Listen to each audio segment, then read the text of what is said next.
Things left.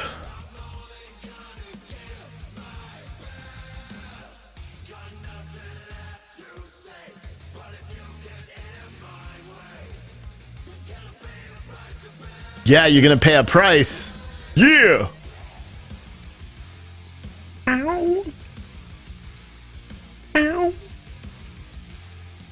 Ow.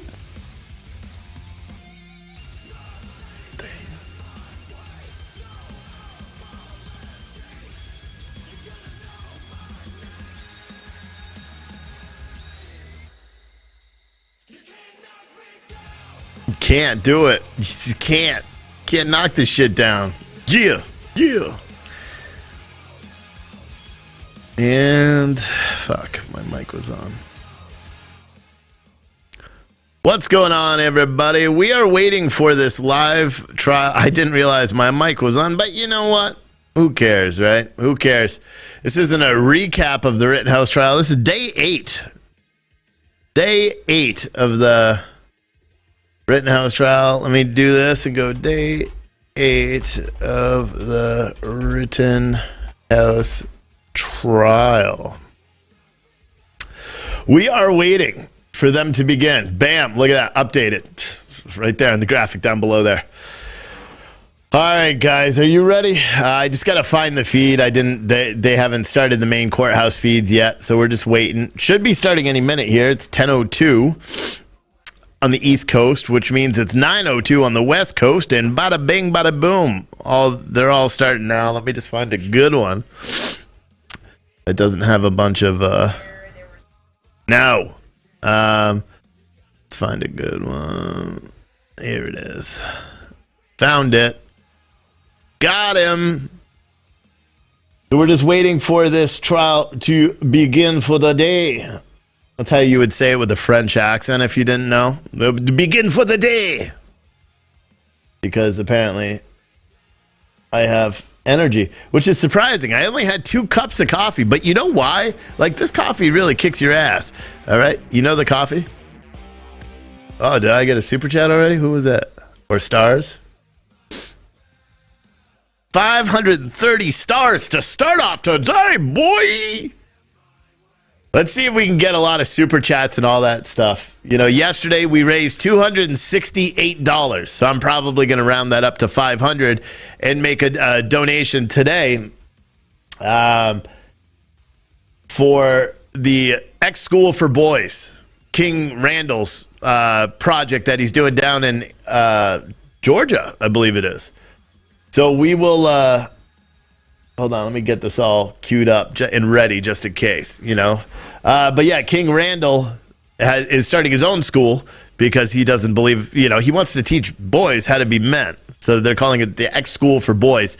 And I put the link in the chat a bunch yesterday. I don't have it handy, but we raised $268 yesterday. So like I said, I'm just going to round that up to $500 and make a $500 contribution here in a minute. So if you guys want to do YouTube super chats or all that, you can. That's directly going to support all of us. If you didn't know, this morning Adam was flying back from Raleigh, North Carolina, because we did an interview with Stu Scheller's parents yesterday. So he was flying back this morning, and he got racially profiled, and he was told he was not allowed to board a flight this morning. True story. True story. I'm still waiting on Delta to get back to us about that. They do know we're journalists. They do know that he's pissed. And for anyone that doesn't know, Adam is married to a lawyer. Like, this is so stupid. But apparently there was a dispute about the baggage that he had, because he's got a carry-on bag which he has all the lithium-ion batteries that we use for the cameras. Now, they're all TSA-approved sizes in there for, and he's a credentialed media. So normally he can carry them right on. Apparently today they were saying that he needed to take them out of the carry-on bag because he was only allowed to bring his backpack and not the carry-on bag, and that he would have to check it. You can't check lithium-ion batteries, blah, blah, blah. And then he was flat out told, "White boy, you ain't getting on this plane." And I said, "What?" It wasn't me, but he was like, "What?" And then the lady waddled her fat ass back to, and I, you know, I'm not trying to make fun of. She was big. She was a bigger lady from what I've been told. She waddled back and closed the door to the gate, and the flight took off without him. Keep in mind, $40,000 worth of camera equipment, tripod equipment, audio equipment already on that flight. So we have a kind of a problem. We'll figure it out. But they're both, he's hoping that it all makes it, and he makes his connector when he lands, which is the shitty part, is he's got to leave the airport, go meet his wife, get his body armor that we had, that Spartan armor system sent to him, and then he has to go back into the airport. So I don't know, but we're gonna have to wait and see. Delta Airlines didn't really have a lot they wanted to say in the chat this morning, but yeah, Adam was racially profiled. I thought it only happens to white people or to black people, but apparently it can happen to white journalists too, especially if you work for a conservative news outlet. But yeah, it's crazy stuff. So we'll have to find out what's going on. But I mean, he's married to a lawyer, and he was the one that was racially profiled. We weren't. Hopefully we make the flight so we don't have any costs on our end, but we'll have to wait and see. Trial looks like it's getting ready to start. So are you guys ready? Defense day 2, boys and girls. Defense day 2. Yesterday's witnesses were top notch. Let's see what today's are going to be. This is the Kyle Rittenhouse, day 8. I'm energetic today. I threw out my back this morning, so I will not be packing any of the Patriot boxes. I had to take all the garbage out, and I did something and tweaked it.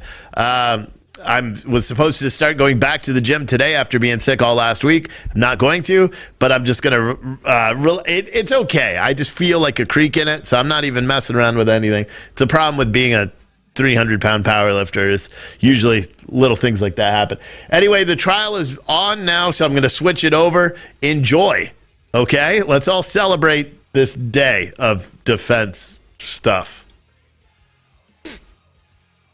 We get this one switched over to, where is it? Right there.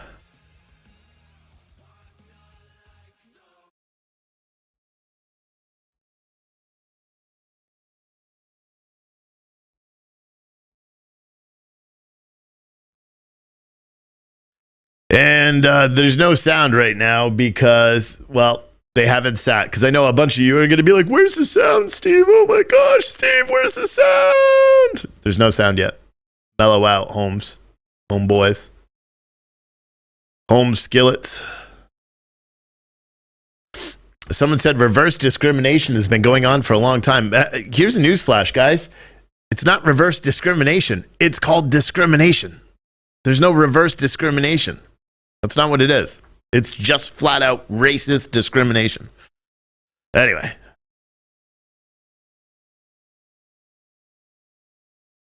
Also, I want to give a shout out to, we had someone. Never mind. You, for just 1 minute, Ms. Smith. Want to give a shout out to BK. Oh gosh, who is it? Not DK. That was that bonehead from Seattle. BX Bullet TV on Twitch. They rated our channel yesterday. We had a bunch of people come over. Appreciate that. I think she should do a channel on our show or on our network. That's what I think. I think she should host her own damn show on our network. Anyway, bye. The witness, Mr. Richards. Your Honor, Mr. Schrock is going to be handling this witness. Okay. Can you call Jacob Marshall?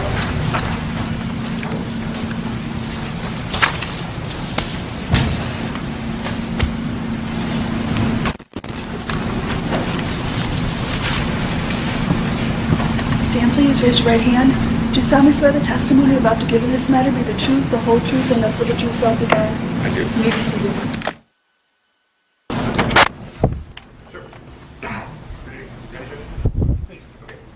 Sir, will you state your name and spell your last name? My name is Jacob Marshall, JCOBMARSHALL.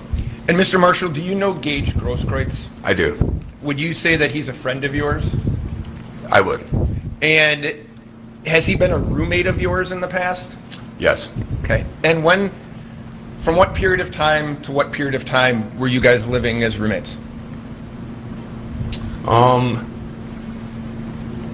I want to say maybe 3 months up prior to the incident of, I don't recall the exact night that happened, but probably like 3 months prior to that, he was living with me up until. So if I said May of 2020, sound fair? Yeah. Yep. Okay. And after August 25th, 2020, did you visit your friend Gage Grosskreutz in the hospital? Yes, I did. And do you remember when you visited him? I believe the following day after the incident happened that night, I went to see him the next day as soon as I could get a hold of his family and stuff. So yeah. And when you saw him, did you see him in Milwaukee? Yes. And you posed for a picture with him in the hospital in Milwaukee. Is that right? Objection, leading.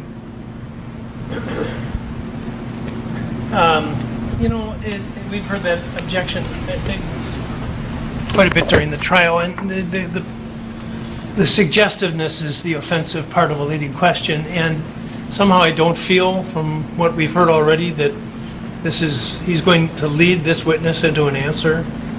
So the objection's overruled. Did you take a photograph with him at the hospital in Milwaukee?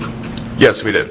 Did you do you have or did you at the time have a Facebook account? At the time, yes. And after you took that photograph with Mr. Grosskreutz, did you post that photograph on your Facebook account? Yes, I did. I'm going to show you what has been marked as exhibit number 70 for identification. Mr. Marshall, can you take a look at that? Is that a picture of you and Mr. Grosskreutz? It is. Okay, and that's a picture in the hospital that was taken? Yes. Okay. And I want you to look to the right of the photograph. There's some, not that familiar with Facebook, but there's an entry that you made with your name and then some writing on it. Is that right? It appears so, yes. Okay. Can you put up?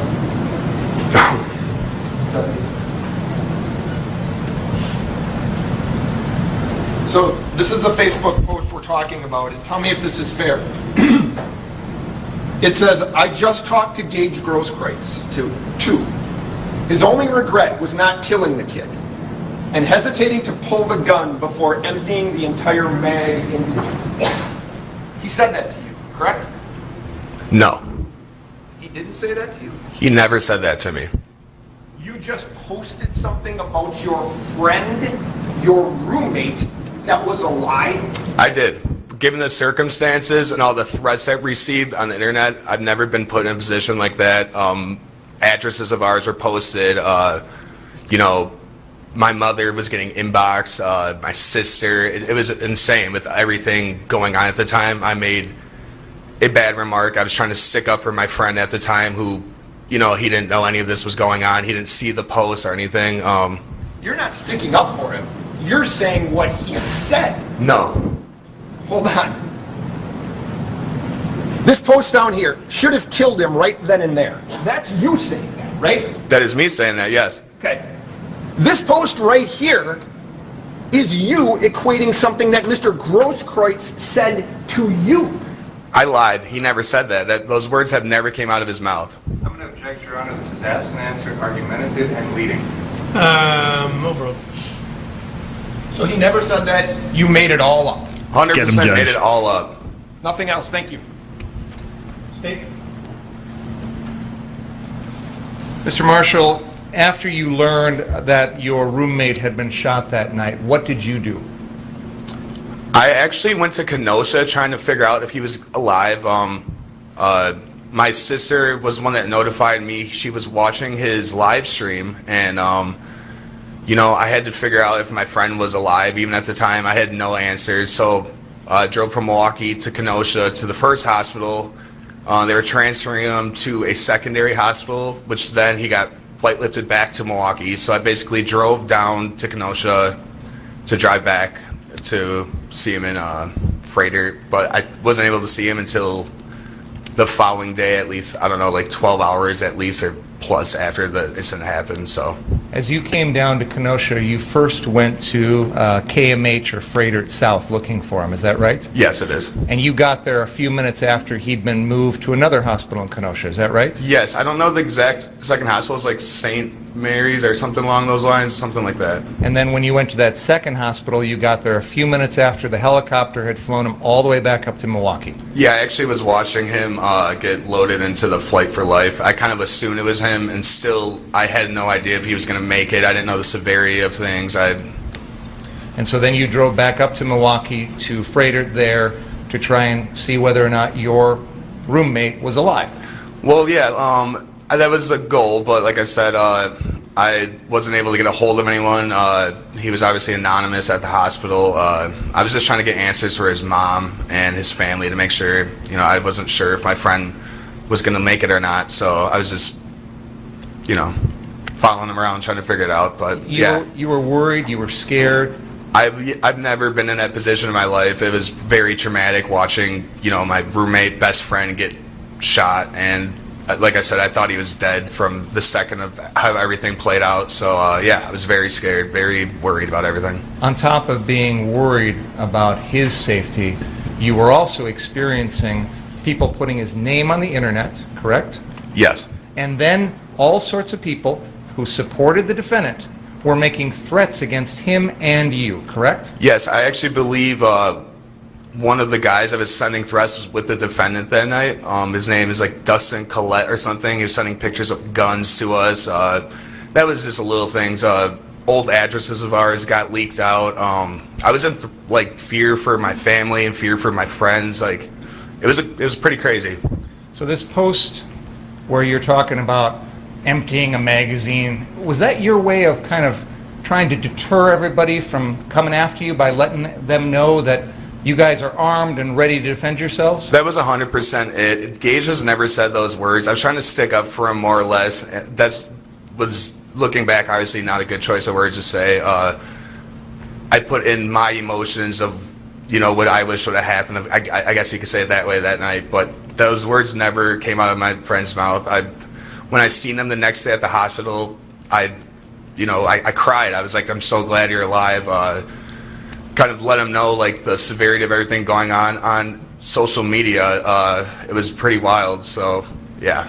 And it's fair to say that even after that, in the year, 14 months since then, you and Gage have continued to experience threats, harassment online, things like that. The second I got subpoenaed out of court on Monday, instantly was already getting hundreds of messages, friend requests from people I have no idea. It still goes on to this day. It's insane.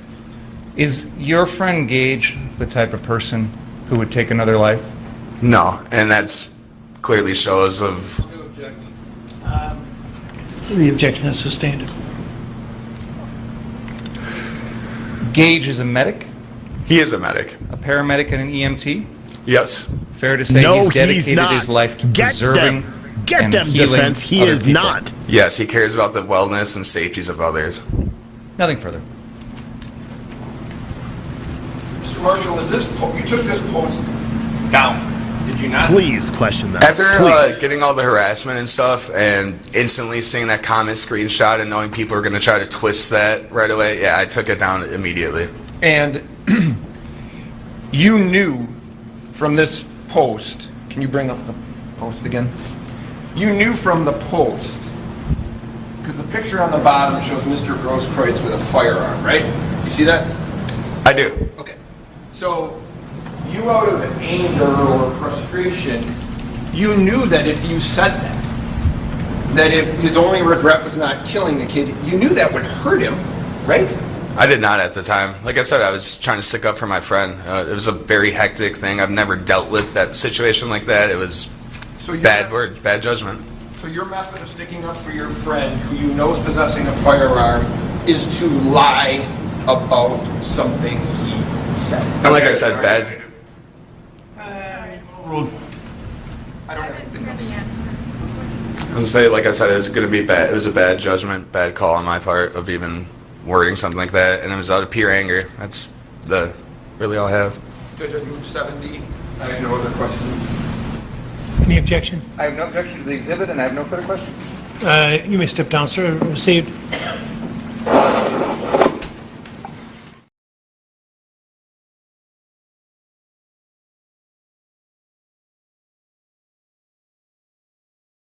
I do not understand why they are not calling out the fact that he does not, nor has he in 3 years, been a licensed paramedic. I don't know why the defense is not doing it, why they're not calling him out on that. It discredits his whole helping everybody. He is not, since March of 2017, he's not been nationally certified as a medic, which means that he was not licensed in the state of Wisconsin as a medic, because they require an NREMT certification in order to be licensed. It's on their website. Everyone can check it. You know, the screenshot that everybody is circulating online showing that Gage didn't have his EMT license, I'm the one that took that screenshot. I'm the one that originally shared it. Nobody's calling him out on it. It's insane. Anyway, they called this guy back. Hold on. The vehicles, the number of vehicles that had been damaged, the amount of loss that your business had suffered, and information regarding insurance, things of that nature. True, yes. And do you recall part of, and I've got a transcript, so I'll be happy to show you if you have questions about what you had said. Do you remember me asking you about the, I asked this question, can you give me a ballpark, meaning the amount of loss that your business suffered? And you had said that you couldn't remember. I asked you more than 100,000. You said yes. I said more than 250,000, and you said, I do not know, sir. Do you remember that? Yes. Do you remember saying, being asked this question, and you don't know what the loss from those fires were? Your answer was, I personally never calculated it. My dad does the money part. Yes, yes. Is that true? Yes. That you still don't, you didn't know at the time what the loss was? Well, when we arrived on Monday, seeing all the destruction, all the cars, looking at the property, because a lot of oil has gone into the asphalt, the soil replacement and all that. So, I mean, we were in shock. My question to you is, as you sit here today, are you still under oath stating that you don't know and didn't know what the loss was? Sorry, I cannot remember. You can't remember if that's your statement today? Could you repeat the question, please? On November 5th, you agree that you testified under oath you did not know what the loss was from your business. Well, I think you need to restructure that question. Restructure the question. Where's Sister Marcian's pointer? This word order is not acceptable. Okay. Okay. You recall testifying last week? Yes. And do you recall when you testified last week, you were asked if you were aware of the total amount of loss to your properties? You remember that? Yes. And do you remember you testified under oath that you didn't personally know what the loss was, that you never calculated it? I personally didn't. And is that your testimony today? At the time, I didn't know what the exact loss was. No, that's not the question. Answer the question he asked. Sorry, please repeat the question. Is that your answer today, that you don't know what the loss was? I do have approximation what the loss was. And did you learn that from the last time you were in court till today? Yes. Okay. What is it? It was approximately $400,000. Okay. I'm going to show you. You provided an interview. They're the day playing after CJ's video. This is CJ's this happened. video. Is that right? And I'll show you. Tell me. Got him! Perjury, boys! Perjury, boys! You guys remember, there's just all these cars were exploding. Turn the volume off until we get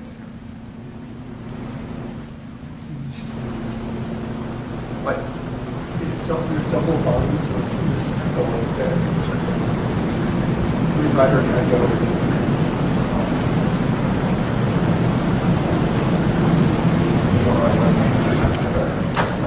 Yo, I bet CJ right now is like, what the hell? Now, those are cars at your lot, right? At that time, yes. Is that your brother? Yes. Okay. So this is Hold your on. business, Is that you? Yes. Okay. You play it? and so obviously it's affecting you pretty hard. Yeah. Is it intended to be with us? Yes. Well, I can't. Okay. Now, I got my sinus earplug, but can other people hear it? No, okay.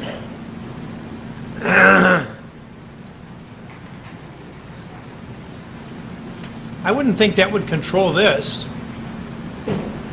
I think it's going to be earlier in the system. It is all the way up. Up be somewhere, and we can see if the TV sets are covered.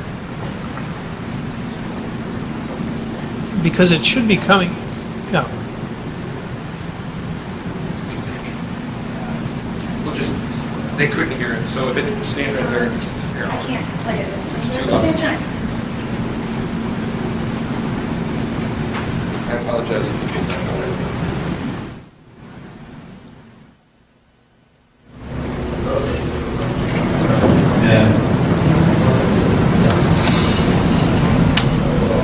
They're shaking their heads. They can't hear. I don't know how to make I it. can't hear it. I can't hear you. I would think because it is, I thought, connected into the system here. I don't have. It's all the way up on my computer. That's all. Okay. Have you got ours all the way up? Is there any place where it's coming in clearly? Are you getting it clearly? Can you hear how close if we turn that TV on, the volume on that TV? If we turn the mics off, that might work.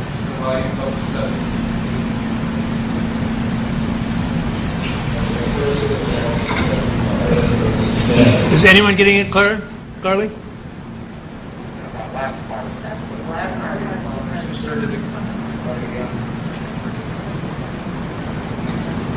Yeah, let's talk. So this is your business, and this obviously is affecting you pretty hard.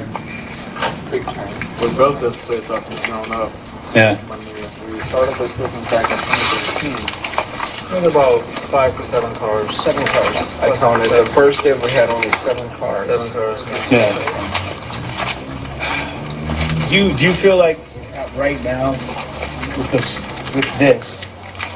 that you're still Kenosha bound? You're gonna stay here in Kenosha and rebuild? Probably not. Well, the thing is, if there's no government funding or if there's no help from anybody, because there's nothing I can do. I mean, you know. You just said to him, if there's no government funding for this, there's nothing we're going to be able to do, right? I must have. I don't remember saying that. You're not disputing you said it. I must have. Okay, go ahead. Run a business, it takes a lot of effort, it takes a lot of people, it takes a lot of effort. We have to get capital first to reinvest it. We would have been at least so happy that, okay, we lost only 5 cars. 10, 15, okay, max 20, okay, 25. How many cars were lost total, you know? In total? Yeah. In all 3 locations, 137. 137. 137 cars. Yep. I heard that there was at least $1.5 million worth of damage. That was the Just first. 2.5 in total. Just 2.5 million in total. That's what you said to him. Dude, they better the day charge this after, dude right? with perjury, I swear. I must have. Well, you heard it, right? Yes. So when you said 400,000 today, is that a lie? It's not a lie. It's what it is when we, like I said, when we saw that from in our eyes, we were in shock. Okay.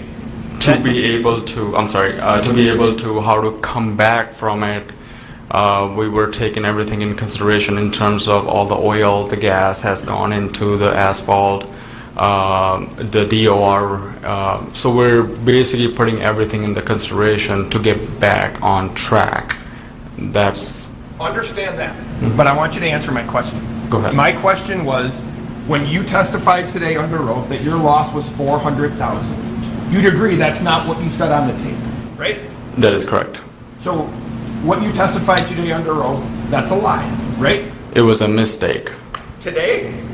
Last time, but in the video. The 2.5 million is the mistake. Yes, because we were in shock. So where'd you come up with that number? Like I just explained to you, over the property loss, the building, the roof, the glass, we didn't know. We looking at the condition of the lot. I mean, you can clearly see it. The asphalt, the soil contamination. There's DOR involved, so that stuff is not cheap. So we were just approximating it that that's probably how much it's gonna be for us to be back on track. What he asked you that he said that he heard it was $1 million or $1.5 million, right? And then you corrected him and said, no, it's 2.5. Well, that's what I said, because of the DOR, and we knew we had to go through the permits again and stuff like that. So I didn't have. It was just the number that was out there, with me being in shock of the damages that has occurred to my dad's business. You knew the specific number of cars, right? I didn't remember on last week, but now now it says there. And it's 137. I cannot remember what it was in total. I don't have anything else. Thank you. Oh, I would, Judge, I'm sorry. That was marked as 136 exhibit, and I would move that. Objection? No. Proceed. Cross.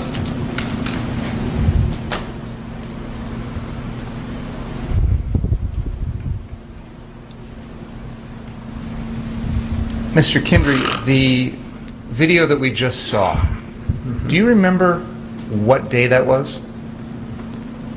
I honestly do not. Do you remember what day all of those cars burned? This video, it seems like that was early Monday morning.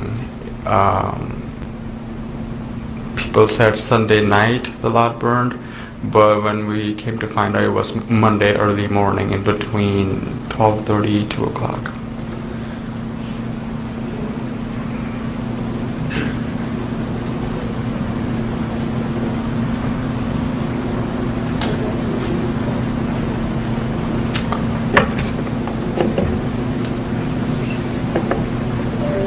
I just want to make sure we're clear about what we're talking about, Mr. Kindry. We looked at this map when you testified on Friday, and the video we just saw is at this location, the car source on the northeast corner of 59th and Sheridan, correct? That is correct. And that is the lot that burned around 2 in the morning on Monday morning. That is correct. All of that damage had been done a couple days before the shootings where Mr. Rittenhouse killed people on the night of Tuesday, August 25th. That is correct. And your interview there that we just watched is what, maybe 6 or 8 hours after the cars had all burned? Honestly, I don't remember what the time or the day it was. When that property burned, it wasn't just the cars, it was the building too. Exactly, yes. There was records, computers, yes, business files inside that building, yes, that were destroyed or damaged. Yes. Did that make it hard for you as or your family to figure out all of your business inventory, the property value, things like that? Very hard, yes. Is it fair to say that 6 or 8 hours after the incident, you didn't have a clear picture of the full value of your cars? That is correct. I have nothing further. You didn't have a clear picture on November 5th either, did you? Of this year? I did not. Nothing else?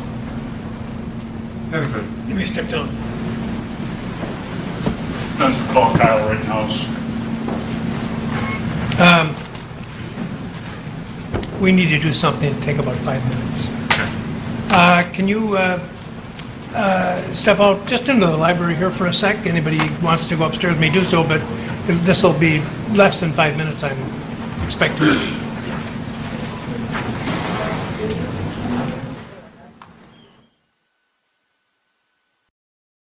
Oh, what are they going to do? Perjury. Perjury. You better get a damn perjury charge right now, boys. Perjury. Perjury. That's what it should be. Better be a perjury call. Judge is like, we're just going to have to declare this guy in perjury. You can see how happy the defense was, too. The defense was happy. They should have asked about the ladders. Nick. You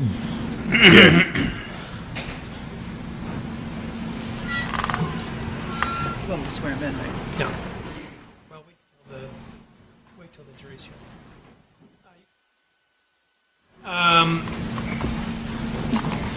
Your lawyer has called you to testify as a witness in this case, and I just want to advise you what your rights are. You are allowed to testify if you wish under the Constitution, and no one can keep you from testifying, even your own lawyer. What the fuck, really? If that's what you want to do. If you do decide to testify, then the district attorney will be allowed to cross-examine you about anything that is relevant to this case. And that. What? Are there any claimed prior untruthful statements? 90608. What we've had testimony regarding the things he said about not shooting anyone.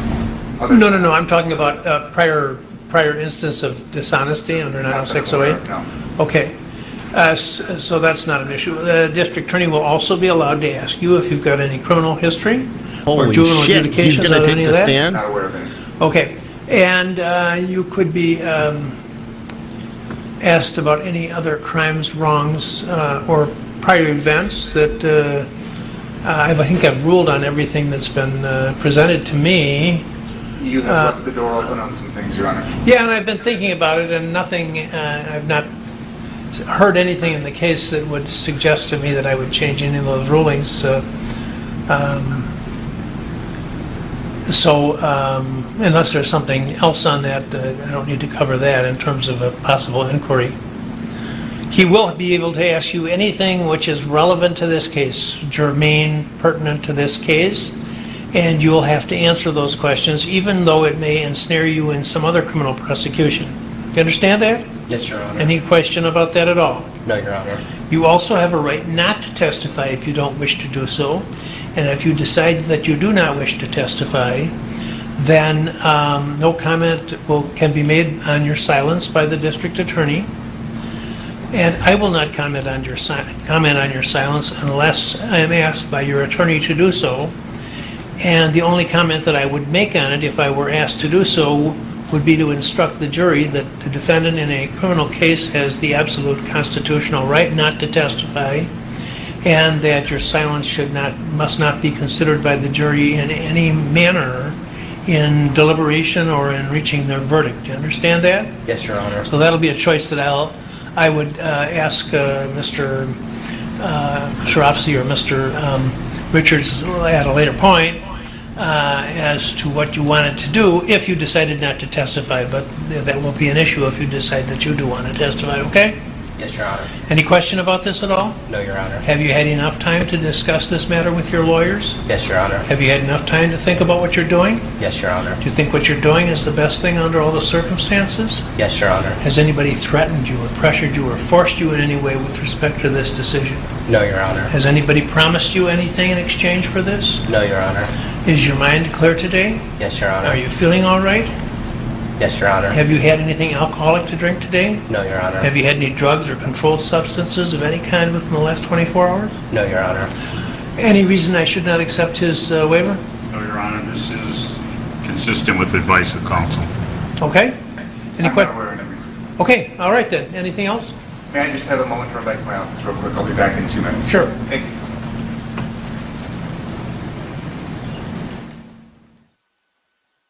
Oh my gosh. Kyle Rittenhouse is going to take the stand in his defense. Wow. I did not see that coming. I don't know if anybody did, if anybody saw that this was going to happen.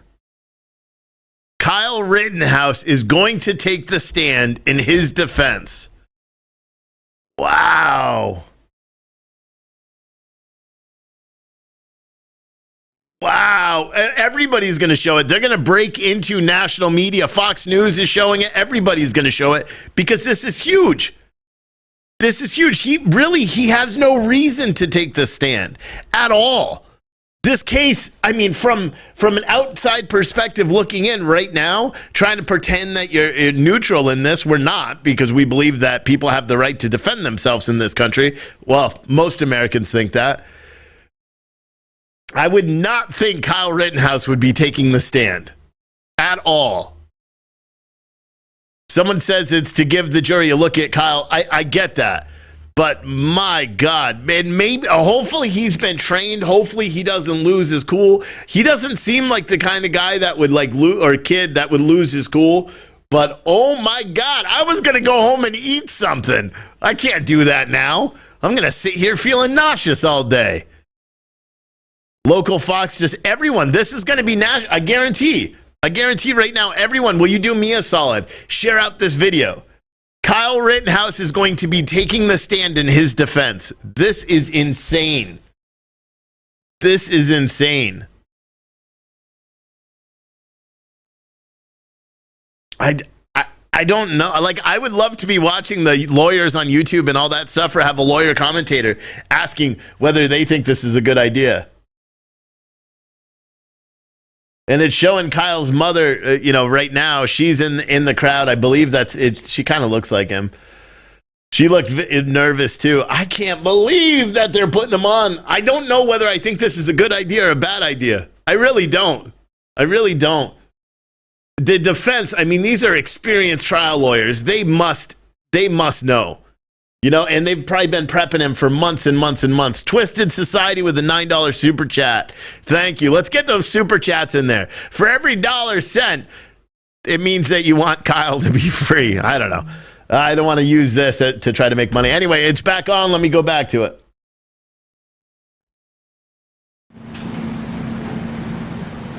This is crazy.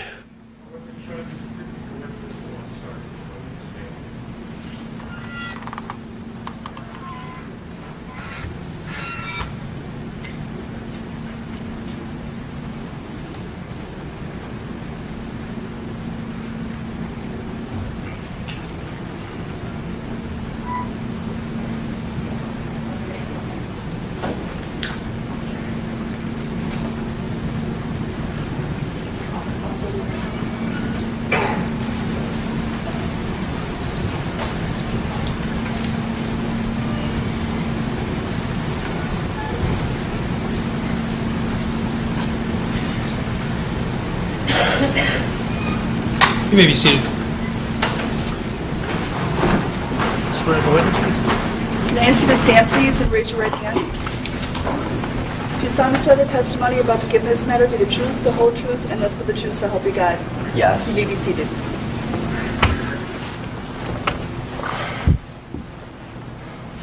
Could you please state your name, spelling your last name for the record?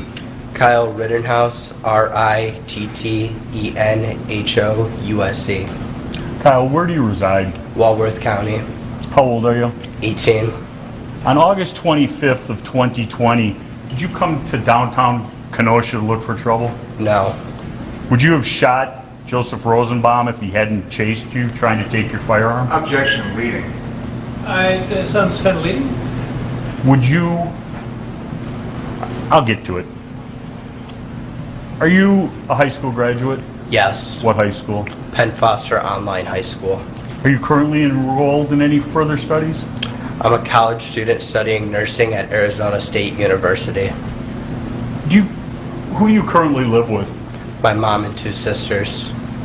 Directing your attention to August 25th of 2020, where did you reside? Antioch, Illinois. Do you remember the address?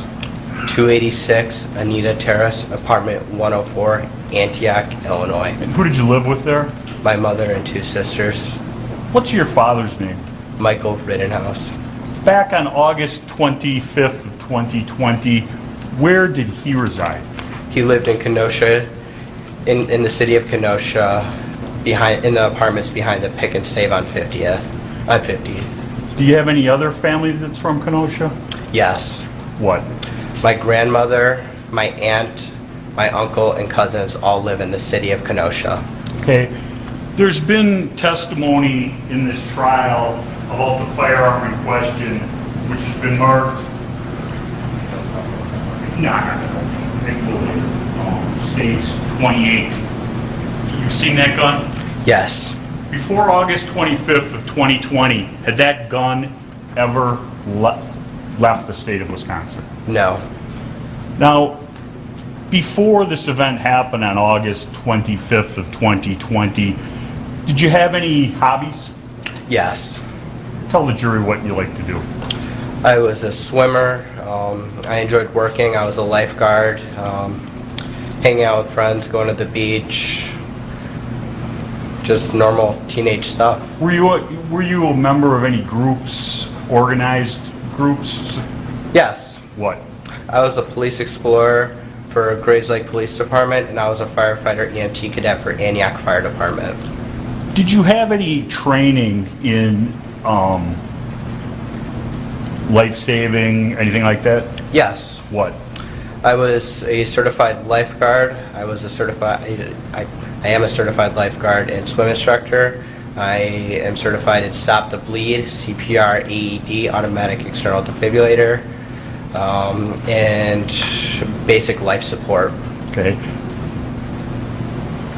On August 25th of 2020, where were you employed?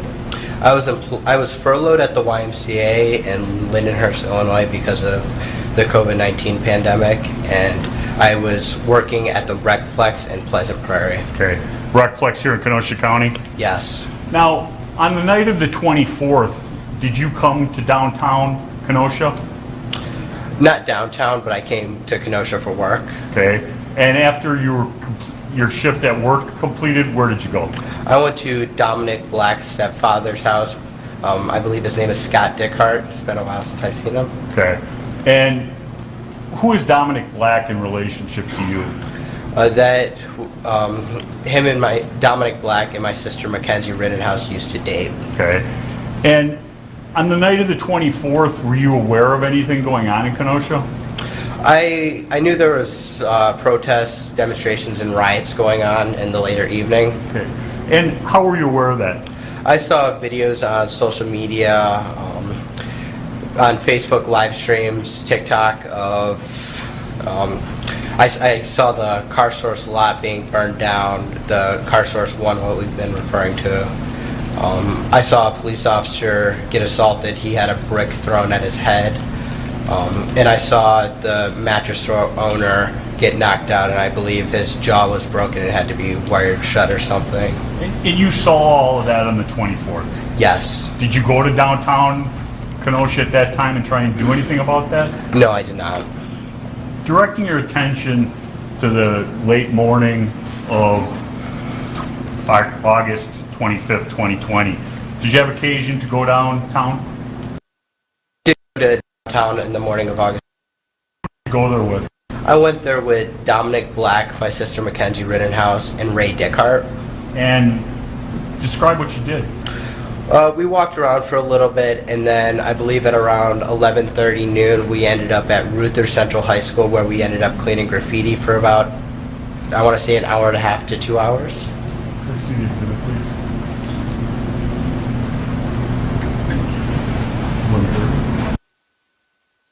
previously marked as Exhibit 131. Do you recognize that? I do. Could you describe what you see in that photo? Towards the left in the olive green shirt, that's me, and then to my left, that's Ray Dickard, and to my right, that's my sister Mackenzie Rittenhouse. And What are you doing there? we're cleaning graffiti off of Ruther Central High School. And were you getting paid to do this? No, I was not. And you see what the graffiti says? Yes. And you do what it said as you were cleaning it off? Yes. I won't repeat it. After you were done doing that, what did you do?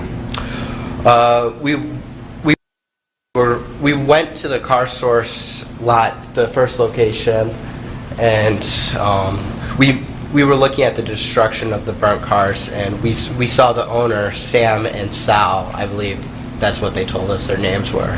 And you saw, when we say car source, the one that you met Sam and Sal at is what we've been referring to as car source number 1? Yes. And that's the one that they just played a video of all the burnt out cars? Yes. Did you have any discussions with Sam and Sal? Briefly, I offered my condolences and I said if there's anything I can do, please reach out to me. He gave me his number. I gave him my number. And you were with Dominic Black at that time? I was. And your sister? Yes. And what did you do after that? After that, we walked back to, I believe, we parked their car by, you see the parking lot? Do you have the pointer up there? Yes. We parked our car right in that corner, somewhere over there. I can't see that far, I'm sorry. You're referring to the parking lot, which is at the corner 5th and Sheridan East. Correct. And you had 8th Street, correct? Yes. Okay, you can put the pointer down. And whose car did you get there in? Dominic Black.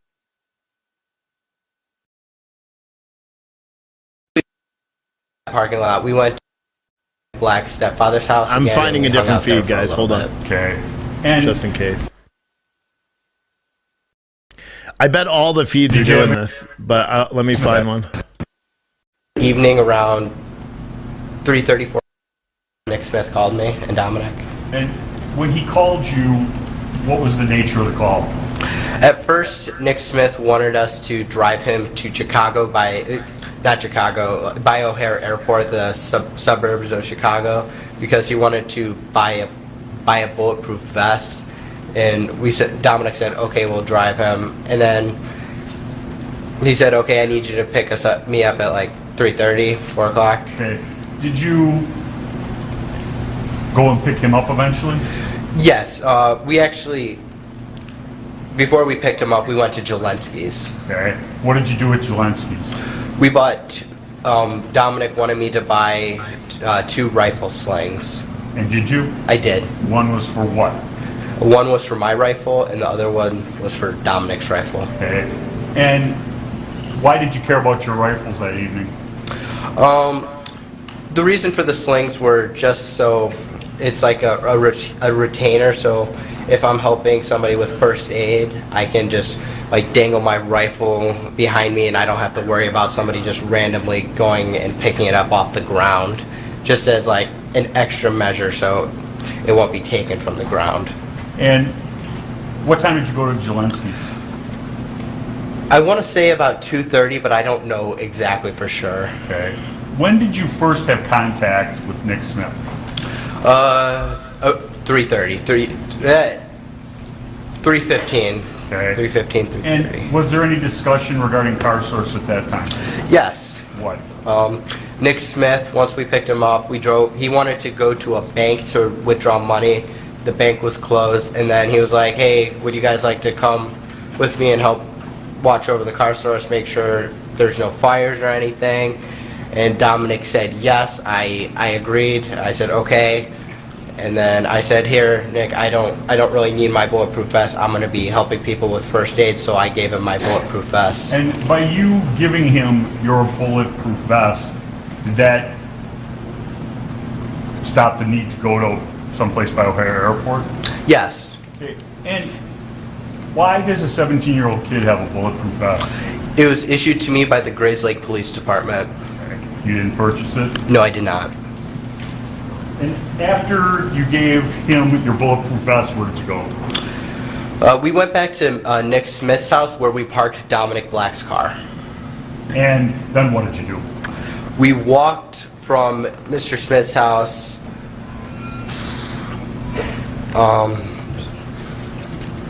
Once we parked at Nick Smith's house, we walked from Nick Smith's house to the Car Source 1, cutting through the Ruther Central backside parking lot, because Nick Smith lives on the same street of...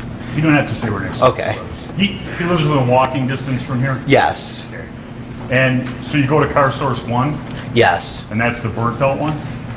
No, Car Source 2, my bad, across the street. Okay. And at Car Source 2, that's where you spent most of the evening? Yes. Okay. When you first got to Car Source 2, the one at 59th and Sheridan, what happened? The owners were there, Sam, Sal, and his father, and I believe, I think it was his uncle there also. He was driving a van of some sort. Okay. And what was the discussion? Sam and Sal thanked us for coming out to help. And then he said, Sal said, hey, why don't you guys hop in my car? If I remember correctly, it was either a white or black BMW or Mercedes. I don't recall exactly. And why did he want you to get in his car? He was going to drive us down to Car Source lot number 3. Okay. And did you agree to get in his car? I did. And who went to Car Source number 3? Me, Dominic Black, and Nick Smith. And who was driving? Sal. And when you got there, what happened? We got out and we hung around for a couple minutes, and then some people showed up. I now know who they are, but at the time I didn't. Okay. Can I have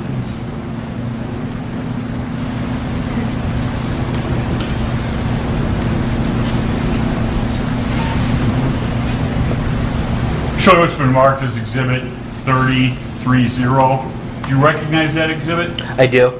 And can you, Your Honor,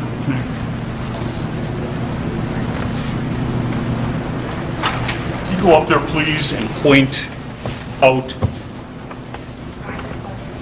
can you point out the people who you knew before that picture was taken and name them? Yes. This is...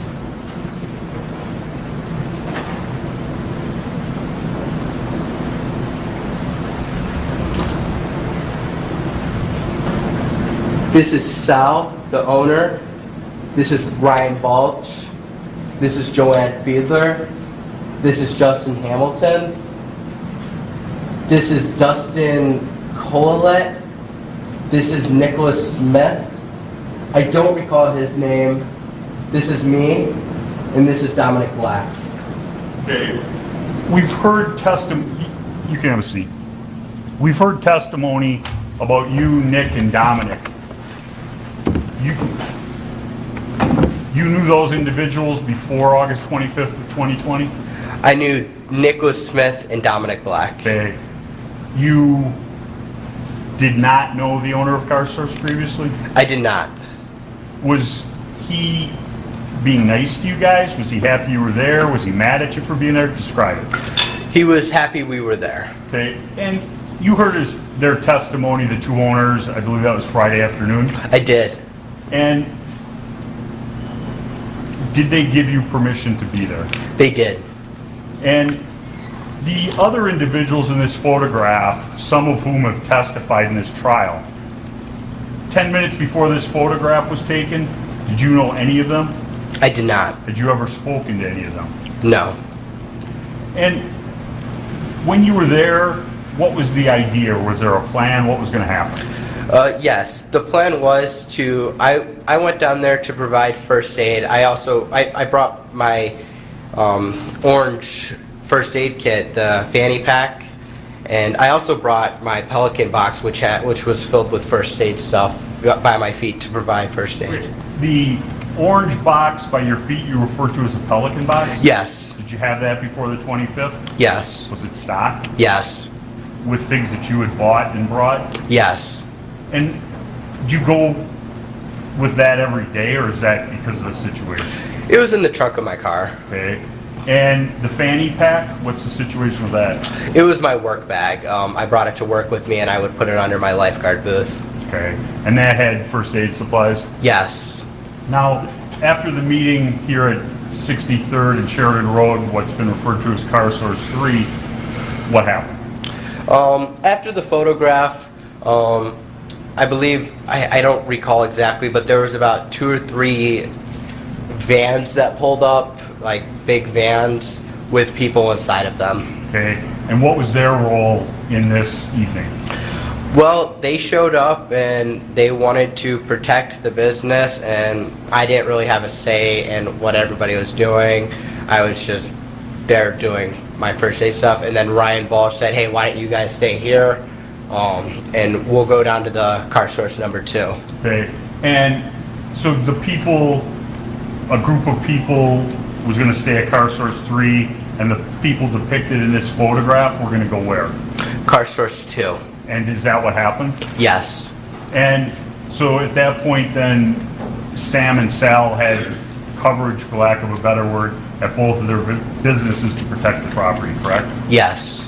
So you get down to car source 2, did all of these people go there? Yes. Besides Sal, the owner, he did not. Okay. During the night, was Sam and Sal there? They were not.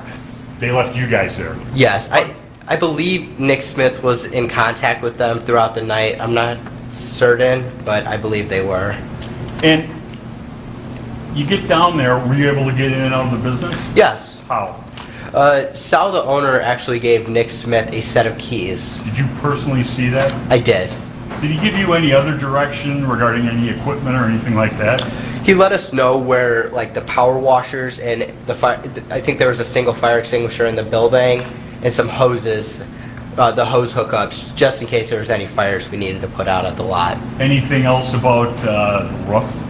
He showed I believe it was Dominic Black and Nick Smith, the 2 ladders that were there to get up on the roof. Okay. And did you guys use those ladders?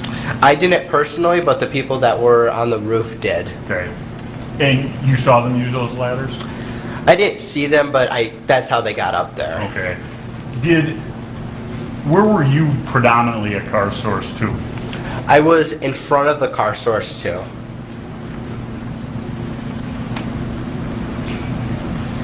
Now, during the night at car source 2, did you stay there the whole time? No. When you would leave car source 2, with Balch, and we would go ask if anybody needed any first aid assistance, and we would see if there were any fires, and we... Okay. Did you personally put out any fires? I did. Where? I put one out at the church. Can you use the pointer?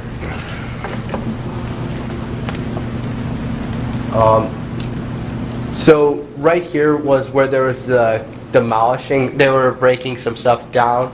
But right here, I believe there was another building with an alleyway. It was either right here or right here. I don't remember fully. But there was a fire down the alleyway where they were trying to set the building and church on fire, and me and Mr. Balch, and I believe somebody else was with us. We went to go put that fire out. Did you put it out? We did. Then what did you do?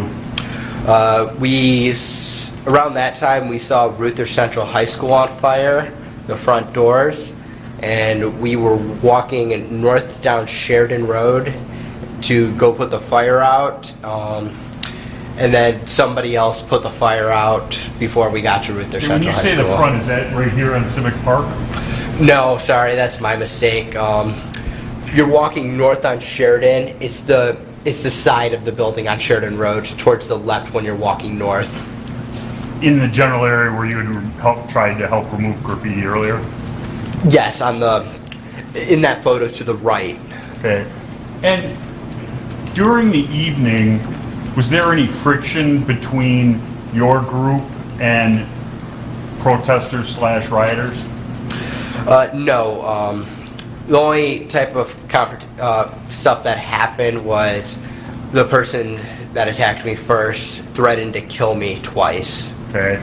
And the person who threatened to kill you, we now know is Mr. Rosenbaum, correct? Yes. Before August 25th of 2020, had you ever seen him before? I did not. Had you ever done anything to upset him? No. Now, you said he threatened to kill you twice. Yes. Describe the first time. The first time was me and Ryan Balch were a little bit north, towards the north corner of 59th and Sheridan, and Mr. Rosenbaum was walking with a steel chain, and he had a blue mask around his face, and he was just mad about something. Me and Mr. Balch were asking people if they needed medical help, and then he screamed, sorry for my language, he screamed, "If I catch any of you fuckers alone, I'm going to fucking kill you." And that was directed at you and Mr. Balch? It was directed at both of us, what I believe. And there was a second occasion where he threatened you? Yes. The second time was outside of the car source. And I don't know if it was directed towards me, but I heard it. He said to, I believe it was Joanne Fiedler, Dustin, Colette, and another guy. He was screaming. He said, "I'm going to cut your fucking hearts out and kill," I'm not going to repeat the second word, but "kill you," N-words. Now, did you ever see Mr. Rosenbaum doing any physical property damage? I did. Where? I saw him with, I now know to be Joshua Zeminski. I saw him tip that trailer over and the porta potty. I saw him do both. And I believe he tried to start the porta potty on fire.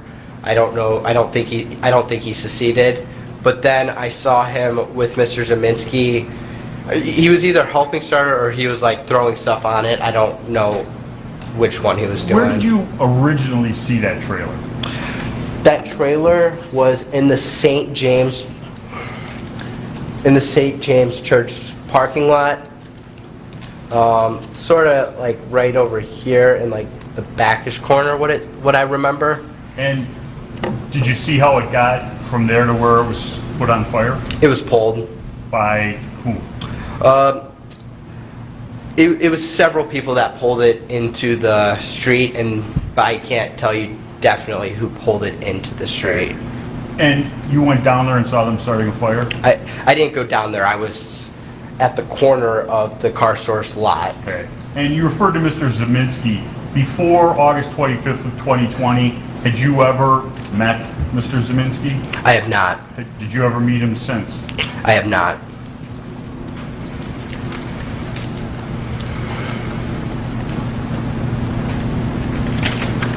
Now, when you first saw Mr. Rosenbaum, was his top half of his body clothed or unclothed? He was clothed with a blue mask the first time I saw him. Yeah, blue mask. And what color was his shirt, if you remember? A dark red-ish color. Now, did you provide medical help to anyone? I did. Describe a couple of those occasions. The first time I provided medical help to someone was this lady. I think she sprained her ankle or twisted. I don't know exactly. I'm not an expert on x-rays, or I wouldn't know. She hurt her ankle and she was being carried by two gentlemen. And I said, hey, before that I was just, but I was like, hey, do you need help?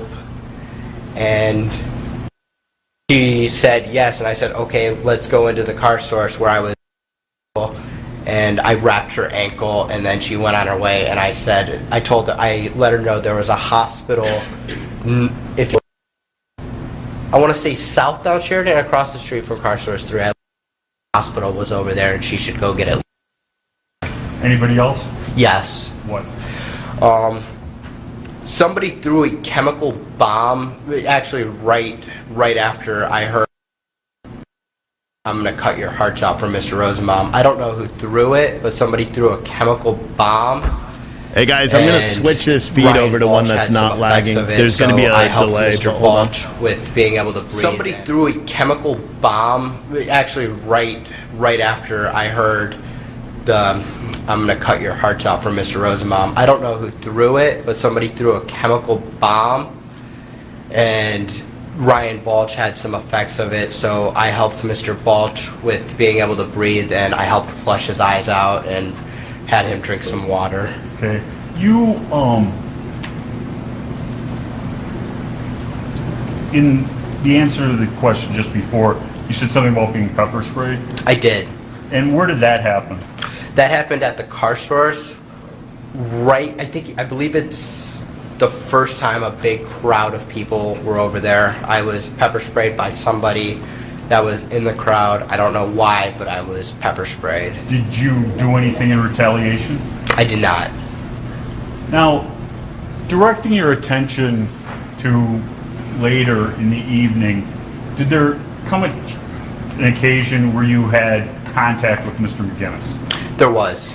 And before this evening, August 25th, 2020, did you ever met or spoke to Mr. McGinnis? I have not. And you and Mr. McGinnis and Mr. Balch go someplace? Yes. And describe that. I get done with my interview with Mr. McGinnis and I ask Mr. McGinnis, no, I don't ask him. I said, if you want to come with us, that's fine, to document and film me and Ryan helping people. And he said, yeah, sure, and he followed behind us.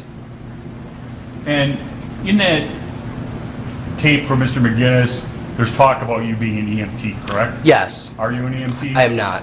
You have first aid and other training? I do. And you go to south on Sheridan Road? Correct. You cross 60th and Sheridan Road? I believe we stay just to the right going south on Sheridan Road. And eventually you cross Sheridan Road? Eventually. And were the Bearcats there yet? No. Yes, they were. Okay. Had they set up a line to stop people that you were aware of? Not that I was aware of. I just know they were parked right there and people were throwing rocks at them. Okay. Did anybody tell you not to cross that line? You wouldn't be able to go back? Not until later in the evening. Okay. You cross that line, and where do you go? We continue straight in a southerly direction down Sheridan Road. Okay. Were you going any place in particular? No, we were just going to see if anybody needed medical help, and I looked at a guy's shoulder on the way there. Okay. And you finish with the guy's shoulder, and you continue on, and what happens? I continue walking in a southerly direction down Sheridan Road, and then as I'm walking, I believe you guys have been referring to him as Yellow Pants. He said he said something to me. I believe it was, you were the one that pointed your rifle at me with the laser pointed at me. I believe that's what I heard. And I didn't. That's the first time I saw him that night, so I was confused. So I said I did, and then I continued to walk away. And was the did an admission that you did it, or more of a statement with a question? It was a sarcastic remark. Okay. Did you engage with him any further? No. And from there, where do you go? There I continue walking in a southerly direction, merging towards the middle of Sheridan Road. Okay, at that point, do you become aware of anything? In about as I'm walking, I start to look because I realize Mr. Balch is not with me anymore. Okay, did you continue on your way down Sheridan Road without Mr. Balch? No, I actually went to go look for Mr. Balch in the Ultimate gas station parking lot. Okay, when you went to the Ultimate gas station parking lot, describe what was going on there. There were a lot of people there. I don't really know what was going on. I was just focused on trying to find Mr. Balch. As I was looking for him, couldn't find him. I said, okay, no problem. I'll just go back to the car source number 2. Okay, and describe what happened as you did that. As I did that, I received a phone call from Dominic Black. Okay, so let me back up. Were you able to get back to car source number 2? No, I did not. Describe that. As I was trying to get back, the police stopped me. Well, didn't stop me. They told me, I believe they said something along the lines of to not go down there. And I was telling them, hey, I need to go down there. That's where I'm at, that business. I don't remember exactly how that conversation went, but they wouldn't let me go back to car source lot number 2. So you weren't able to get back to car source 2? I was not. Did you disobey the police's order? No. And you're alone, you're stuck on the other side of the police line from the car source 2. Where do you go? I go to where there's other people at the gas station protecting the gas station, and I go there because I believe that's the safest place to go because there's other people there. And at that point, were you able to find Mr. Balch? I was not. Well, you're at the Ultimate gas station, I think we've been calling it? Correct. Point it out, just there's no... Right there, the Ultimate Convenience Center, diagonal from the Gulf gas station. Okay. And when you were there, what's the next significant thing that happened? Dominic Black calls me and he says, Kyle, I need you to get down to the car source lot number 3. The cars are being bashed in. They're setting all the cars on fire. I need you to go and put the fires out. Okay. And did you do anything as a result of that phone call? I did. What? At the Ultimate gas station, I asked, I don't know who he is, but I asked an individual if he could come with me and if I could have a fire extinguisher to put out the fires. Were both of those requests satisfied? One of them were. What? I was given a fire extinguisher, but he said he can't come with me, and he said he believes there's already people down there helping protect the business. Okay. And what did you do then? I start running towards the car source lot number 3 to put out the fires, pausing occasionally to catch my breath and walk. Okay. On the way to car source 3, did you have any interaction with Mr. Rosenbaum? I did not. Did you speak to Mr. Rosenbaum? No. Did you notice Mr. Rosenbaum doing anything as you went down to car source 3? I didn't notice Mr. Rosenbaum until he came out from behind the car and ambushed me. Okay, I'll get to that. Did you run the whole way? No, I didn't. Okay. You had your gun, correct? Yes. And you had a fire extinguisher? Yes. And you had your medic? My medical bag, yes. And were you asking people about medic at that point? I was asking people if they needed medical help as I was getting down there. Did you receive any responses? No, I didn't. Describe your approach to car source number 3. As I'm walking down Sheridan Road, I hear somebody scream, "Burn in hell," and I reply with friendly, friendly, friendly, to let them know, hey, I'm just here to help. I don't want any problems. I just want to put out the fires if there are any. I continue walking, and then I notice the Duramax. I notice a flame in the back seat of the Duramax, and I step towards the Duramax, and as I'm stepping forward, I believe his name is now Joshua Zeminski. He steps towards me with a pistol in his hand, and as I'm walking, as as I'm walking towards to put out the fire, I drop the fire extinguisher and I take a step back. Okay. When you step back from Mr. Zeminski, what's your plan? My plan is to get out of that situation and go back north down Sheridan Road to where the car source lot number 2 was. And did you get back? Were you able to go in a northerly direction? I wasn't. Describe what happens. Once I take that step back, I look over my shoulder and Mr. Rosenbaum was now running from my right side, and I was cornered from in front of me with Mr. Zeminski, and there were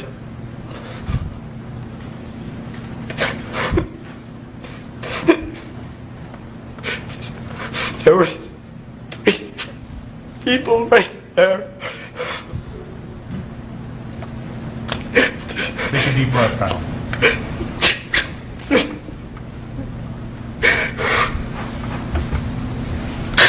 That's what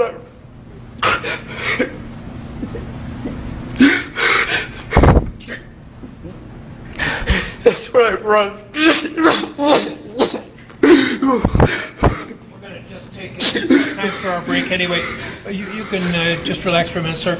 We're going to take a break about 10 minutes, and please don't talk about the case during the break. Read, watch, or listen to any account of the trial.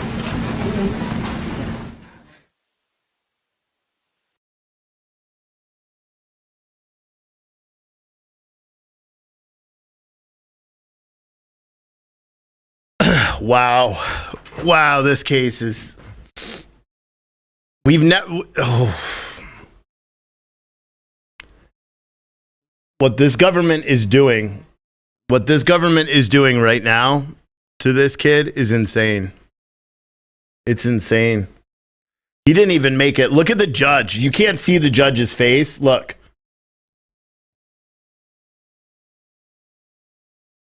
He knows. He knows. He knows this is wrong. I have no doubt in my mind that he knows that this is wrong. Think about how many trials he's seen.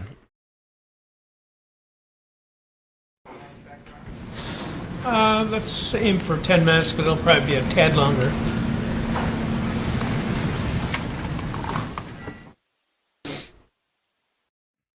Jeez. Man, I don't care who you are right there. Like, this is insane. This whole thing is insane. I can't believe they put him on the stand. I can't. I'm like I'm perplexed.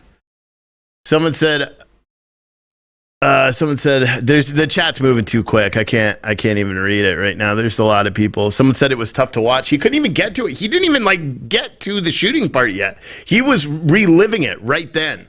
We all just watched it.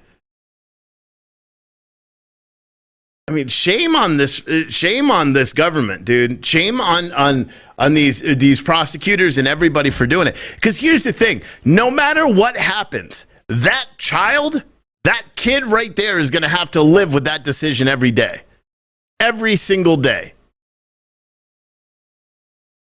And he was a kid, dude.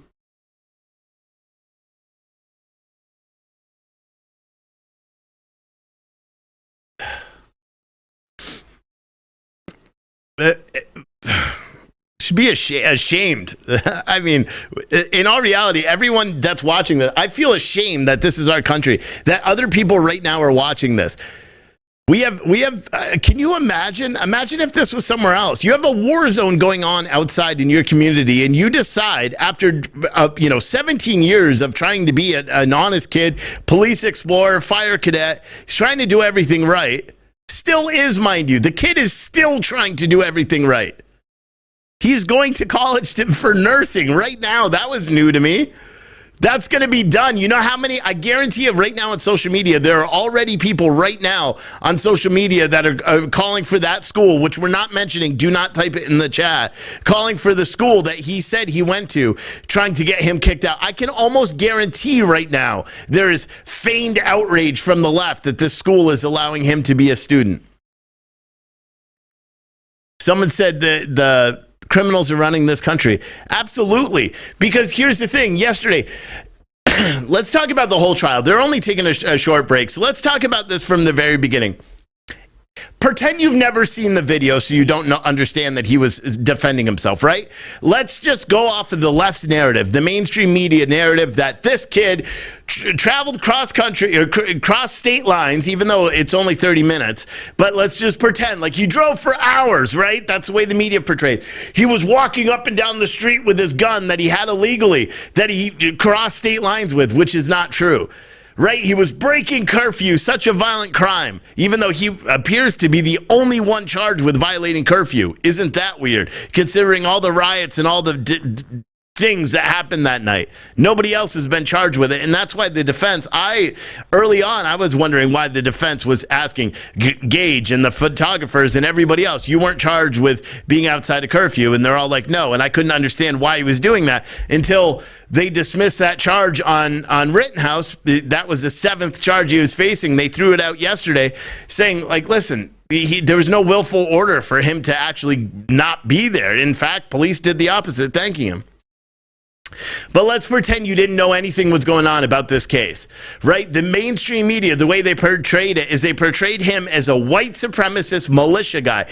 Joe Biden, our sitting president of the United States, tweeted out a video which labeled Kyle Rittenhouse as a white supremacist. Joe Biden did that.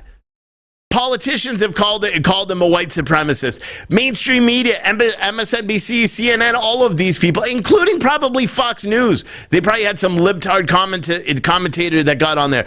Everybody threw this kid under the bus from the very beginning. Then the videos. Now, we all knew differently because we watched this live. I broadcasted it live to thousands of people, so we all saw what actually happened that night. So, and so did thousands of other people. And then when you watch the actual videos that were released immediately, you see what? Him getting attacked and him firing. Him getting hit with a skateboard, him firing. Someone pointing a gun at him, him firing. And then what's he try to do? Walks towards the police with his hands up in the air. What do the police do? We learned this the other day, 2 days ago.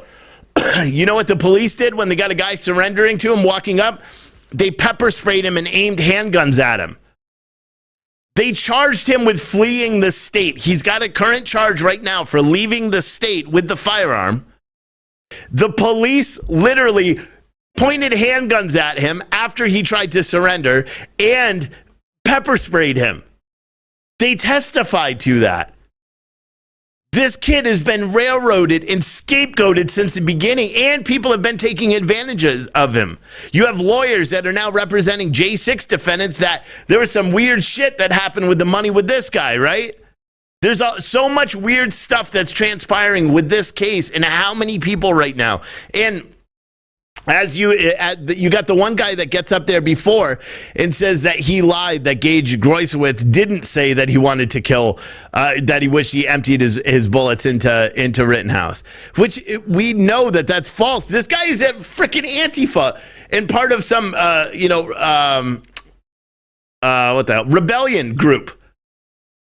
It's insane.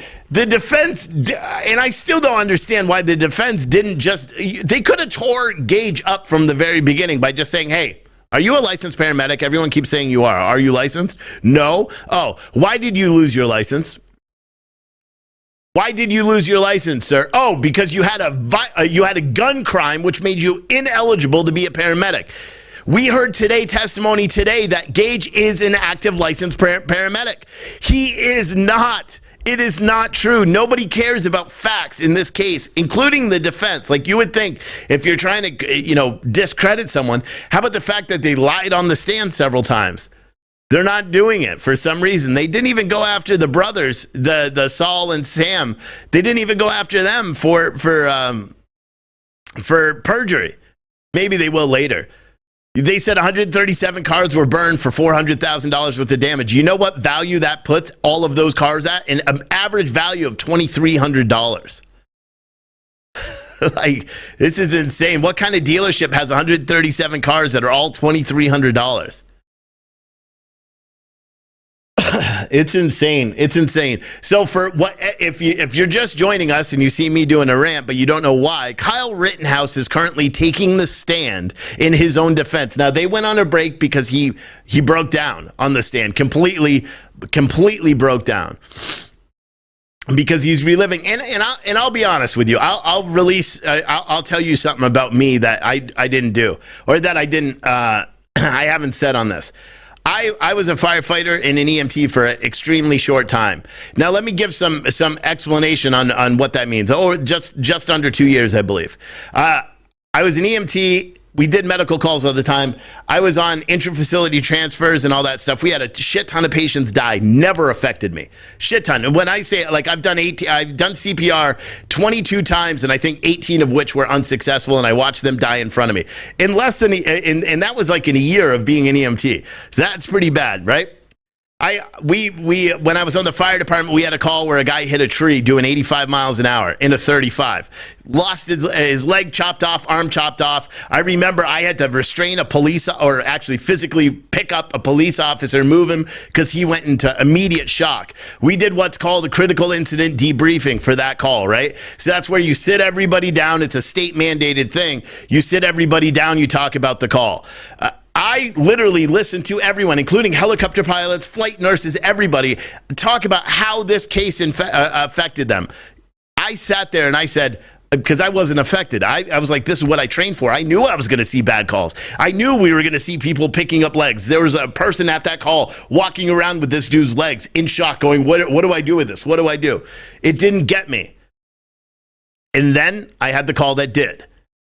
And what Kyle just did there, I remember doing that with my wife months after I left the department, when I finally told her the call that did me in.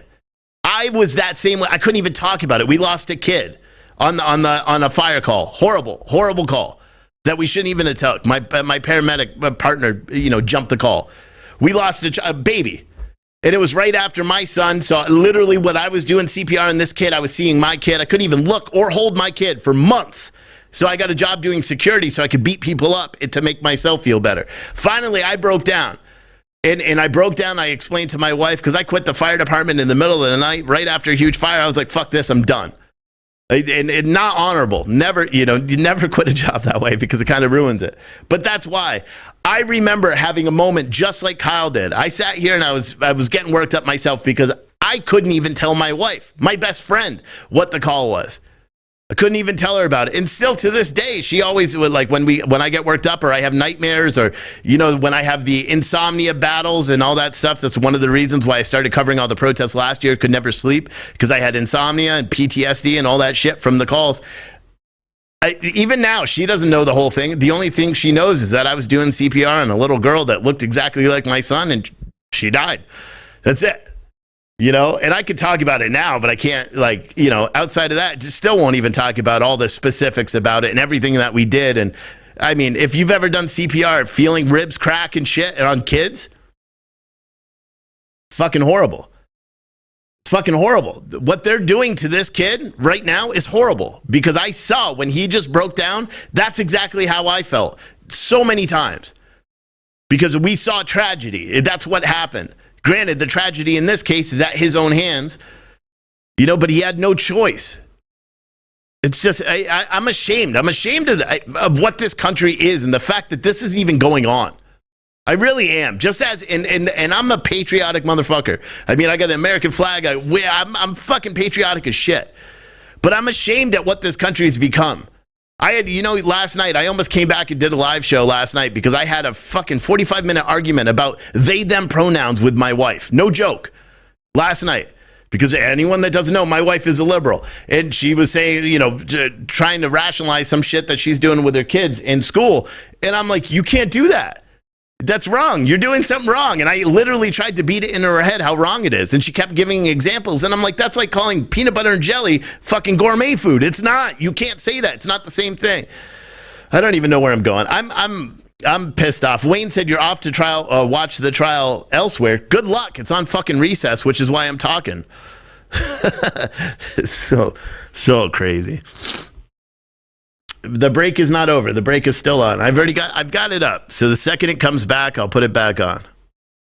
But man, I just don't understand. I'm ashamed of this damn country right now. And the fact that the fact that this kid's even on trial when we have video, when the fact that the prosecutor apparently tried to get someone to change their story because it didn't fit their narrative, because they're putting all these people through it, because they're putting that mother through this. They tried to say that the mother was telling the son to run away and flee instead of turning himself in. That was a witness testimony by the prosecution. It's disgusting, man. Someone just said it. He's a political prop. That's exactly what's being used right now. He's a political prop. You know?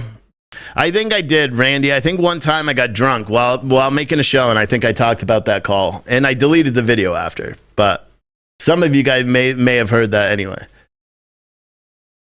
But yeah, I mean, and I could talk briefly about it now, and it still got me almost for a second there, but I mellowed out. But I saw his face, and I've seen other firefighters and medics. I saw grown-ass men fucking fall apart because of shit they did. Talking to veterans and shit like that. I mean, it's just wrong, dude. It's wrong that you have a case that's so open and shut right here, and you're forcing a kid to have to get up and give. And I even said it. I don't know why they're having him testify. It doesn't make any sense. This is his fucking life, and he's being judged by millions and millions of people right now. He's being judged. This is his life. He probably feels he has no other option. He has to get out there and say it all, and he's reliving this. I could see that he was reliving it as he's talking about it. We have to remember what America's supposed to be, because this, what you see now, isn't America. This is not the America I want my kids to be in, and the America I want my kids to grow up with. I promise you, it's not. Someone said if that was fake, give him an Oscar. I can 100% guarantee with 100% certainty that was not. All right, trial is back. We'll see you during the next break.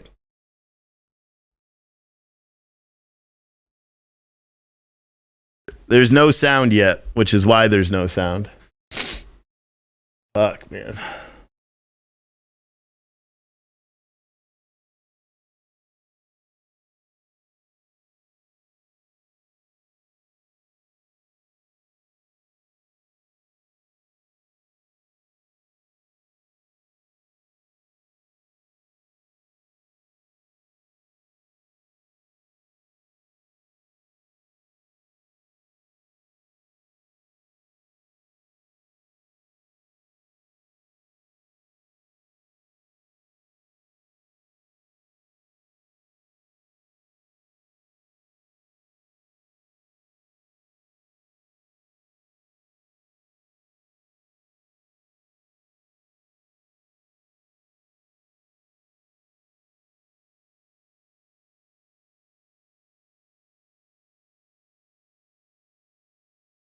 Dude, and I'm just reading Twitter just while we're waiting for this to begin. I'm just reading some of the Twitter comments, and people are talking about PTSD and all that stuff right now, and I'm like, all right, here it goes. Never mind. Kyle, you were testifying about coming into contact with Mr. Rosenbaum. Yes. And Oh, wait. I apologize. Oh, forgive me. We got everybody? Okay. Start over. You were testifying about coming into contact with Mr. Rosenbaum. Yes. And you saw Mr. Rosenbaum. What happened? Once I got to that car and I stepped forward to put that fire in the Duramax out, and Mr. Zeminski stepped towards me, I went to go run back south down Sheridan, and Mr. Rosenbaum was right there at the corner of the Duramax starting to chase me, and that's when I realized the only place I can run with the people around me is straight towards the building of the car source lot number 3. When you saw Mr. Rosenbaum, that's when you said friendly? When I heard burn inside, I don't know exactly where I was at in the time for that. Did Mr. Rosenbaum say anything to you?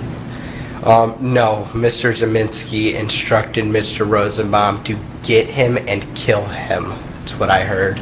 And you go running what's been referred to the southwest corner of car source? Yes. And as you're running in that direction, describe being chased. What was happening? As I'm running in that southwest direction, Mr. Rosenbaum throws, at the time, I know it's a bag now, but when he threw it at me, with the light, it looked silver and it looked like the chain when he threw it at me. And then I continue, I turn around for about a second while continuing to run, and I point my gun at Mr. Rosenbaum. Does that stop him from chasing you? It does not. Okay. After you turn around and you had your hands up kind of in a low ready position? Yes. And you see Mr. Rosenbaum coming at you? Yes. And what do you do then? After he throws the bag and he continues to run, he's gaining speed on me. A gunshot is fired from behind me, directly behind me, and I take a few steps, and that's when I turn around. And as I'm turning around, Mr. Rosenbaum is, I would say, from me to where the judge is, coming at me with his arms out in front of him. I remember his hand on the barrel of my gun. And why didn't you just keep running? When I was over there were about 100 people surrounding those cars, and there was no space for me to continue to run to. Okay. And so you turned around? Yes. And as you see him lunging at you, what do you do? I shoot him. And how many times did you shoot? I believe 4.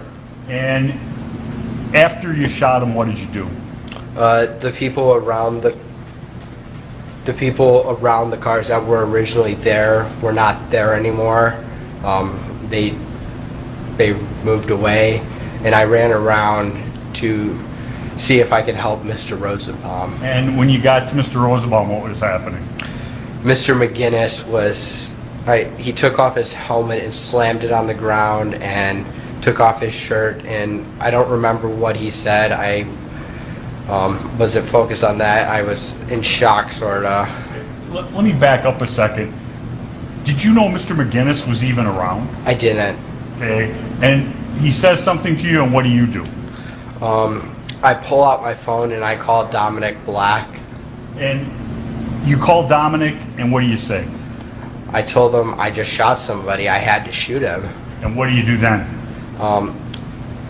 I now know it to be Kelly Zeminski, Joshua Zeminski, and I don't know the other people were screaming, "Get his ass, get his ass, get him, get him, get him." And based upon that, did you feel as though you were safe to stay where you were at?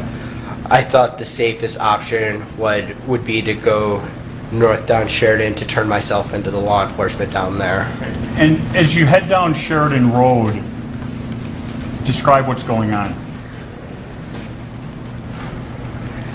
As I'm running, at first I'm in the sidewalk, and Mr. Lukowski, Jason Lukowski, is in the sidewalk, and I stop to talk to Mr. Lukowski for a brief second. I remember telling him that I just shot somebody and I need help to get to the police because the crowd, there was a mob was chasing me. And did Mr. Lukowski offer you any help? I don't remember. Okay, what do you do then? I continued to run after hearing people say, People were saying cranium him, get him, kill him. People were screaming, and I just was trying to get to the police running down Sheridan Road. And you say I'm trying to get to the police. Why were you trying to get to the police? So I didn't do anything wrong. I defended myself. Did you feel as though there was safety where the police were? Yes. And as you head down Sheridan Road, what's the next thing you remember? The next thing I remember is Anthony Huber striking me in the head with a skateboard. Okay. As you sit here today, do you remember talking to Gage Grosskreutz? Yeah, sorta, a little bit. I didn't know it was Gage Grosskreutz when he came up to me, but sorta. Okay. And when this individual runs up to you and gets how close? I would say within a foot. Did you shoot him? I did not. Did you point your gun at him? I did not. Why not? I didn't see him as a threat to my safety or life. Okay. Was he armed at that time? Not that I noticed. Okay. And you continue running in a northerly direction down Sheridan Road? Correct. And as you're running in that direction, you said the next thing you remember is Anthony Huber. Yes. Describe that. Anthony Huber, what I remember is running past Anthony Huber, and as I'm running past Mr. Huber, he's holding a skateboard like a baseball bat, and he swings it down, and I block it with my arm, trying to prevent it from hitting me, but it still hits me in the neck, and as I block it, it goes flying somewhere off in the distance. And do you stop then? No. What do you do next? I keep running down Sheridan Road towards the police line. Then what happens?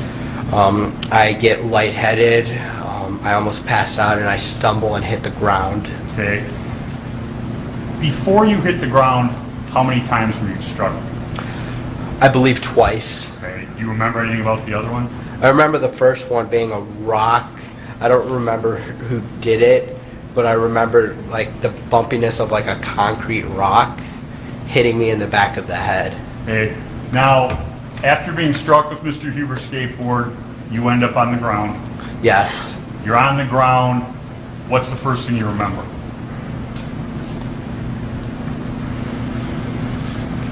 As I'm on the ground, there are people around me. I don't recall how many, but I remember moving my rifle in their direction, and they back off besides one person. Okay. When you noticed people by you, you said you moved your rifle in their direction? Yes. Did that individual keep coming? The last person did. Okay. The people that stopped, what did you do to them? Nothing. Okay. And you're saying the last person in that group continued to come at you? Yes. And describe what happens. The last person, I don't know his name. I don't think he was ever identified. Jumps at me he was wearing boots, I believe, and as he's running at me and jumping, as his boot is making contact with my face, I fired 2 shots at him. Why did you shoot at him? I thought if I were to be knocked out, or he would have stomped my face in if I didn't fire. As a result of being kicked in the face, what happens? Mr. Huber, immediately after I'm kicked in the face, runs up as I'm sitting up to try to get up and get to the police. I'm on my back, and Mr. Huber runs up. As I'm getting up, he strikes me in the neck with his skateboard a second time. Then what happened? He grabs my gun, and I can feel it pulling away from me, and I can feel the strap starting to come off my body. And what do you do then? I fire 1 shot. And after you fire, striking, we now know Mr. Huber, what do you do? I lower my weapon, and I see Mr. Grosskreutz with his hands up, and as I'm lowering my weapon, I look down, and then Mr. Grosskreutz, he lunges at me with his pistol pointed directly at my head. Now, you heard Mr. Grosskrewitz's testimony about re-racking? Yes. Did you re-rack your weapon? I did not.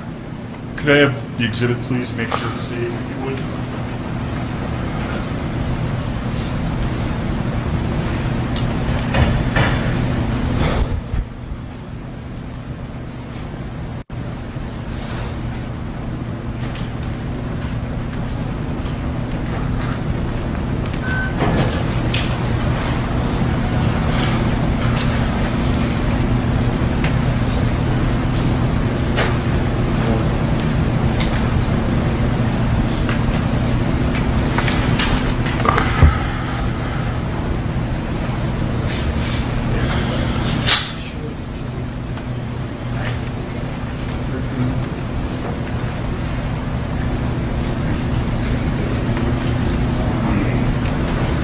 Showing you what's been previously marked, Exhibit 28. Do you recognize this? I do. Now, when somebody would, as Mr. Grosswood said, re-rack, is that this? Yes. Do you call it re-racking? I call it charging, putting a live round into the chamber. And to recharge, you have to pull this all the way back? Yes. Say that's about 4 inches? No, I'm asking you if you agree with that approximation. Mr. Rittenhouse, how far do you think that is? 3-4 inches.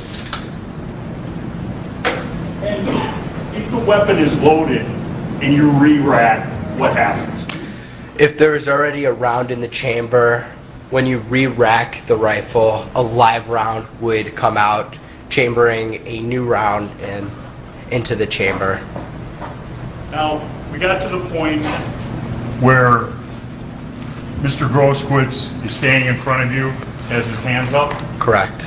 And are you aware that he's armed?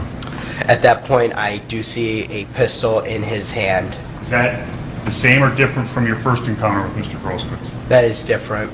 And he is standing, you said? How close to you? What I remember is our feet were touching, what it seemed like. Okay. And you do what? My rifle is down, his hands are up, his pistol is in his hand, and then Mr. Grosskowitz looks at me, and that's when Mr. Grosskowitz brings his arm down like this, like his arm is like that with me on the ground, and his pistol is pointed at me, and that's when I shoot him. How many times did you shoot him? Once.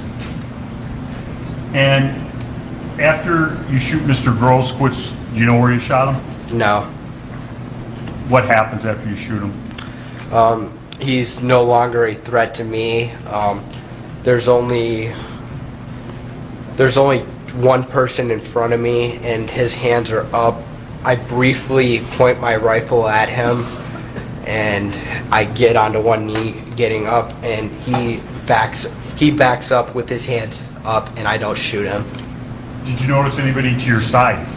To my left, there was a gentleman with a pipe, and to my right, I believe it was a fence post. I don't know what it was, but it was a large object.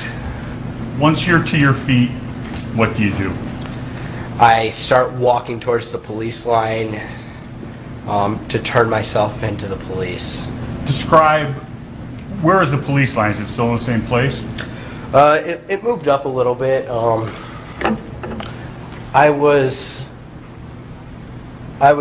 down in the road about approximately right here. I'd say over here somewhere in this area. I don't remember exactly, but the police line was right here. I could see the flashing lights as I was trying to get to the police before. Okay, and as you go towards the police line, describe what happens. I run and walk. I put my hands up, and as I'm walking towards the police, I can't really hear anything. My vision is very narrow. I can only see directly in front of me. I see the flashing lights. I remember I occasionally tried to move my rifle behind me, to put it behind me so I could so the police didn't see me as a threat when I tried to turn myself in.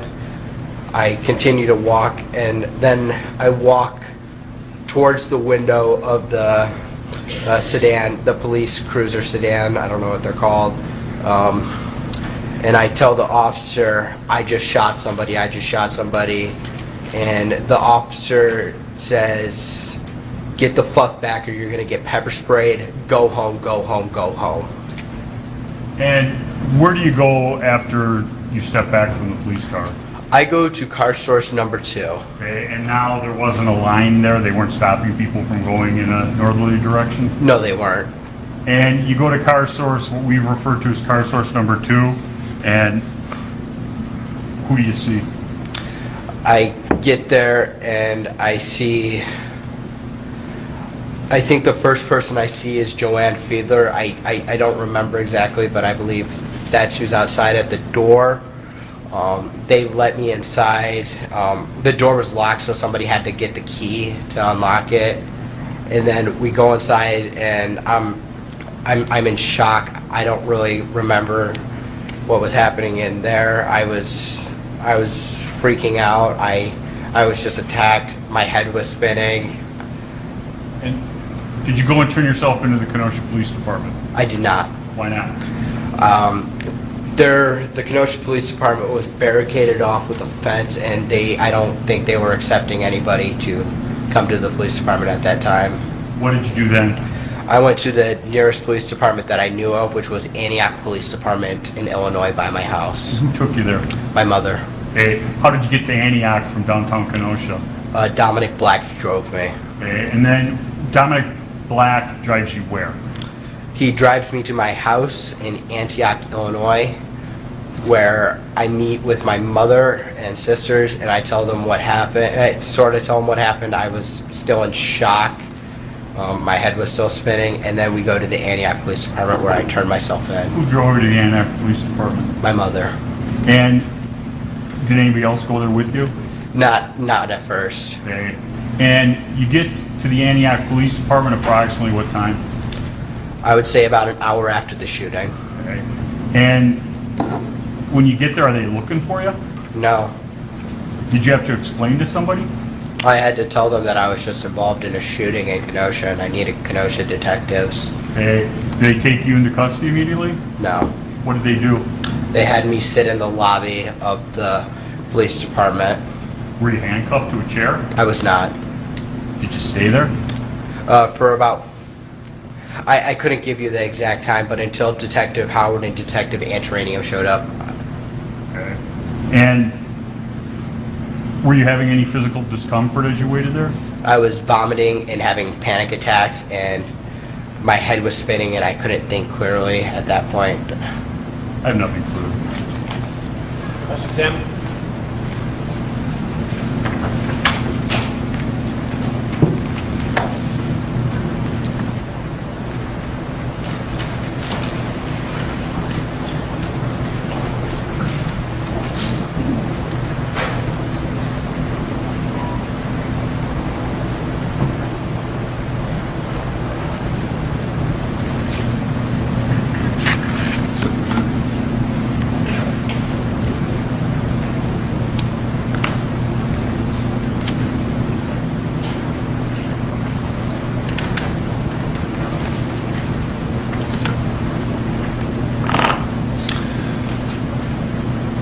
Good morning, Mr. Rittenhouse.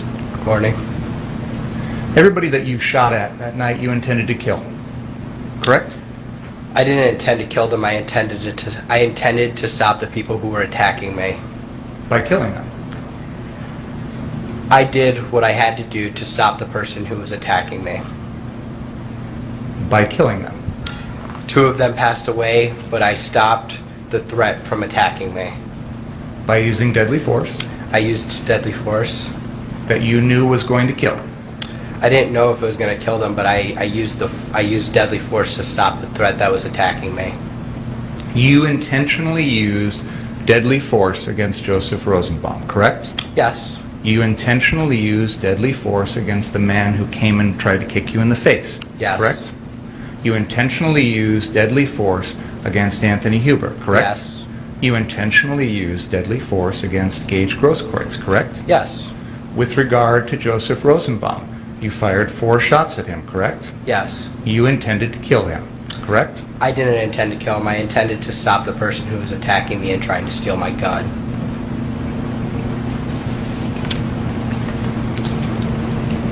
Since August 25th, 2020, this is the first time that you have told your story. Sustained. Since August 25th, 2020, you've had the benefit of watching countless videos of your actions that night, correct? I've seen certain videos, not all of them. I've seen the majority of them actually here during the trial. You've also had the opportunity to read articles. People have written interviews, things like that, about what happened that night, correct? I do my best to avoid what people write on the internet. A majority of it's not true. You have also sat here through 8 days of trial, correct? Yes. And you've had the opportunity to watch all of the videos that have been played in this trial? Yes. Sir, if you could please let me finish my question before answering. And I will do my best to let you finish your answer before I go on to the next question. Fair? Yes. You have also had the opportunity to listen to the testimony of all 30-some witnesses that have testified in this trial so far, correct? Yes. And after all of that, now you are telling us your side of the story, correct? Correct. I'm going to ask you folks to go in the library for just a second. Please don't talk about the case. Oh, Mr. Prosecutor is in trouble. The prosecutor is in trouble. Get him, boys. Oh, the judge is pissed. Look at his face right now. He is pissed. The judge is pissed.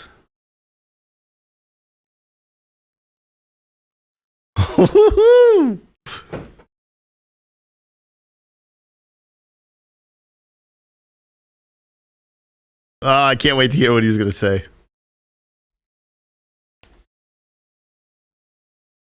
Commenting on my client's right to remain silent. I'm sorry, You need to account for this. I'm so sorry. Your Honor, I don't want to jury here. He's commenting on my client's right to remain silent. No, Your Honor. I am making the point that after hearing everything in the case, now he's tailoring his story to what has already been introduced. The problem is, this is a grave constitutional violation for you to talk about the defendant's silence. And that is, and you're right on the borderline. And you may be over, but it better stop. Understood. This is, I can't think of the case, the initial case on it, but this is not permitted. All right. Ask the jury to come in, please. Got him! Got him! This judge. Sorry, everyone on Rumble and Citizen Stringer, you didn't just hear me yell, but you heard that. I just applause, man. The judge is holding him to account, which is what he should be doing. He should have done it sooner, to be honest.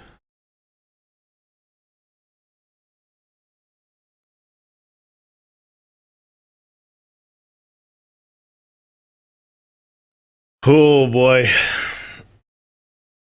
Yeah, the judge is ticked off as hell. He should be. He should be.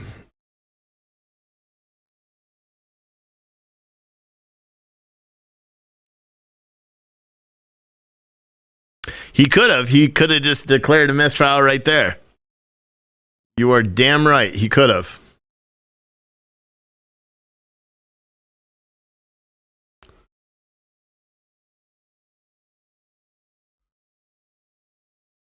Oh, yeah. The prosecution right now is crapping themselves. State the objection. You were armed with an AR-15 semi-automatic rifle that evening, correct? Yes. You had it loaded with 30 rounds of full metal jacket ammunition, correct? Yes. That weapon with 30 rounds is capable of killing at least 30 people, correct? Yes. You had arranged to have Dominic Black purchase that weapon for you in Ladysmith, Wisconsin in early May of 2020. Is that correct? We were up north shooting and not shooting. We were up north going camping, and Dominic Black brought his rifle, and we were talking. I was like, "Hey, what if we get a rifle for me? I'll give you the money. You can purchase it. It's yours until I'm 18." So I bought the rifle for Dominic, and I can use it. But once I'm 18, we can do a private sale, and we can have it turned over to my name once I turned 18. Because you knew, as a 17-year-old, you could not have that gun, correct? I knew I could not buy that gun. You knew you could not possess that gun also, correct? No. You weren't aware that under Wisconsin law... I'm going to instruct the jury later about the law. So, and that he wouldn't, what he thinks on the subject is not dispositive anyway, so it was unlawful for him to purchase the gun. It wasn't just unlawful for you to purchase it, it was unlawful for you to bring it home, correct? In Illinois, I wasn't able to bring it home because I didn't have a FOID card, a firearm owner identification card, in Illinois. You knew in Illinois that you couldn't get that until you turned 18, correct? No, you can get a FOID card at 16 in Illinois. But you didn't have one? I did not. And even after this gun was purchased for you in May, you never got one after that either, did you? Actually, I applied for a FOID card in May of 2020, but due to the charges, and there was a backlog in Illinois for the FOID card, but after you filed the charges against me, it was denied because of the charges here in this state. You found out about that after you were criminally charged in this case? I found out about this in November of 2020. A letter was sent to my old residence. So you knew that without that FOID card, the gun could not go back to your residence in Illinois, correct? Correct. And you agreed that the gun would be kept at Dominic Black's stepfather's house here in Kenosha, correct? Because he had a safe, yes. And you agreed that you wouldn't have access to that gun, correct? We agreed that the only time I would use the gun is when I was with him and we would go to like the Bristol shooting range or up north to his land. But the only time prior to the night of August 25th, 2020 that you ever used that gun was up in Ladysmith, correct? Correct. So you didn't go to the Bristol shooting range ever? I did. Not with that rifle, but I did. Pay attention to my question, please. You didn't ever go to the Bristol shooting range with that gun, correct? Correct. And you picked out that gun because Dominic had it, correct? Yeah. You could have, if you wanted to, chosen from any number of guns that were for sale, fair enough? That were at that store. There weren't many, but yes. I'm sure the store in Ladysmith isn't the only store that sells guns, correct? You can ask questions. That was a question. No, it was a statement. Isn't it correct, Mr. Rittenhouse, that there are other places to purchase guns besides that one store in Ladysmith, Wisconsin? I believe so, but that's where we're at, so that's where we got the gun. And you, if you wanted to, could have given Dominic Black money to purchase a gun at other locations, fair? Didn't cross my mind, but now that you say it, yeah. Why did you pick or want Dominic Black to buy for you an AR-15 as opposed to a pistol or a shotgun or some other type of rifle? I cannot legally possess or carry a pistol because I'm not 18 in Wisconsin. I believe it's 18 in Wisconsin for a pistol. But with the rifle, I knew I could possess that rifle. I knew I couldn't buy it, but I knew I could like take it to like the shooting range or possess it. And with shotguns, they didn't have any shotguns in stock. That was my original plan, to get a shotgun for trap shooting. But there weren't any at that Lady Smith store, and I didn't want to go to Walmart and buy one. So your understanding at that time was that Wisconsin law prohibited you as a 17-year-old from possessing a pistol, but you could have an AR-15? Yes. What was that understanding based on? The understanding was based on when we would go up north, it was me, Dominic, and my sister, and we were allowed to carry the rifles around, and the officers over there said it was fine. I'm going to move to strike as hearsay. What officers would have told You you. asked a question on what the source of his knowledge was. It's not admissible, and none of this is, frankly, and that's why I interrupted before. What the defendant believes the law to be, what the district attorney believes the law to be, what the defense believes the law to be, are irrelevant. I will tell you, when I instruct you, what the law of Wisconsin is pertaining to the possession of a firearm by a person under 18, and that'll be the source of your knowledge. I'm allowing the testimony right now because it bears on there's an old maxim under the law of ignorantia juris non excusat. Ignorance of the law is not an excuse. Ignorance of the criminal law is not an excuse. If you commit a criminal act, whether you knew it was criminal or not, you're responsible for your conduct, and because you're responsible to know the law. It's not relevant, except in this case, there are specific issues about his awareness and knowledge about certain conduct that is relevant on some issues. So it's quite complicated. Hopefully it'll sort out when I instruct you at the end. But that's why I'm allowing the questions and the answers, but do not be confused about anything that these people say is not necessarily accurate as to the state of Wisconsin law. Any question about that? Okay, thanks. Go ahead. So you're telling us that the reason that you wanted Dominic to buy you an AR-15 as opposed to a pistol is the only reason was because you felt you couldn't lawfully possess a pistol? Correct. You didn't pick out the AR-15 for any other reason? I thought it looked cool, but no. You didn't pick it out because you wanted to go hunting with it, did you? No. You didn't pick it out because you were going to use it to protect your house, correct? Correct. You picked it out because it looked cool. I thought it looked cool. Guess that's the reason, yes. It resembled the types of weapons that are used in first-person shooter video games, correct?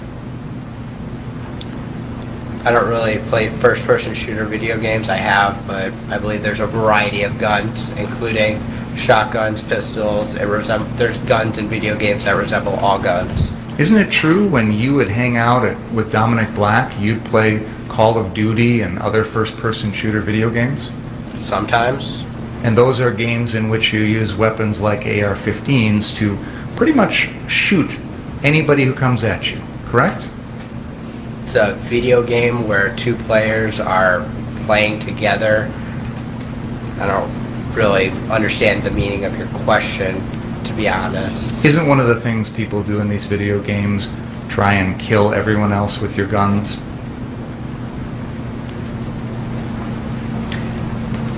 Yeah, in the video game, it's just a video game. It's not real life. Now, you introduced yourself as living in Walworth County right now. Is that right? On the date that this all happened, you were an Illinois resident? Correct. You had grown up in Illinois? Correct. You had not spent any significant time living here in Wisconsin, correct? No. You'd agree with me that's correct? No, I've spent time at my father's house and partially live here also, so no, that's not correct. You indicated you had attended, was it Penn Foster High School? Yes. That's an online high school? Correct. So you were not attending high school in person? No. And at the time that all of the things in this case were happening, from the time the AR-15 was purchased to the night of August 25th, you were 17 years old that entire time, correct? Correct. Could we have exhibit number 7 up, please?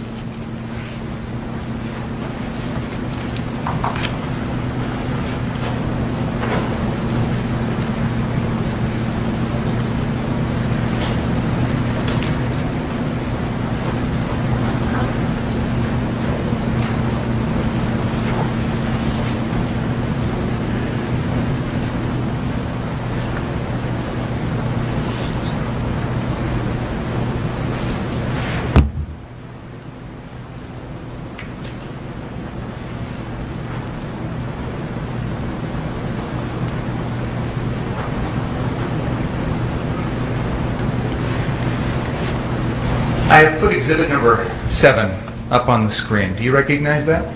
Yes, that's my old TikTok account. That was a TikTok account that you had during the summer of 2020, correct? Yes. And it says your name on there, Kyle? Yes. Your username on TikTok was 4 Doors More Whores? Yes. And that's a picture of you there with your AR-15, correct? Yes. And underneath that, you have put on your profile the phrase, bruh, B-R-U-H, I'm just trying, T-R-Y-N-A, be famous. Is that correct? Yes. You're the one who wrote that? Yes.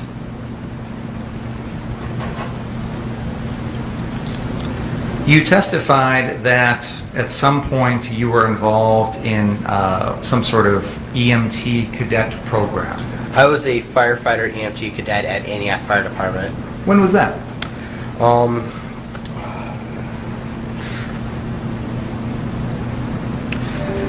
I was a cadet at the Antioch Fire Department, I believe from 2018 or 2019 up until the incident of August 25th. An EMT cadet is someone who's just beginning the process of eventually achieving full EMT certification. Is that correct? No. Were you studying to be an EMT before August 25th, 2020? I was learning about certain things in the field of firefighting and EMS. But that's not actually formal classes, is it? No, we met once a week, and we would either, depending on the day, we would either do EMT stuff like learning how to do airways, or we do firefighter stuff like doing hose drags and learning how to crawl through buildings. And these are things that you did with the, which firefighter? Antioch Fire? Antioch Fire Department. You weren't a member of the fire department, were you? I was. You were a actual on-duty member on the roster of the Antioch Fire Department? No. So when you say you're a member, what do you mean? I was a member of the Antioch Fire Cadet program. We were issued shirts, Antioch Fire Cadet member. We would help with the pancake breakfast at the VFWs, and we would wear Antioch Fire Department staff shirts. I still have one in my closet. And maybe I didn't express myself clearly. You were not a member of the Antioch Fire Department, correct? I was a member of the cadet program, which was through the fire department. So you'd go out and fight fires? We can go on ride-alongs, but we can't go into burning buildings for liability reasons. You'd go out there and you'd save people from burning buildings? Not me personally. Because as a cadet, they would never let you anywhere near that, right? They wouldn't let any of the cadets go into an actual live fire. At the end of whatever this program is, you weren't actually going to be an official firefighter, were you? No, it's to help prepare you for the firefighter academy, firefighter EMT academy. And you weren't going to be an EMT at the end of this program either, were you? No. You know that to be an EMT, you have to be 18 and a high school graduate, correct? Depending on the state, in Illinois, you can take a class at the college at 16, and you can have your EMT license by the age of 17. I wasn't in that class, but in Illinois you can. You never did any of that? No, I was online school. The night of August 25th, you're here in Kenosha, Wisconsin, saying you're an EMT, correct? Yes. That was a lie? Yes. You were also telling people you were 18 or 19 years old. That was a lie too, right? No, I didn't tell anybody my age that night. You never volunteered it at all, did you? I didn't. Because you knew as a 17-year-old you shouldn't have been there, right? No, I just didn't find it relevant to give my name. Well, I gave my name, but my age to anybody. It wasn't something that came up in conversation. It's because you felt if people found out how old you were, they'd realize you shouldn't have been there, right? No, it just because it didn't come up in conversation. If somebody would have asked, I would have been like, yeah, I'm 17. So you felt that as a 17-year-old, it was appropriate for you to be out on the streets of Kenosha with an AR-15 that night. Fair? I believe I had any other right to be there as anybody else. As any other adult? As anybody. But you weren't an adult? No. You indicated that you were working at the Recplex and had been working at the Y before that. Is that right? Yes. That was a YMCA down in Illinois, correct? Correct. And you had gotten furloughed there when COVID hit in March? Yes. And you had only started working at the Recplex on August 14th, correct? I believe I got hired before that, but I was on vacation on August 14th, so I was on vacation, so I couldn't start until August 14th. Your first time working at the Recplex was on August 14th, correct? I believe that was my first day. And then you worked the week after that from August 17th to August 23rd, correct? I believe so, till August 24th I worked. And then your final shift was on August 24th, correct? Yes. You worked a total of 41 and a half hours at the Recplex, correct? That's the number you got? And you were a lifeguard? Yes. You were walking around their swim area with one of those red, long, life-saving things, monitoring the pool, correct? A rescue tube, yes. Okay.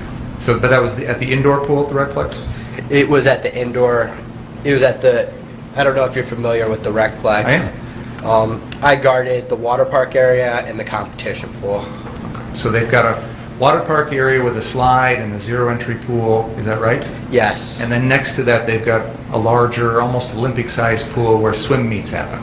50-meter competition pool divided in half to make it a 25. Okay, and you were lifeguarding at both of those? I would rotate. We had rotations, and me and other guards, we would do we had three-person shifts.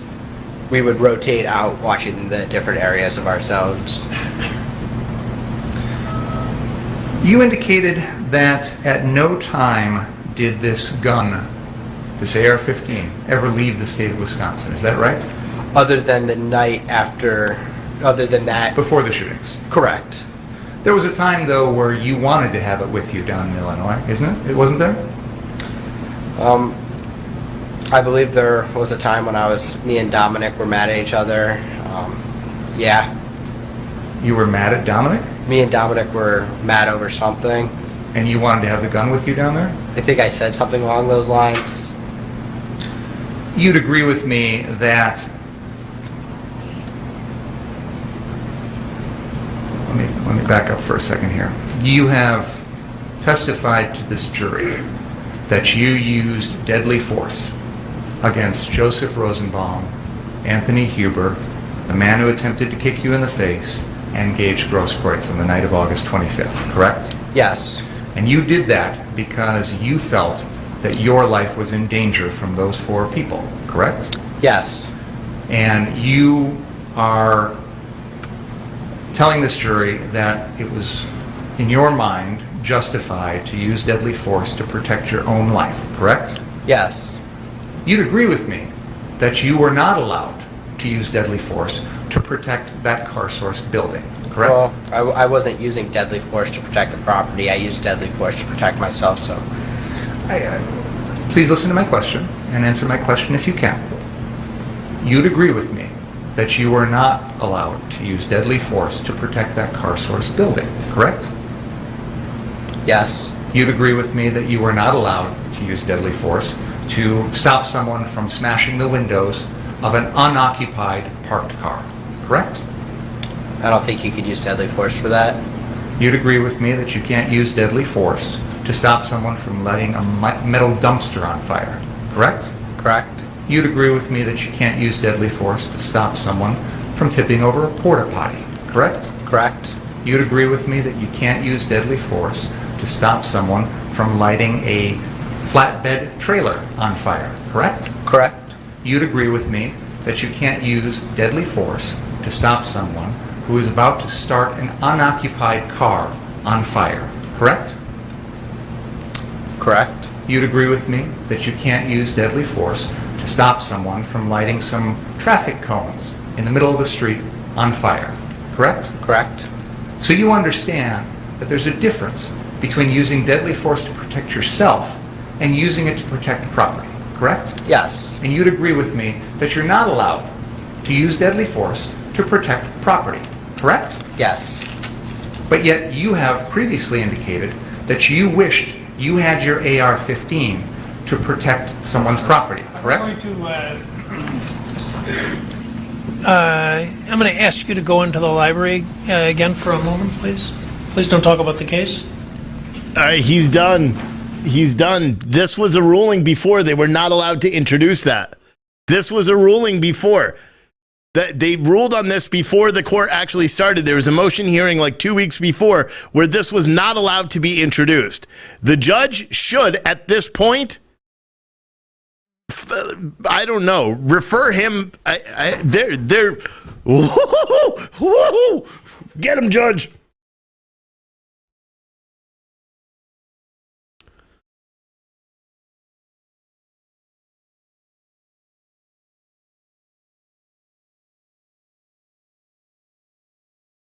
Mr. Richards?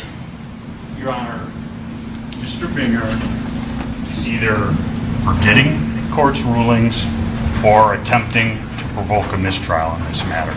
He knows he can't go into this, and he's asking the questions. I asked the court to strongly admonish him, and the next time it happens, I'll be asking for a mistrial with prejudice. He's an experienced attorney, and he knows better. Mr. Binger? First of all, Your Honor, this was the subject of a motion. I'm well aware of that. And the court left the door open. For me, not for you. My understanding of You should have come and asked for reconsideration. You did on the one motion, and in fact, I granted your motion for reconsideration. That was not our motion. Excuse me. I did. I granted. We did not move that to was reconsider. Their motion. We have not filed any me. motions to reconsider in this case. That was their motion for reconsideration, which I denied. But I said I denied it, or I indicated a bias towards denial is what I did. Held it open with a bias towards denial. Why would you think that that made it okay for you, without any advance notice, to bring this matter before the jury? I was astonished when you began your examination by commenting on the defendant's post-arrest silence. That's basic law. It's been basic law in this country for 40 years, 50 years. I have no idea why you would do something like that. And it gives, well, I'll leave it at that. So I don't know what you're up to. May I respond? Yes. We filed an other acts motion on this exact issue because, in my mind, and I argued this, it is identical to what was going on the night of August 25th, in the sense that the defendant was using this exact same weapon. He was using it in a manner to try and protect property.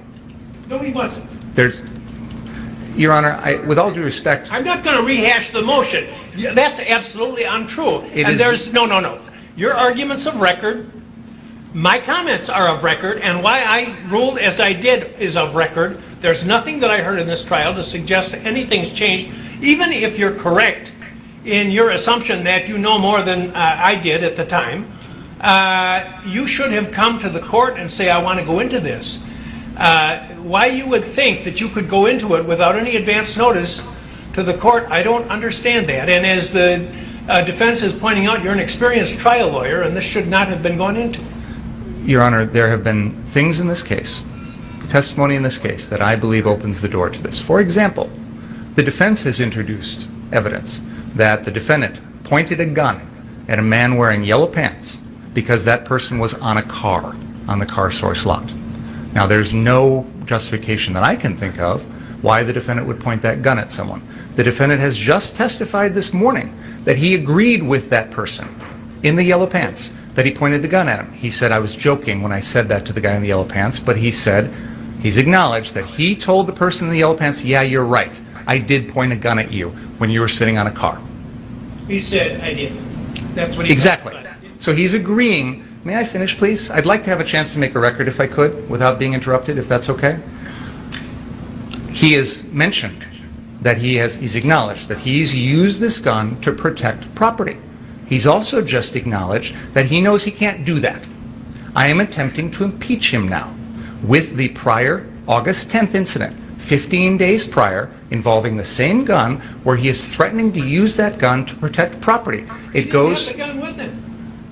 Your Honor, he is saying he wished he did so he could shoot people. You know, there's a lot of difference between commenting about something when you haven't got a gun and threatening someone when you do. You know, it's interesting, Your Honor, because the entire defense theory in this case is Joseph Rosenbaum, who was unarmed. I want you to tell me what the defense theory of the case is. I want... May I respond to what you just said, Your Honor? I'd like to respond to what you just said.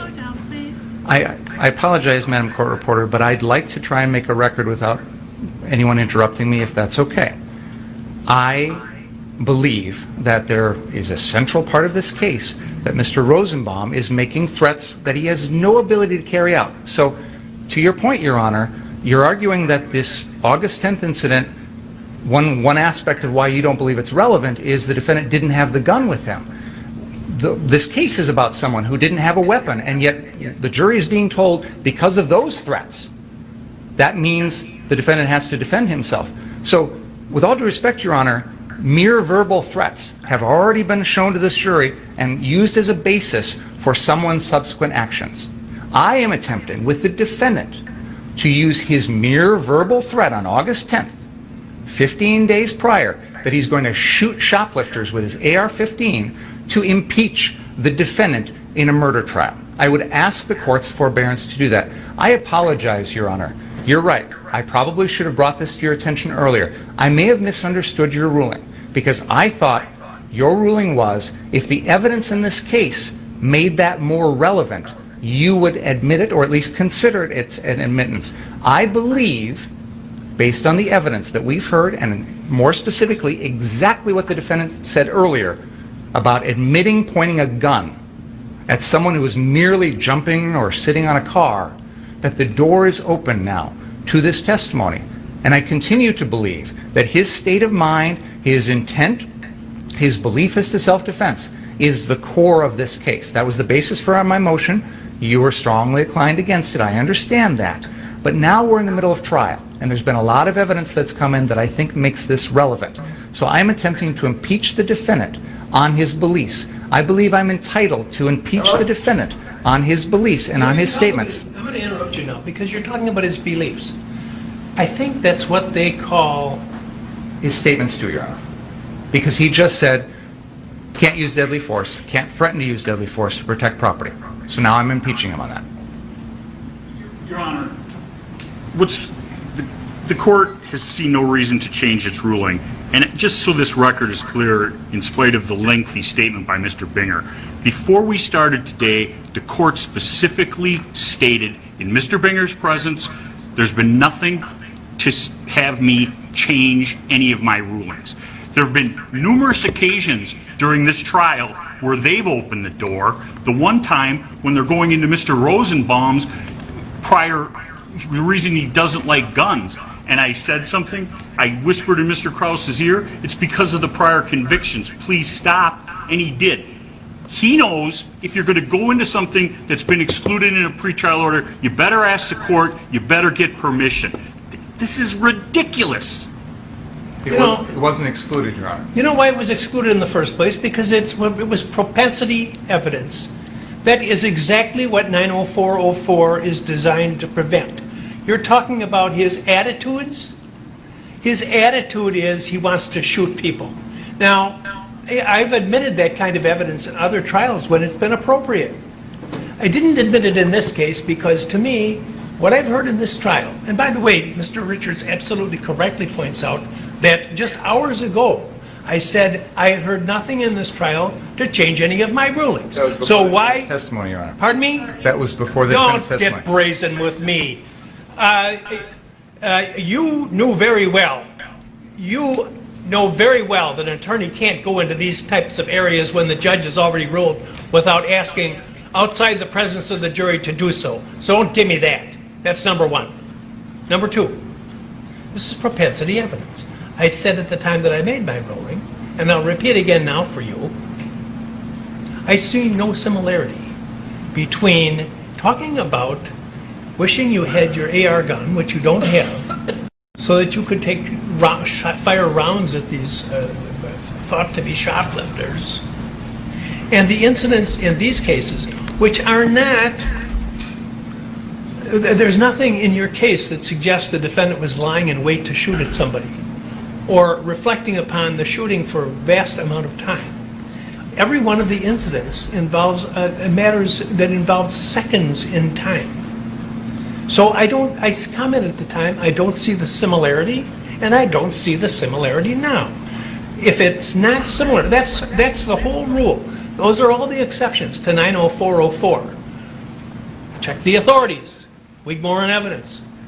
Judge Weinstein. Colonel McCormick. It's the prior act has to bear the signature of the accused, or it has to be so similar as to suggest it's a common plan or something like that. You have an incident where he's making comments about some alleged shoplifters versus crimes that involve instantaneous actions, whether premeditated murder or whether self-defense. That's for the jury to decide. But I don't see the similarity. I said it couldn't come in, and it isn't coming in, no matter what you think. Number two, I have to be concerned that with what Mr. Richards has said about the progress of the trial, and when you were I said you were over the line, close to, or over the line on commenting on the defendant's pretrial silence, which is a well-known rule. I'm astonished that would have been an issue.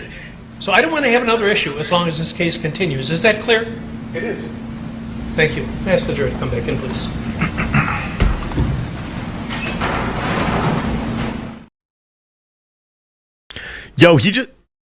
He just got spanked. He just got spanked. Hopefully the prosecution does it again and they declare a mistrial with prejudice, which means they can't do this anymore.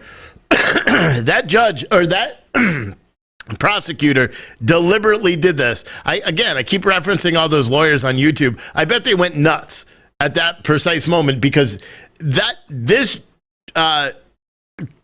Kenosha private investigator guy that does the blogging, he's right about everything. This prosecutor is a shady son of a gun. Shady son, and he knows he lost. So he's trying to get a mistrial now instead of getting an acquittal. That's what's going on. That's why the prosecutor is doing stuff. He's a seasoned veteran. That's why he's doing it. Because he's trying to get a mistrial. And that's what the defense said. They know he lost too. He knows he lost. So he's trying to get a mistrial. What a scumbag, bro. What a scumbag. Anyway, here's your show.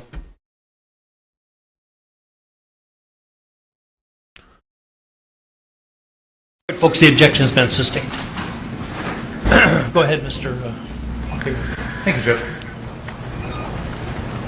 So, I want to turn your attention to the day of August 25th, 2020. Okay.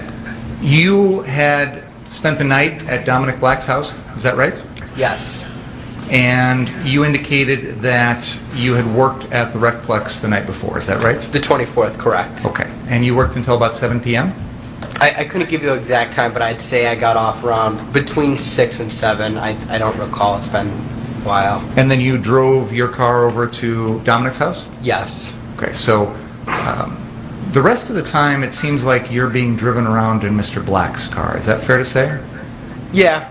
Why did you guys use his instead of yours, if you know? At the time, I didn't have a driver's license, and I would drive just to get to work and sometimes to go to Dominic's dad's house. So even though you didn't have a driver's license, you drove from your home in Antioch to the Recplex to work that day? Yes, to be able to get to work. And then after work, you drove without a driver's license to Dominic Black's house? Yes. So I assume then on the week prior to that, when you drive yourself to work, that was also without a driver's license? Objection to this. Let's go to... I'll move on. So you drove to Mr. Black's house, you left your car there? Yes. And you spent the night at his house? Yes. And then the next day, you guys woke up at some point and came down to Ruther? I got my license when I was 22 years old. I've been driving since I was 14. Had dinner, woke up in the morning, had breakfast. We were going through I was on social media and we saw the damage and we saw the car store, so we decided to go downtown. And you came down in Dominic's car? Correct. And you said that there was a time in which you were cleaning graffiti at Ruther? Yes. And then at some point, I believe you said, and I want to make sure I'm understanding the timeline here, that you went to one of the car sources and encountered the owners, Sam or Sal or whoever they are, correct? Yes. Which of the car source locations was that? It was the car source right here.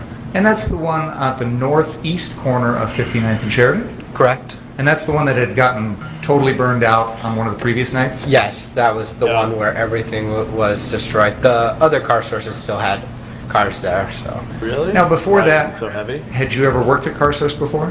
I have not. Had you ever bought a car there before? I have not. Had you ever even heard of Car Source before all that? Yes. Through Dominic? Well, no. I would drive past it on a daily basis. Right, I was in Kenosha almost every day, and I drive down Sheridan Road almost every day. What time's your... So you saw the business along with the churches and the ultimate gas station and the courthouse and everything else in that area? Yes. Okay. And you talked to these owners yourself? Me and Dominic did. And did they ask you to come protect the property? They didn't ask me. Directly? They didn't ask me directly. They asked Nick Smith. Okay. And was Nick Smith around for that at that moment? He wasn't there when me and Dominic were talking to them. Did you ever personally witness any of these Car Source folks, Sal or Sam or any of the folks that were running that business, did you ever personally witness them ask Nick Smith to guard any of their properties? No. Did you ever witness any of them ask anyone to guard any of their properties? Not that I can recall. What time, if you recall, did you find out that they'd asked Nick Smith? I believe I said in my direct examination between 3:15 and 3:30. And that was shortly after you had sent a text to Sam, right? Correct. And you texted him and asked him if you could protect his business that night, correct? I did. And in that text you said, I'm more than willing and will be armed, correct? Yes. You meant you'd be armed with your AR-15? Yes. And you said that me and my brother would both be there armed, correct? Yes. By your brother you meant Dominic? Yes. He's obviously not legally your brother. No. And you said in the text, I just need address. Do you recall that? Yes. Why did you need the address of a location you'd already been to? I just wanted to like pinpoint it on the Google Maps because GPS, because you know with all the roads were closed down in Kenosha, I just wanted to know the best route to drive there with Dominic. But you just told us that you drove past here every day up and down Sheridan. Why did you need GPS to help you find a place that you drive past every day? The roads weren't closed when I drove past them every day. But you still knew where you were going, right? Sort of, but with like the back roads. Okay, so let's talk about the roads being closed. What do you mean by that? Well, Sheridan Road was closed off, and I'm trying to remember. I don't think there are a lot of roads closed off. I couldn't tell you exactly their names right now. Was that because there was construction going on? No, they were closed off because of the riots. They were closed off to keep people out of the area, right? Yes. And you knew there was a curfew that night, right? I believe I got an emergency alert text at around 8 p.m. Just like everybody else, saying, stay off the streets. I'm sorry. Objection. There's no curfew charge. It's still relevant to his decision making.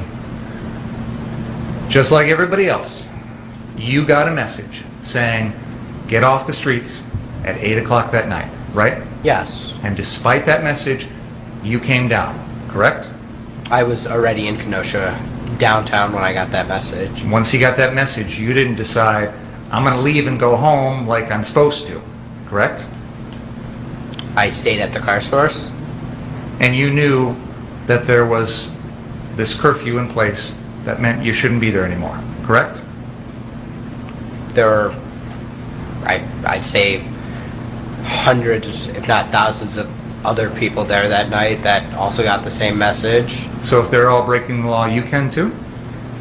I don't think the curfew was really being enforced.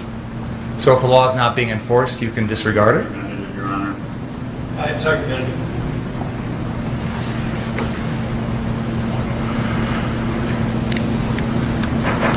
You said that there was a time in which Nick Smith asked you guys to drive him down to Chicago.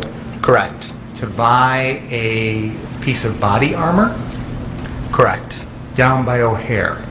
Correct. And you guys were willing to do that at first?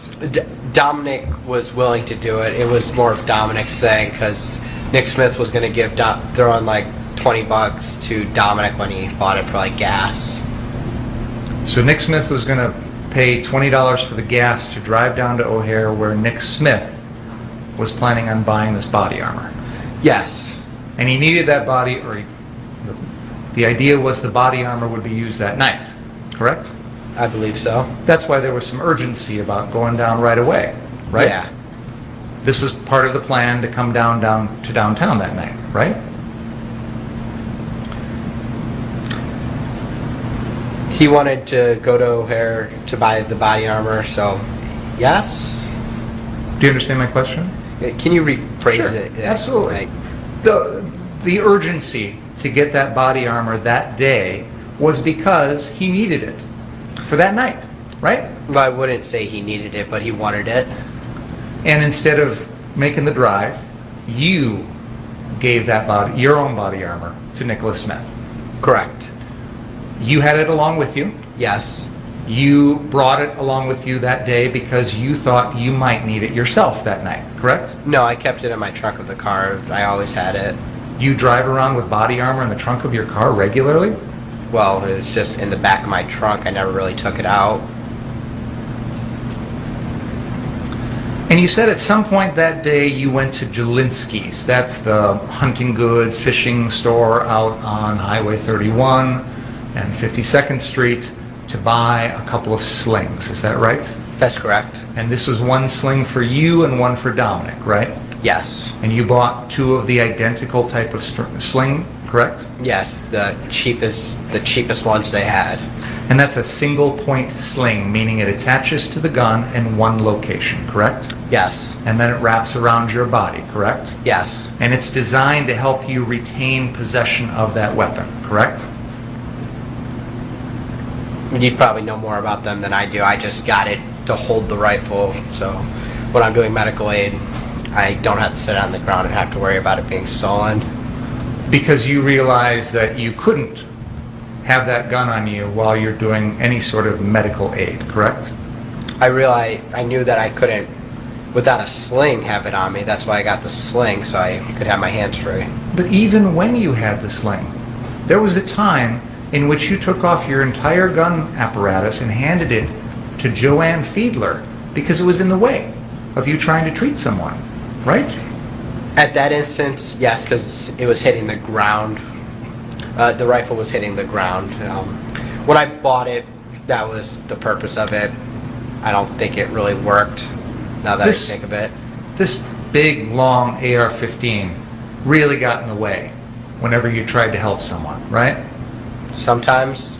If you had a handgun, for example, you could have been, it would have been physically more easy for you to try and treat someone. Fair? If I could have legally carried a handgun, I would have carried a handgun instead of a pistol. I mean, instead of a rifle.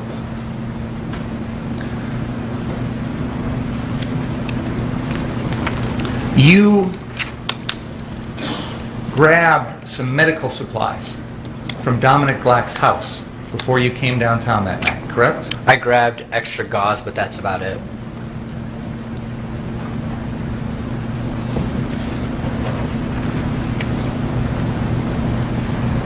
You testified earlier that your AR-15 was loaded with 30 rounds of ammunition. Is that right? Yes. Where did that ammunition come from?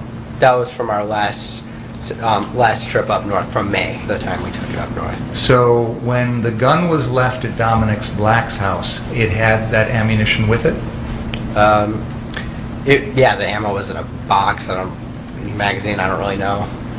When you were at Dominic Black's house on August 25th, you found that AR-15 downstairs in his basement, correct? No.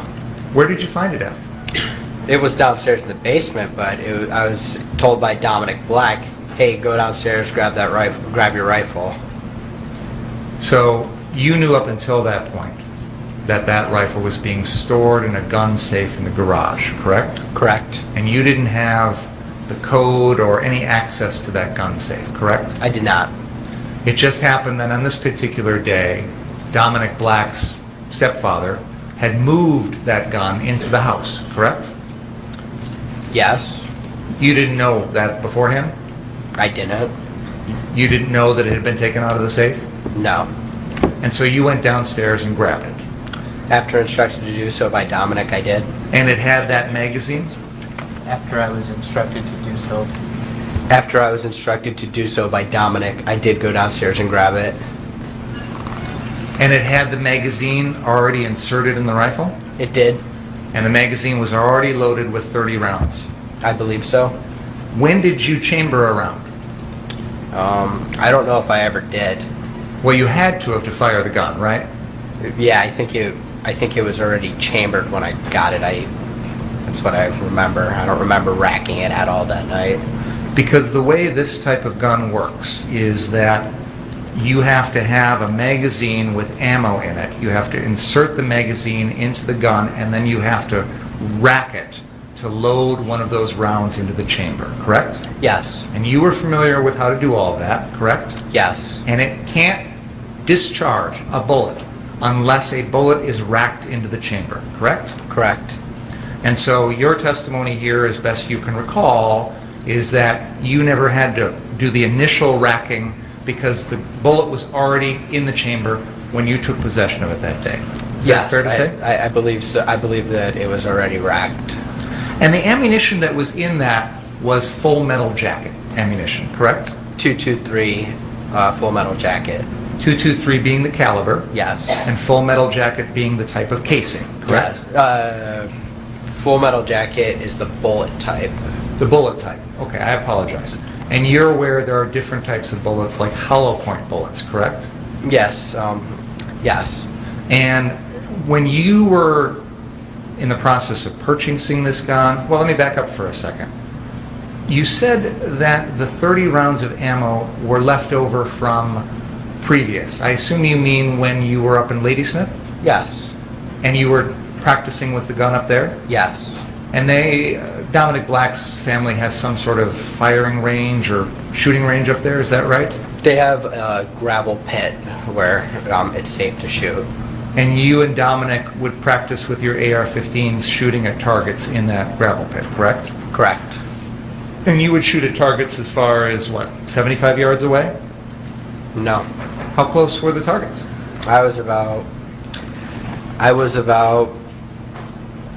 I think the furthest I ever got was maybe from me to the TV. You didn't shoot at any targets farther away than that? No. Dominic Black testified that he shot at targets 75 yards away. Did you see him do that? I didn't, but I don't know what Dominic Black saw or what Dominic Black was shooting at. I wasn't with him when he did that. But you were aware of the fact that the AR-15 was capable of hitting targets much further away than you to the TV, correct? I believe so. Did you know the capabilities of your own weapon? I knew that it could shoot, and I believe from a distance. I don't know how far. I'm not an expert on AR-15s. Did you personally purchase that .223 full metal jacket ammunition? I did not. Who did? Dominic did. Did you ask him to purchase it? I did not. So you didn't know what type of ammo was in that gun. Is that right? I knew they were .223 full metal jackets. The first time I shot it, I had to load it into the magazine. So you knew the type of round, but you didn't know what those rounds were capable of doing. Is that fair to say? Believe a bullet's a bullet. As you sit here today, you know that there are different types of bullets, right? Yes. You know that hollow point bullets, for example, do different things to a animal or a human than full metal jacket bullets, correct? Yeah. Full metal jacket is a defense round, like another type of defense round. I know people use full metal jacket for hunting, and hollow point is something that causes more damage. Hollow point bullets are designed to hit the animal that they're being shot at, let's say a deer, for example, and explode inside that body, correct? No, I don't think so. When you say explode, are you saying expand or explode? Because there are such things as exploding bullets. Sure. Let me rephrase. Mr. Rittenhouse, what is your understanding of what a hollow point bullet would do if it were shot at, say, a deer? I don't think people use hollow point. That wasn't my question, sir. What is your understanding of what that bullet would do? Let me rephrase it then, because you're aware that people use hollow point bullets in their pistols to defend themselves against other people, correct? Yes. Ryan Balch, for example, testified in this trial that he was carrying a pistol loaded with hollow point ammunition for self-defense. Do you remember that testimony? I do. So what is your understanding, if you have one, as to what hollow point ammunition would do to a human? I believe it would do the same thing as any other bullet. Like I said, a bullet's a bullet. I just believe hollow points... I'm sorry, I don't know much about ammo. I'm trying to think of what I remember, but I just don't know much about ammo. So you didn't know the difference between what a full metal jacket bullet would do versus a hollow point, right? I believe a hollow point, I just don't know much about this. I believe a hollow point would cause more damage to the first target, but it wouldn't continue through to any other targets, right? I don't know the answer Whereas to that. a full metal jacket bullet is specifically designed to continue through its first target and keep flying, correct?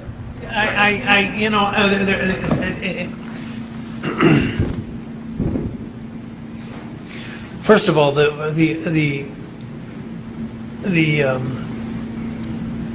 hollow point is not guaranteed to stay in the first object struck, which is, so what you said was not correct.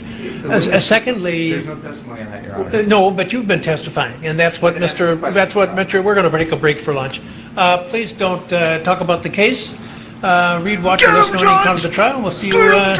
Let's hope at about 12:45. Don't worry, I'll switch back in a minute. Hold on. Let's say 1 o'clock. I apologize for taking time away from you.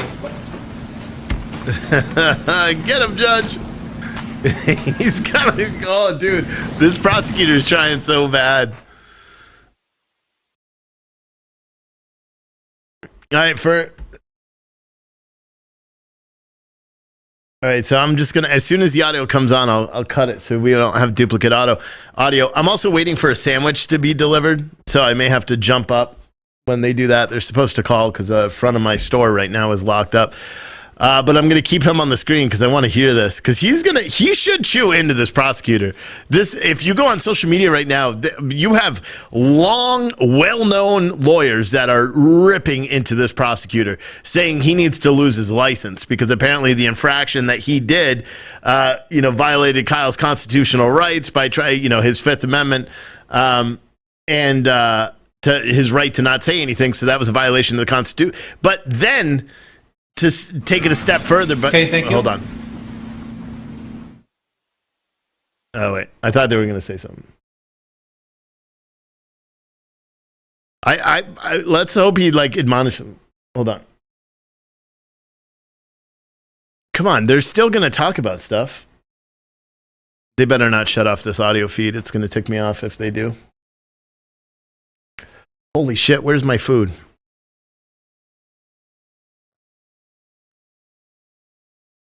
So I guess they're not going to say anything. I thought they were. I thought they were going to cut back to it.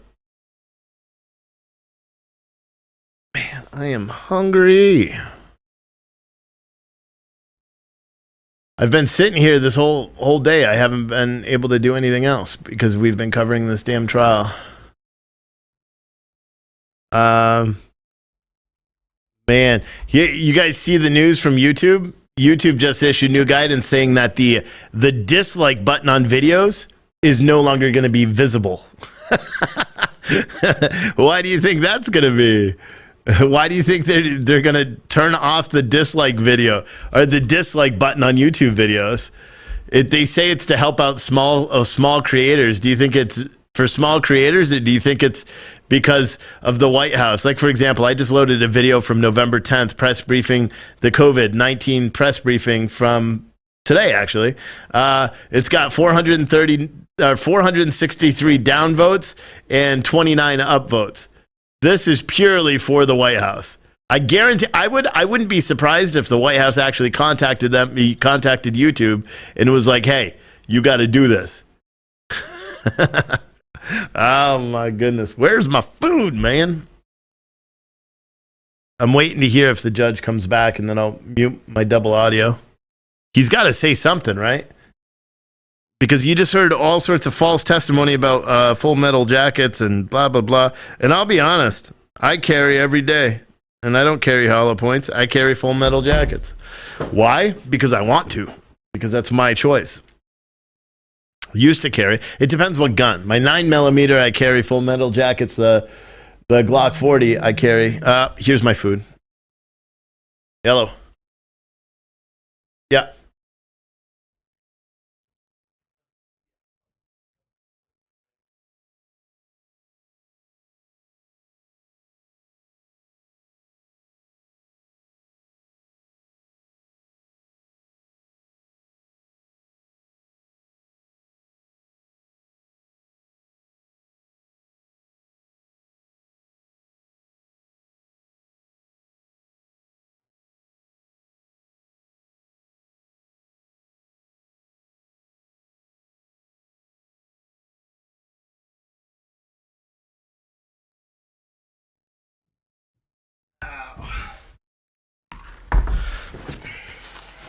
So I guess they're...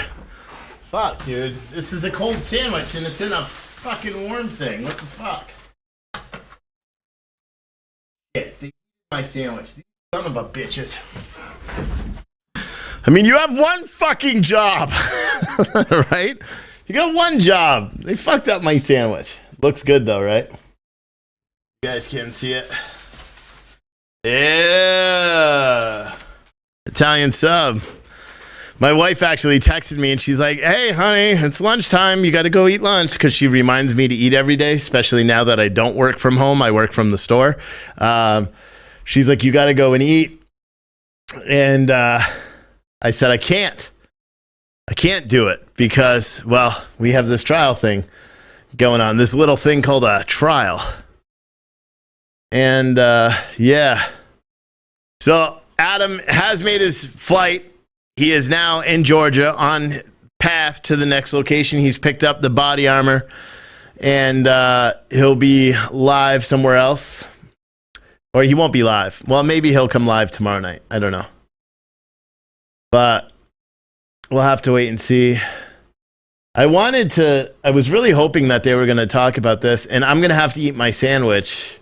So, I don't know. Let's see. There's nothing really to play, I guess. So, unfortunately for you guys, I'm just going to put up a placeholder and say that the trial is on recess and it will be back. They said they're going to be back at 1 o'clock local time, so that's 55 minutes from now. I may come on in like 20 minutes, 30 minutes, and just give an update on what we've seen so far. But I want to eat the food because I'm hungry as hell. So I'm going to eat, and I'm just going to put a placeholder up, and we will see you guys in a little bit. I could play music in the background. Nah, I'm not going to. Fuck it. Bye.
You know what I'll actually do? Hold on. You know what I'll actually do is I will play. Which one should I do? I'm going to play. I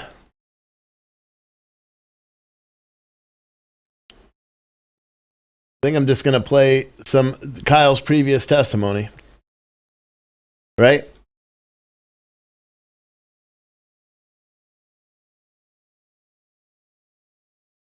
And we'll do it when he comes back from the break and he's describing everything that happened. So I'll play that during the break so you guys don't have silence. Right? That's a nice thing. Such a nice guy. Duramax starting to chase me, and that's when I realized the only place I can run with the people around me is straight towards the building of the car source lot number 3. When you saw Mr. Rosenbaum, that's when you said friendly? When I heard burn inside, I don't know exactly where I was at in the time for that. Did Mr. Rosenbaum say anything to you? No. Mr. Zeminski instructed Mr. Rosenbaum to get him and kill him. That's what I heard. And you go running what's been referred to the southwest corner of car source? Yes. And as you're running in that direction, describe being chased. What was happening? As I'm running in that southwest direction, Mr. Rosenbaum throws, at the time, I know it's a bag now, but when he threw it at me, with the light, it looked silver and it looked like the chain when he threw it at me. And then I continue. I turn around for about a second while continuing to run, and I point my gun at Mr. Rosenbaum. Does that stop him from chasing you? It does not. Okay. After you turn around and you had your hands up kind of in a low ready position? Yes. And you see Mr. Rosenbaum coming at you? Yes. And what do you do then? After he throws the bag and he continues to run, he's gaining speed on me. a gunshot is fired from behind me, directly behind me, and I take a few steps, and that's when I turn around, and as I'm turning around, Mr. Rosenbaum is, I would say, from me to where the judge is, coming at me with his arms out in front of him.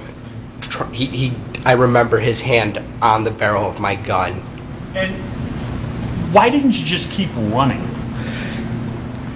When I was over there, there were about 100 people surrounding those cars, and there was no space for me to continue to run to. Okay. And so you turned around? Yes. And as you see him lunging at you, what do you do? I shoot him. And how many times did you shoot? I believe 4. And after you shot him, what did you do? The people around the cars that were originally there were not there anymore. They moved away, and I ran around to see if I could help Mr. Rosenbaum. And when you got to Mr. Rosenbaum, what was happening? Mr. McGinnis he took off his helmet and slammed it on the ground and took off his shirt, and I don't remember what he said. I wasn't focused on that. I was in shock, sort of. Let me back up a second. Did you know Mr. McGinnis was even around? I didn't. Okay. And he says something to you, and what do? I pull out my phone and I call Dominic Black. And you call Dominic, and what do you say? I told him I just shot somebody. I had to shoot him. And what do you do then? I now know it to be Kelly Zeminski, Joshua Zeminski, and I don't know the other people were screaming, "Get his ass, get his ass, get him, get him, get him." And based upon that, did you feel as though you were safe to stay where you were at? I thought the safest option would be to go north down Sheridan to turn myself into the law enforcement down there. And as you head down Sheridan Road, describe what's going on. As I'm running, at first I'm in the sidewalk, and Mr. Lukowski, Jason Lukowski, is in the sidewalk, and I stop to talk to Mr. Lukowski for a brief second. I remember telling him that I just shot somebody and I need help to get to the police because the crowd, there was a mob was chasing me. And did Mr. Lukowski offer you any help? I don't remember. Okay, what do you do then? I continued to run after hearing people were saying cranium him, get him, kill him. People were screaming, and I just was trying to get to the police running down Sheridan Road. And you say I'm trying to get to the police. Why were you trying to get to the police? So I didn't do anything wrong. I defended myself. Did you feel as though there was safety where the police were? Yes. And as you head down Sheridan Road, what's the next thing you remember? The next thing I remember is Anthony Huber striking me in the head with a skateboard. Okay. As you sit here today, do you remember talking to Gage Grosskreutz? Yeah, sorta, a little bit. I didn't know it was Gage Grosskreutz when he came up to me, but sorta. Okay. And when this individual runs up to you and gets how close? I would say within a foot. Did you shoot him? I did not.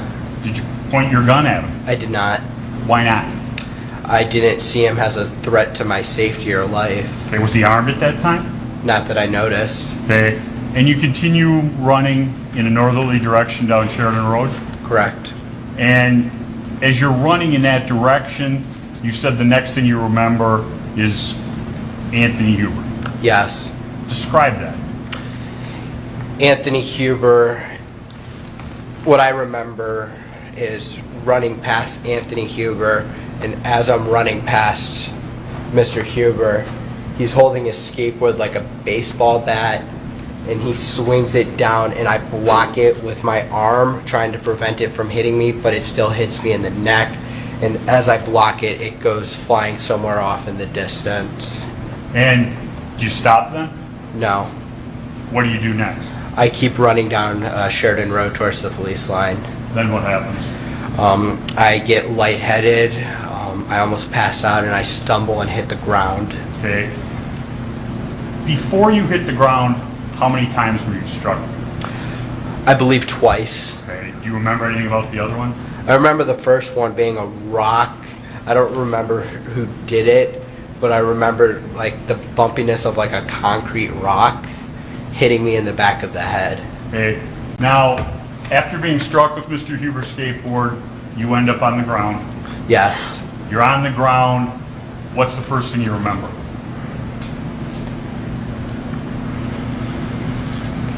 As I'm on the ground, there are people around me. I don't recall how many, but I remember moving my rifle in their direction, and they back off besides one person. Okay. When you noticed people by you, you said you moved your rifle in their direction? Yes. Did that individual keep coming? The last person did. Okay. The people that stopped, what did you do to them? Nothing. Okay. And you're saying the last person in that group continued to come at you? Yes. And describe what happens. The last person, I don't know his name. I don't think he was ever identified. Jumps at me he was wearing boots, I believe, and as he's running at me and jumping, as his boot is making contact with my face, I fired 2 shots at him. Why did you shoot at him? I thought if I were to be knocked out, or he would have stomped my face in if I didn't fire. As a result of being kicked in the face, what happens? Mr. Huber, immediately after I'm kicked in the face, runs up as I'm sitting up to try to get up and get to the police. I'm on my back, and Mr. Huber runs up. As I'm getting up, he strikes me in the neck with his skateboard a second time. Then what happened? He grabs my gun, and I can feel it pulling away from me, and I can feel the strap starting to come off my body. And what do you do then? I fire 1 shot. And after you fire, striking, we now know Mr. Huber, what do you do? I lower my weapon, and I see Mr. Grosskreutz with his hands up, and as I'm lowering my weapon, I look down, and then Mr. Grosskreutz, he lunges at me with his pistol pointed directly at my head. Now, you heard Mr. Grosskreitz's testimony about re-racking? Yes. Did you re-rack your weapon? I did not. Could I have the exhibit, please? Make sure to see if you would.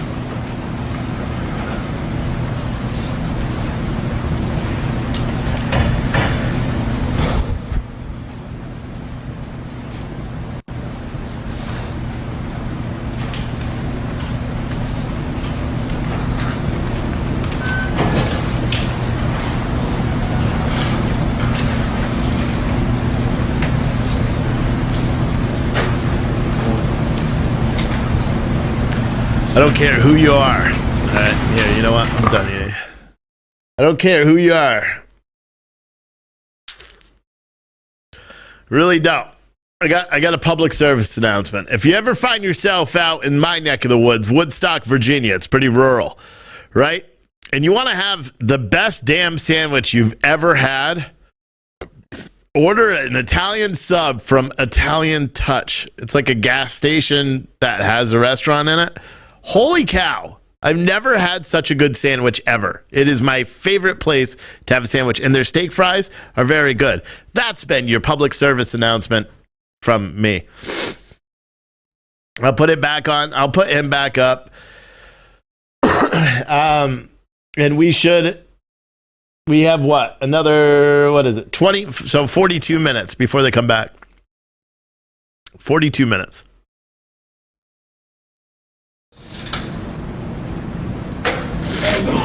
If the weapon is loaded and you re-rack, what happens?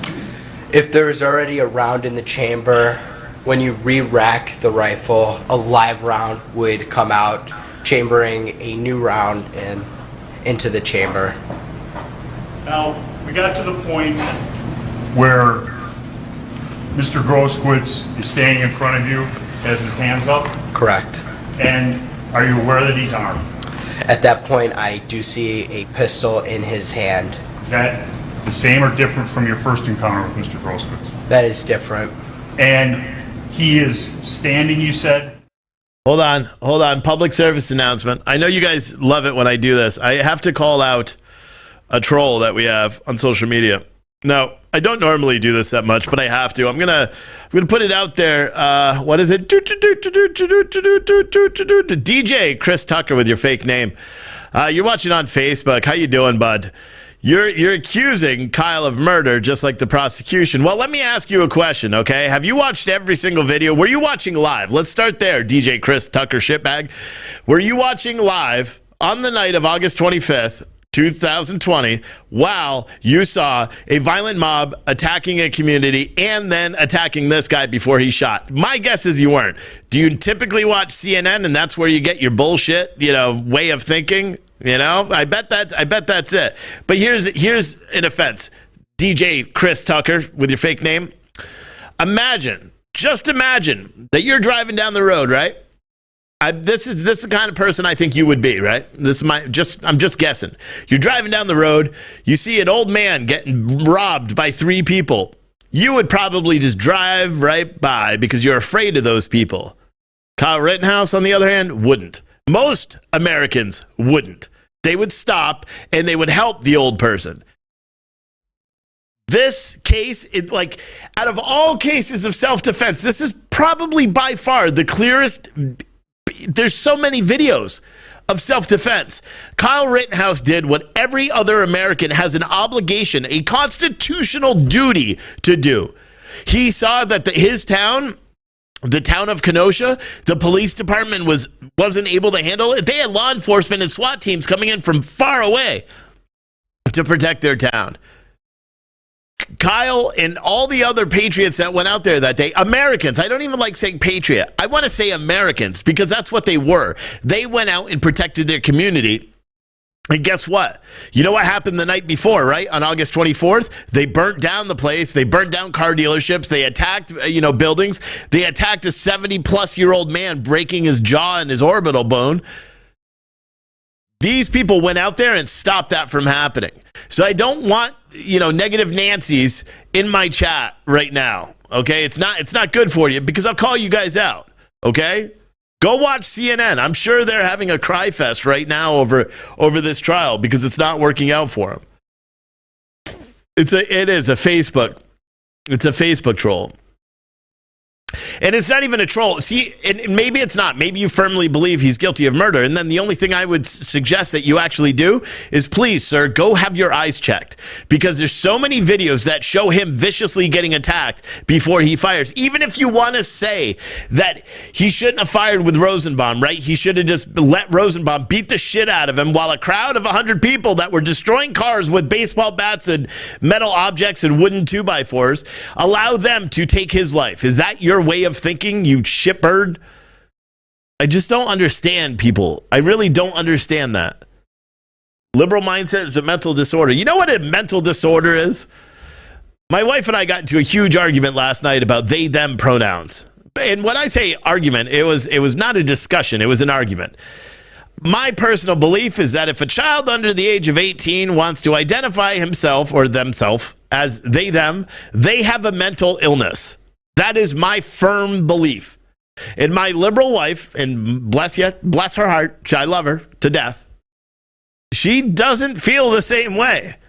She thinks that a child should be able to identify as a unicorn and everyone else should bow down for said child and do it because the consequences of not making that child feel important or human far outweigh the... I can't even try to rationalize that bullshit argument. You really can't. And I know it's way off topic from the Rittenhouse thing, but it's still fresh in my mind. Because even then this morning when she said bye, I was like, have fun, they. Have a good day, they. Can we even call it day now? But because that's what people are doing in schools now. And the best part about it is we're having this argument, and we were being respectful, but she would make a point, and it was like kind of like the trial where the prosecutor's like, am I allowed to speak? And the judge is like, oh, are you allowed to, blah, blah. That was kind of like our conversation yesterday. And my older boy was like the son, he was like the jury. So he was sitting there, his head's going back and forth, listening to me. And then every now and then we'd turn to him, when the judge would be like, can you hear? But I'd turn to my son and I'd be like, does that make sense? And he'd be like, no. And he's like, why would people want to call themselves they, them? My wife tried to give a whole statement give try to change something, right? She's like, if I walk into a store and a person's sitting there and it's a singular person and I say, I gave them a sandwich, and I'm like, that's not the same thing.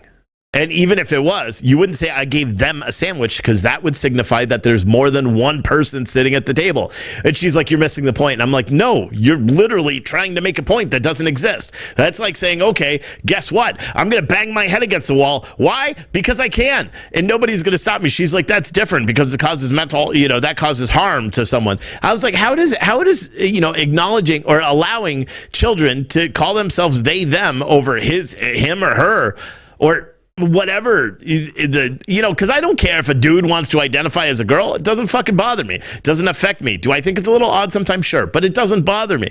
If a dude wants to come and says I'm by the name pronoun, I'm going to say, sure, I'll try to make sure I get the pronoun correctly, but if you got a beard, it's probably not going to happen. I'm still going to call you a dude. Why? Because you're a dude. If I saw a girl, because you know how sometimes they're like ladies that have a little mustache or something, if they look like a dude, what is it? If it walks like a duck, quacks like a duck, it must be a duck. Until it's not a duck, it could be a goat or something that just looks fucked up. You think it's a duck, but it's not.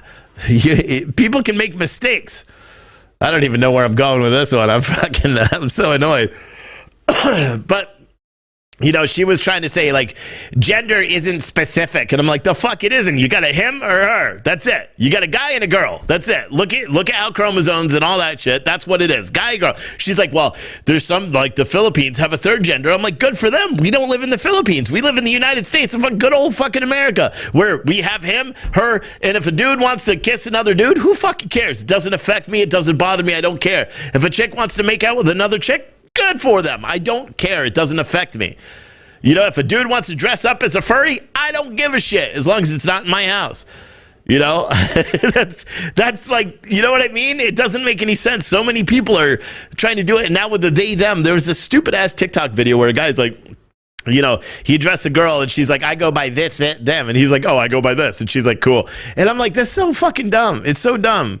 You're either like, and here's the problem. My wife is a 7th grade teacher, right? She teaches English in 7th grade in a nearby school district.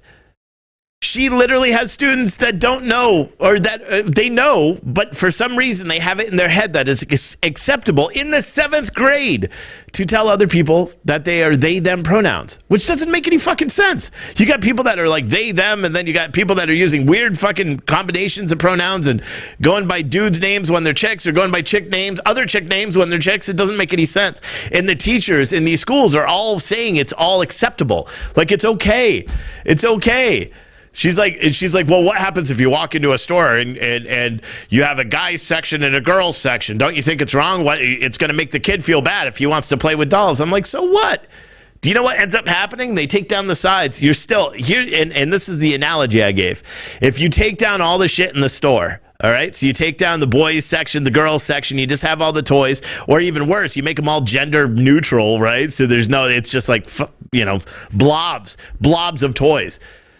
Kids are going to still play with whatever they're going to play with, whatever they choose. And she's like, you wouldn't have a problem if your son wanted to, wear pigtails and play with dolls? And I'm like, no, why would I have a problem with that? I'm not stupid. I would also think maybe the kid has, you have way too much influence in how this child acts.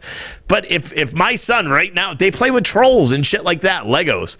Like, if he wanted to play with a Barbie doll, would I think it's fucking odd? Yeah. Like I do, my kids sit with their legs crossed, like a girl. I'll yell at them for that. Why? Because we're men. That's what men are. We're making America great as it should have been a long time ago. This country is whack. Yeah, and I kept saying unicorn. She's like, there's nobody that goes by the pronoun unicorn. I'm like, I fucking guarantee there's one person. All right, we have someone I saw a TikTok video I played the other day. Oh, this is where no. Hold on. What is this? Can I hear this? No, they're not talking right now. I think that... Hold on. Oh, okay. Because I was playing this back. This is here. The person who was attacking me and trying to steal my gun.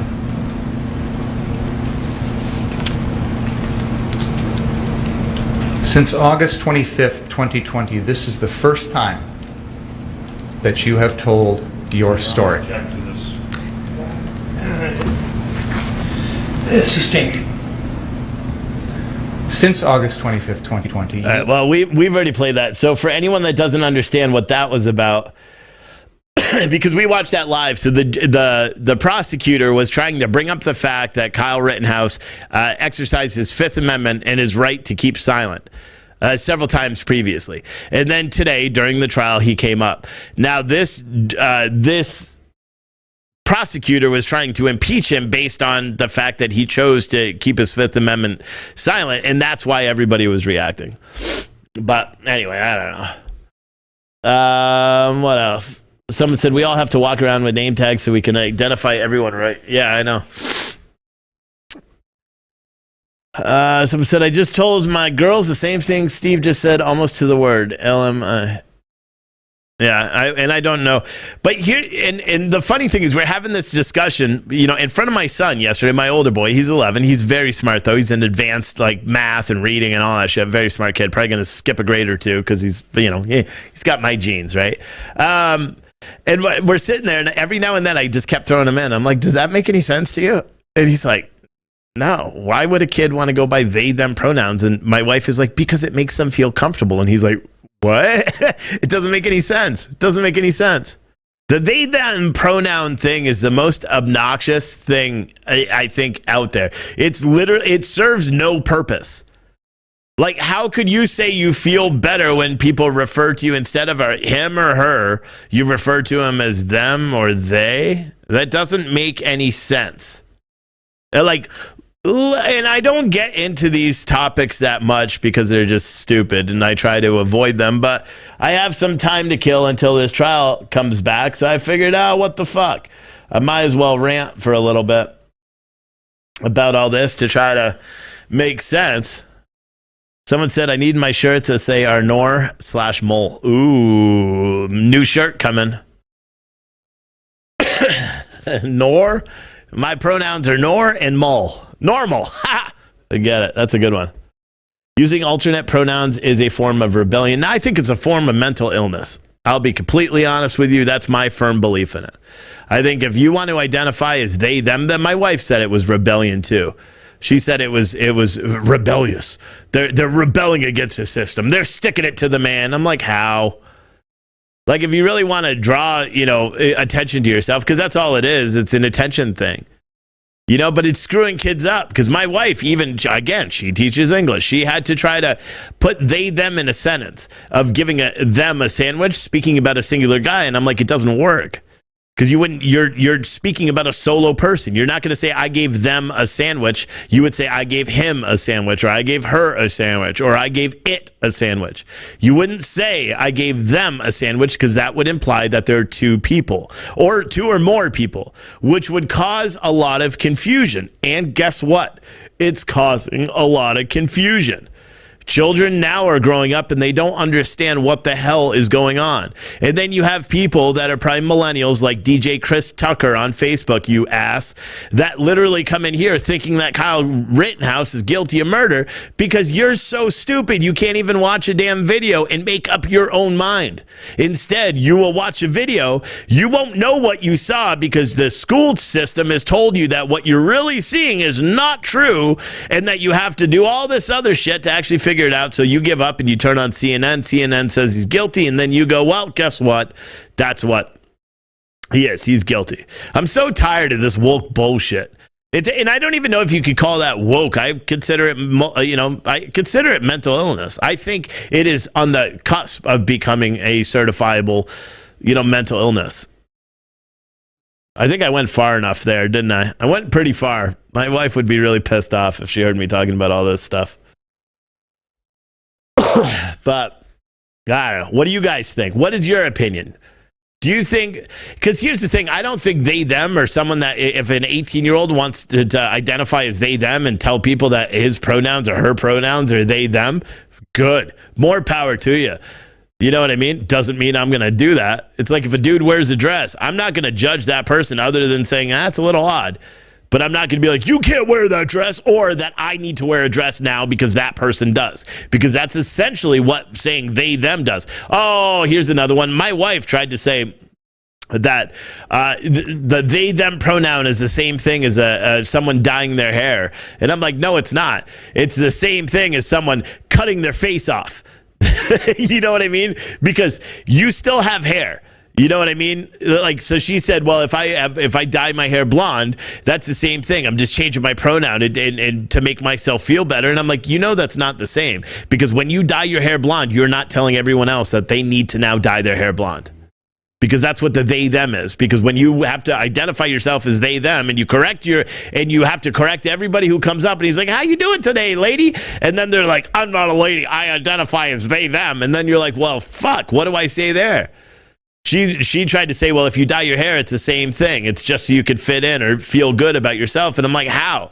Because what am I going to do? Does that mean I have to dye half my mustache because you may like, blonde instead of brown? So therefore I need to conform to your liking of blonde hair, right? Doesn't make a lot of sense. Doesn't make a lot of sense. But how can you identify as plural? They're destroying the English language. I know, and that's why I say it's time for English teachers to actually teach English and not allow children to say they, them. Because they do it in papers now. Kids are writing in papers. Because I asked her the other day, I said, have you had students that do that? And she's like, yeah. And I'm like, how do you grade that? That's like improper English. And she's like, well, sometimes you have to make concessions. I'm like, you can't make concessions on English. I mean, you have a job as a teacher. It's to teach kids the right way. That's literally the job. Yesterday, my kid, I told everyone he fell in the garage the other day and he ended up having to get 6 stitches on the inside of his forearm. So I called the school yesterday because he went back yesterday. He took Monday off. I called the school yesterday. I said, he's got PE today. He cannot participate. He's got these stitches and the kid's hyper. I don't want him doing it. So instead of the teacher actually doing anything with him, the teacher sat him down, the 6-year-old, sat him down on the bleachers while he got to watch the other kids for 45 minutes having fun. So of course, my kid did at first what any other kid would do that's feeling like he's being punished. He sat down and cried. And then he did what every Oatly does in their right mind. They lose their fucking temper, which is exactly what I do. If I imagine myself as a 6-year-old and the gym teacher says, you have to sit down, you can't participate, and it's no fault of your own, it's because you got a boo-boo, but I'm not going to do my job and actually teach you, so instead you're going to sit here and watch all these other kids have fun. I'd be like, listen, lady, all right, how about you sit your ass down? I'm going to go play some dodgeball. But they don't play dodgeball anymore in schools because they're all sissies. Anyway, it's crazy. So my son got a big letter home. Oh, your son was crying and this, and he was acting outrageous. And so he got a letter going back to school and literally said something very similar. Next time, don't sit a kid down. Give him something to do, to occupy him. It's not his fault he cut himself. It's our fault as parents for not making sure there wasn't something sharp. And it's your fault that he acted out in class because you didn't do enough to engage the student. Do your job. That's how I ended the letter. And my wife didn't want me to send the letter. And I said, you know what? I make the rules in my house, especially when it comes to my kids' education. And so I sent the letter in, and I haven't heard anything back from the school. But it will be interesting if that gym teacher is nice to me on parent-teacher night, because I'm going to challenge them to do push-ups. And any teacher that can't do 50 push-ups consecutively should not be a physical education teacher, in my opinion, because you're teaching physical education. There's one teacher, I believe it's in the high school here, that's not physically educated at all, if you know what I'm saying. There's no reason they should be doing that. But that's my opinion. I'm going to challenge all my kids' teachers to push-ups. And I don't know. I'm going to end up having I told my wife yesterday, I'm like, just go get your doctorate. And she's like, why? Why do you keep bothering me for it? And I'm like, just get your doctorate. Just get your doctorate. My secret plan is if she gets her doctorate, we'll open our own school, right? And I won't be there because I'm not good with kids, but we'll finance it, and then we could teach kids what's real. And my wife could still teach because she doesn't believe in all this woke bullshit either. She believes in the they, them pronoun shit when it comes to kids because that's what the school mandates. The school mandates that they accommodate these children. I think they should. Sure, you want to accommodate a child, don't force it on any other kid because then you're not accommodating one child, you're inconveniencing other children, and you're screwing them up for life. But they should also refer them to mental health checks. Teachers are mandatory reporters. If you got a kid that comes up and he's like, hi, Mrs. So-and-so, I identify as they, them. Okay, so just going forward, you got to call me they, them. And the teacher should be like, oh, sure. Guidance. We got one of them. Them. See what I did? Yeah, unbelievable. Someone said sound like you don't have sound. You got to learn how to unmute your videos because the sound is working pretty good. Someone said my daughter goes to a private school. They have 50 push-ups that they forget their homework. They should. Someone said I'm 62, no driver's license, got arrested for curfew. You got arrested for curfew? That sucks. If you're a big hairy man, identify as a woman, get a job in the circus. Yeah, I mean they always have a spot for you, right? COVID is over, or maybe it's not. Who knows? But there's always going to be a big bearded lady spot open at a circus nearby. But again, even those people aren't going around saying, I identify as they, them. They're like, no, I want to identify as a her. See, that doesn't even bother me. Like, in all reality, it doesn't. I know a lot of the conservatives that watch my show are like, how can you say that, Steve? That's an abomination. Fuck it. I don't care. It doesn't affect me. You know what I mean? It doesn't. A dude wearing a dress to make himself feel good could give two shits. Don't care. I lift weights to make me feel good. Some of you guys probably hate lifting weights and hate going to the gym. Is it the same as putting on a dress? Fuck no, because putting on a dress is a little odd. But I'm still not going to judge. Well, yes, I will judge them, but I'm not going to pass public judgment on them. I don't care that much about it. It doesn't affect me. You know what I mean? It's like a chick having short hair. Not really my thing. Don't really like it. But am I going to be like, you look stupid because you got short hair? No, I don't fucking care. It doesn't affect me. But now what they're trying to do is they're trying to infect everybody with their same bullshit. By saying, oh, you think it's weird. Well, that's bigoted and you can't say that. There's a difference. Walking around calling people sick freaks and all that stuff, that's where I draw the line, especially, and we're not going to get into that now, but that's where I draw the line because it's just disrespectful. It's like someone not liking me because I have a beard. Oh, you know what it's like? It's someone calling me a white supremacist because I'm a white guy. Oh, shit. The woke do that already. But let's see. Pool teachers also need psych tests, blah, blah, blah. Going to the gym for me is just working for free. Ha. I can't, dude, like, that's the problem with being a big guy is, like, I literally threw my back out with the garbage disposing, moving the garbage from the garbage to the back of my truck and then throwing it in the dumpster at the bottom of my driveway. I did. I threw out my back. That's the problem with being so heavy. I used to never throw out my back before I gained 100 pounds and decided to start being a big power lifter years ago. Someone said, I got out of bed today. End of story. Well, congratulations from Crazy on YouTube. Someone said, what time is the trial back on? Should be on in another 17 minutes. I am going to be doing a show tonight, and I'm going to have a special guest on the show. Isn't that exciting? Huh? You guys excited? I'm not even going to tell you who the guest is. Although she probably already announced it on her show. But yep, I'm going to have a special guest on my show tonight, which is going to be interesting. And I'll just say it is a self-defense advocate, a very big fan of guns. And I think she's also a licensed firearms instructor. I think I heard that too. Big gun proponent. But she's going to be on my show tonight, 8 o'clock, Wake Up America. So I will be doing a show at 8 o'clock tonight.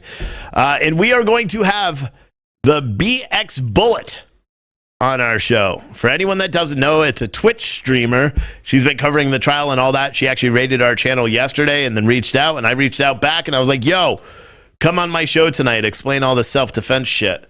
So, and she agreed. So she's going to be on the show tonight, 8 o'clock, and she'll co-host my show with me tonight. So we'll see. Someone said, is it me or is the red, white, and blue blurred on Steve's shirt? No, it's not. I think it's just because of the lights up there. Watch. Oh, my back.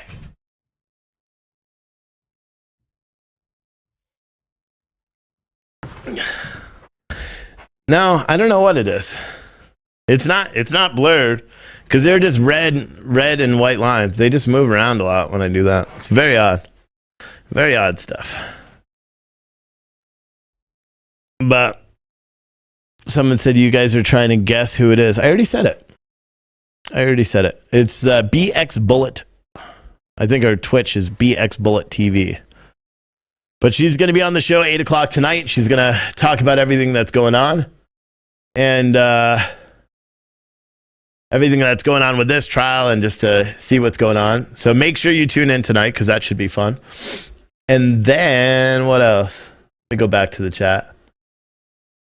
Someone said, what do you think about Ashley Biden's diary? I don't know, man. If it's true, it's weird, but it's not really that odd and hard for me to believe that it is true, considering how fucked up the Biden family is in the first place.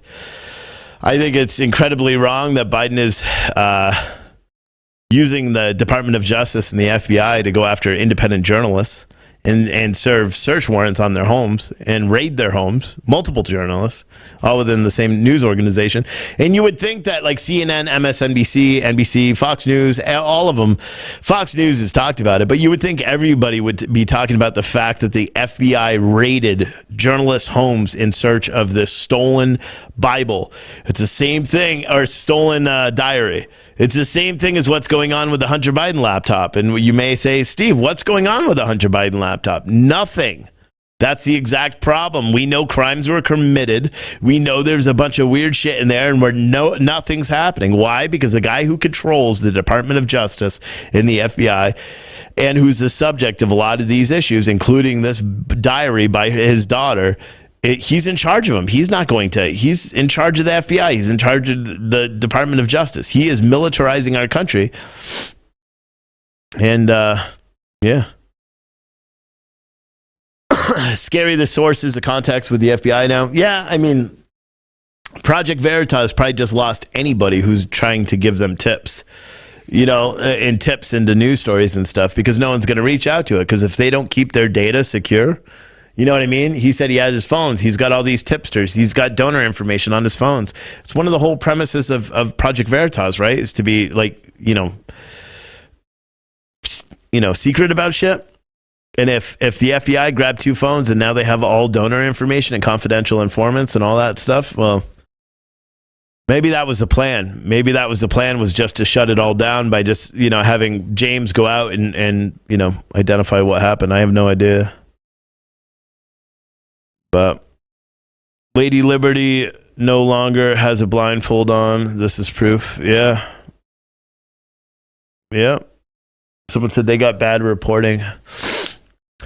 I don't know what you mean by they got bad reporting. This.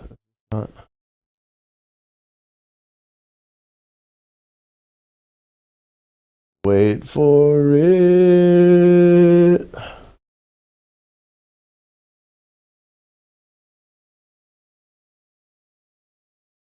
Saw the camera moves. I thought they were coming back already, but they're not. Is it arrogant to tell parents to feed their children? No, I guess your argument is bad then. I don't know. If you must be talking to somebody else. I have no idea. Is it arrogant for people to tell people to feed their children? I don't know. I don't know what you mean.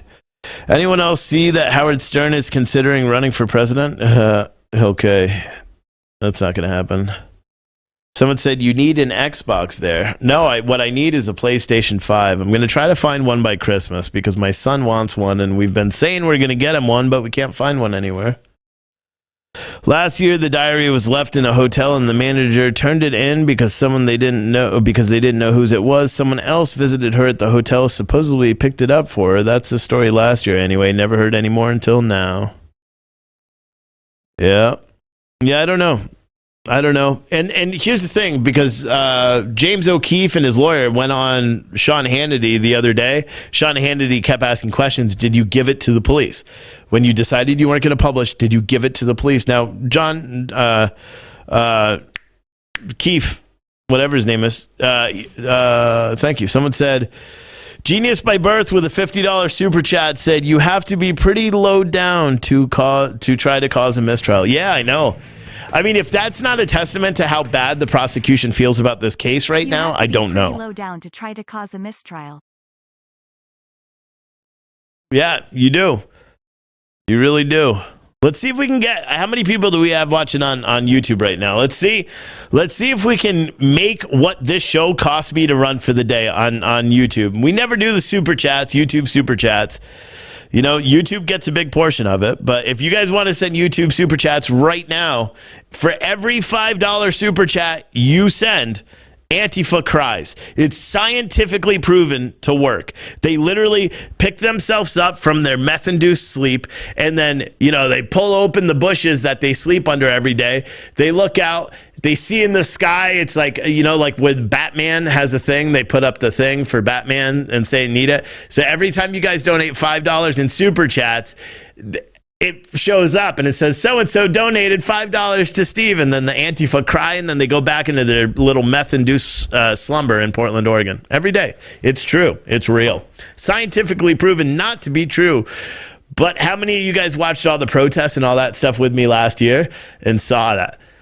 We would do these super chats, $5, get your Antifa tears here. And no shit. They would do, like, we'd get like a bunch of super chats all at once. And then Portland PD would come out, you know, throwing tear gas, and the feds would come out and do it. And it was like, it was like science. Every single time we did it, they came out and it did a lot. Someone said, what's YouTube get? 30%? Yeah, it is. They take 30%. So another way you could do it is, and because I'm such a big fan of Antifa, I created a website called f-antifa.live.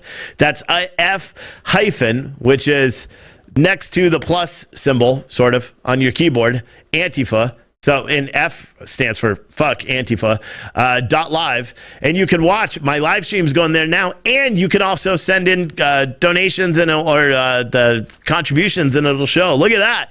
The Exploding Kitten just like literally made all 17 Antifa in Portland cry with a $200 super chat. God Rides a Harley with a super chat as well. Genius by Birth did $50 super chat. Look at that. See, we're doing it. Yeah, but they take 30%, but you know what? Who cares? Some people are only comfortable doing it that way. Yeah. For Antifa tears. I love that. It's like literally every time when they do it, Antifa, that was such a good analogy though, right? When Antifa, it's like they come out of their bushes that they sleep under the bushes. $200 super chat. Thank you so much. Colton, I said cotton broccoli. Colton Broccoli said, you inspired me to get a sandwich from Jersey Mike's. Jersey Mike's has pretty good steak sandwiches. I used to like them. I just ate too many one, you know, over the course of a time, so I don't do them anymore. Genius by Birth with a super chat. Ugly cries. Antifa ugly cry. Antifa ugly cry. Can someone answer if he gets a mistrial, can he be charged again, or is this double jeopardy? No, if he gets a mistrial, he could be charged again. But thank you, Deborah, for that super chat as well. He could be charged again unless, like the defense said, if it happens again, they're going to ask for a mistrial with prejudice, which means he could not be charged again.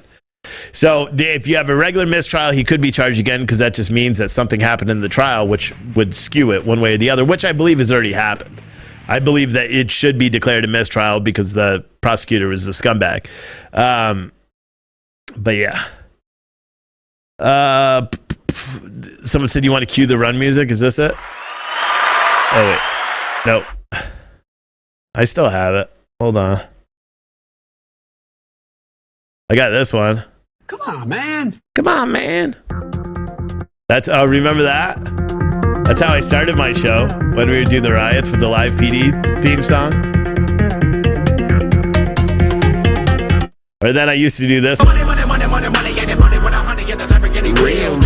Remember with the riots, bro? Oh, man. I almost want riots again so I could do that. I used to get amped up. I'd be like, thank you. What would I say? We got that. Yeet, yeet. That's how the whole yeet, yeet thing started. From when people would do the contributions, and I'd be like, yeah, we got that. Because I was making fun of all the Portland streamers. Because they used to be like, especially Saul Luna. Remember, someone send him $5 cash app, and he'd be like, yo, Betsy, we got that. You know, thanks. Or something. So I started saying, we got that. Yeet. And I just was obnoxious every single time. And then more people did it, and we kept going. But I still have all these sound bites on here. And we got that one, which I can't play anymore because he's copywritten all his songs. What do we got? No, God! Remember?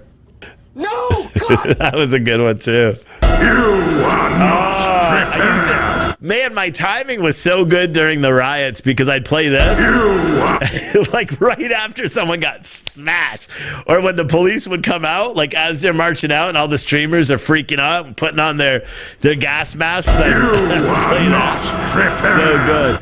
88 Dina, you went to f-antifa.live.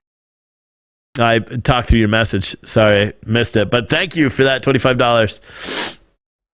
And then we had this one. Super obnoxious. Oh, here you go. Run. Yeah. That was good, too. We used to do that every single time, remember? Every single time the Antifa would run away from the police, it would be like, yeah, this one. Run.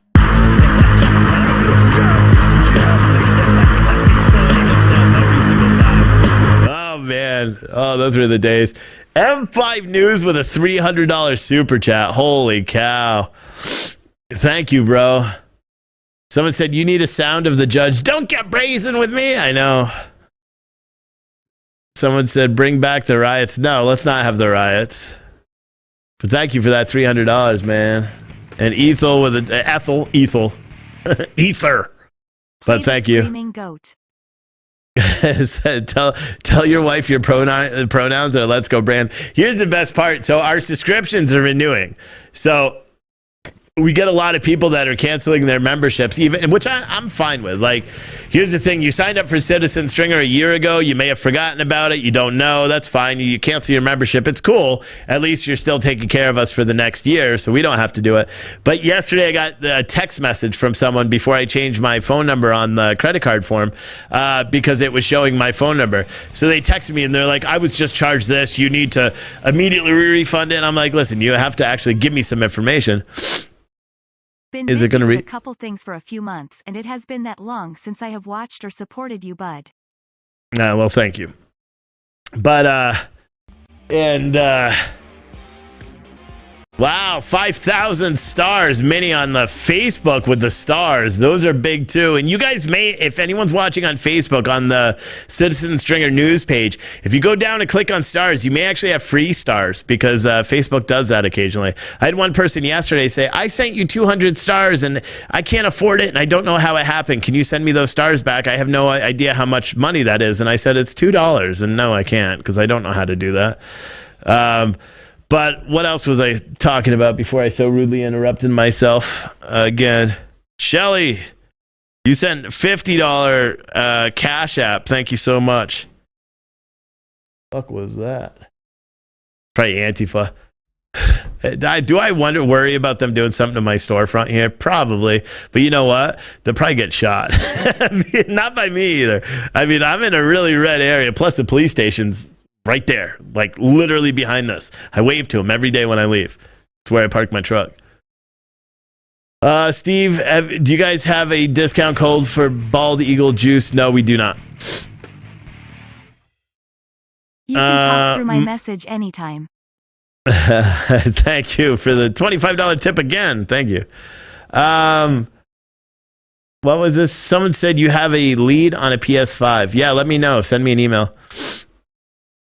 When is the lunch over? It should be over. Why, you over me already? I got all amped up. I'm all excited. I'm sweating a little bit now.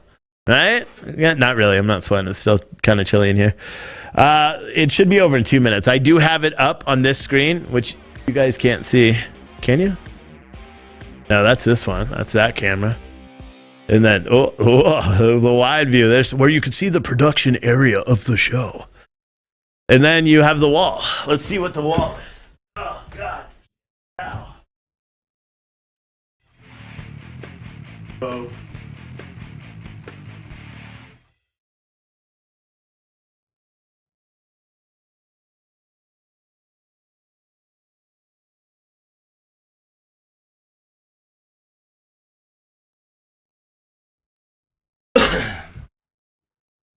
There. And I don't even know what I was going to show. What was I? Oh, I was going to show this computer. So see? So that's the angle. So I have this camera, which is this one. And then this what you see here is actually our server in Atlanta, Georgia, in our studio there. So this is our server computer, which we're running the live feed off of. So I'm sending the signal, which you can't see. It's behind that thing. I'm sending the signal from my computer here in our studio in Virginia, sending it here, which is this input. Where is it? This input down here, which is that's the live input. See what I'm saying? Very, very cool, right? But I moved that camera yesterday because I actually vacuumed in here to get it all situated, right? Where's that? There. Bam, bam. Is that the office or the coffee shop? No, we haven't opened a coffee shop yet. We're going to wait until probably next year, till the summer. So my wife wants to help us. She wants to help run it. She knows a lot about coffee, and she knows a lot more about restaurants than I do. The only thing I know how to do is kick people out of restaurants. I don't have a lot of experience running restaurants. I can run businesses. I'm pretty damn good at that. But so she wanted to wait for us to open one because then she will run it for the summer when she's off from school. So I'm like, hey, you know what? That's a good idea. Someone said, you went to Central High School in Woodstock. You lived in Edinburgh. Well, cool. Yep, that's a stone's throw away. They go to the same school. Steve is going to take us to the coffee shop. Someone said someone donated $300. I saw that. Someone said just started following trial yesterday. You guys think he will walk? It's still a crapshoot. Here's the question. Should he walk? Yes. 100% yes. Do I think he'll walk? By the prosecution's actions today, I do think he'll walk. But I also think because the defense called Kyle Rittenhouse to the stand today, they are prepared to rest their case. So we'll probably likely have closing arguments tomorrow. And if that's the case, that after closing arguments, they will come in and my guess, maybe we'll even have a verdict by Friday. I can't imagine that they're going to find him guilty. I just can't. Like, you may have a holdout, some leftist that's in there that doesn't believe it was his right to defend himself, but they're not. In order to find him guilty, they need to all be unanimous. So what they may end up having is a hung jury or something like that. I don't know. But there's also the chance of a directed verdict because the judge may determine there's not enough evidence to charge him with the murder of Rosenbaum because he was being attacked and because the witness who he shot in the arm, Gage Groiswitz, a fake-ass paramedic, he testified that Kyle Rittenhouse was being attacked and needed to defend himself. Nana 1776 with a $25 super chat or a $25 cash app. Thank you so much. Thank you so much. Fast verdict equals acquittal. That's true. I mean, but who really knows? I don't know what's going to happen. I hope there's an acquittal. I want to give a shout out to Larry and to, I think it was Christy. Yeah. Stephanie Young, 830 stars on Facebook. Thank you. Also, guys, if you're watching on Facebook, on the Citizen Stringer News Facebook page, Facebook is running this promotion where if you become a supporter on Facebook, which is a monthly thing, it's like $3.99, $4.99, or $5.99. Don't know the money. I'm not trying, or don't know how much it is. I'll be honest. I don't do anything. There is a special group in there called the PT News Supporters, which is it's a closed Facebook group only for supporters. I'm going to start using that more probably today because I'm going to start doing a lot more. If you remember in the beginning of the Freight Broker Live stuff, anyone who's been with us since the freight days before all the riots, I used social media every day. That's where we use the marketing because we're launching the new logistics media site. I'm going to be back on Facebook like nonstop. Using the groups and stuff because I have a bunch of groups that I own on Facebook as well that I just haven't even been in months, including our Facebook supporter group. But we have our own Facebook supporter group. So if you become a supporter, Facebook is actually giving us a $20 bonus. So, and that goes for all creators. So if you have any other people, I think as long as you accept that bonus, so you could ask people that you watch normally on Facebook. But if you sign up for, say, $4.99, Facebook is paying us $20 if you sign up. So that's different because it actually gives us the opportunity to make some money on Facebook, which is pretty rad because, well, we typically don't. So they should be back in session, but they're not. Not yet. So the judge did call them back to 12, or at 1 o'clock rather. But now it's 2 Eastern time, but 1 o'clock local time. I was trying to see if anyone went to the F-Antifa. I guess it's not showing me everyone. Hopefully I caught all you guys that did that. But I appreciate all the cash apps and super chats and all that stuff. I really do. Someone said, should state go after Gage for perjury? Yeah, but I don't think they're going to. I don't think they care about it.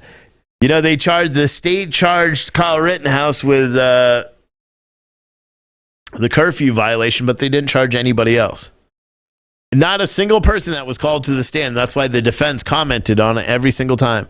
Not a single person that was called to the stand that was there that night was charged with a curfew violation. So finally, the judge threw it out yesterday. So he was facing Rittenhouse was facing 7 charges. Now he's only facing 6.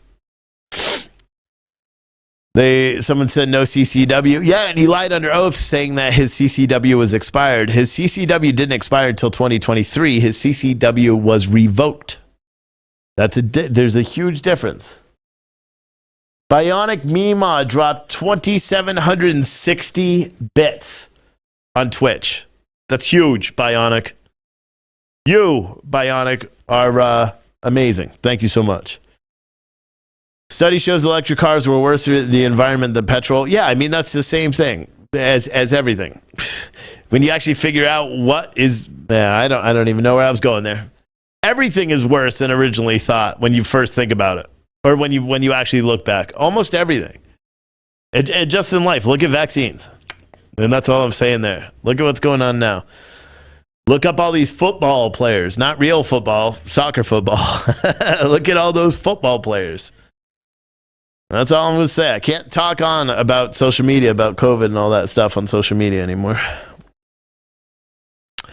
Someone said you guys should really check out Tennessee Stands socials and web. Interesting information and stories. They are a workhorse of the people. Oh, cool. Janelle said, I appreciate you. Watch the Kyle videos with you when it went down. You got me through the riots and huge times of anxiety. Thanks as always. No worries. Steven, are you getting the live feed from the trial? Just curious from the technical aspects.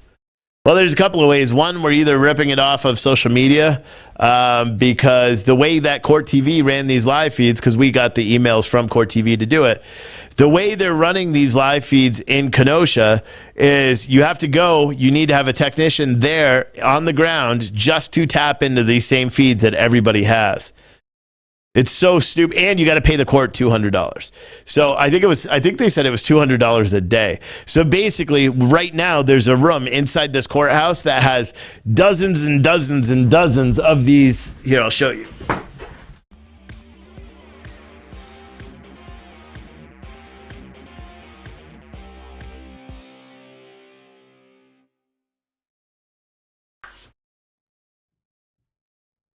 So there's a room in Kenosha right now that has dozens and dozens of these little things.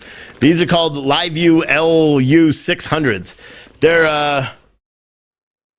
are a ginormous transcoder. Okay, these are about $13,000 to $16,000 each. we have two of them. So we have this one, which is the one we keep up in Virginia, and then Adam has one down in Georgia. And so we use them. So when we go to cover an event, that's why the last couple of Trump rallies, granted we had a lot of other issues going on, but our feeds were pretty damn good. This one, I could go out inside this thing, which is inside this, you can't really see, but inside this, there are 8 high cellular routers, including 2 that are provisioned for like the priority first responders, so they get priority on phone lines. So like, for example, if I turn this on right now, my cell phone likely would not work if I was using it, if I was live streaming, because I wouldn't have any internet on my phone, because this will suck up all the internet.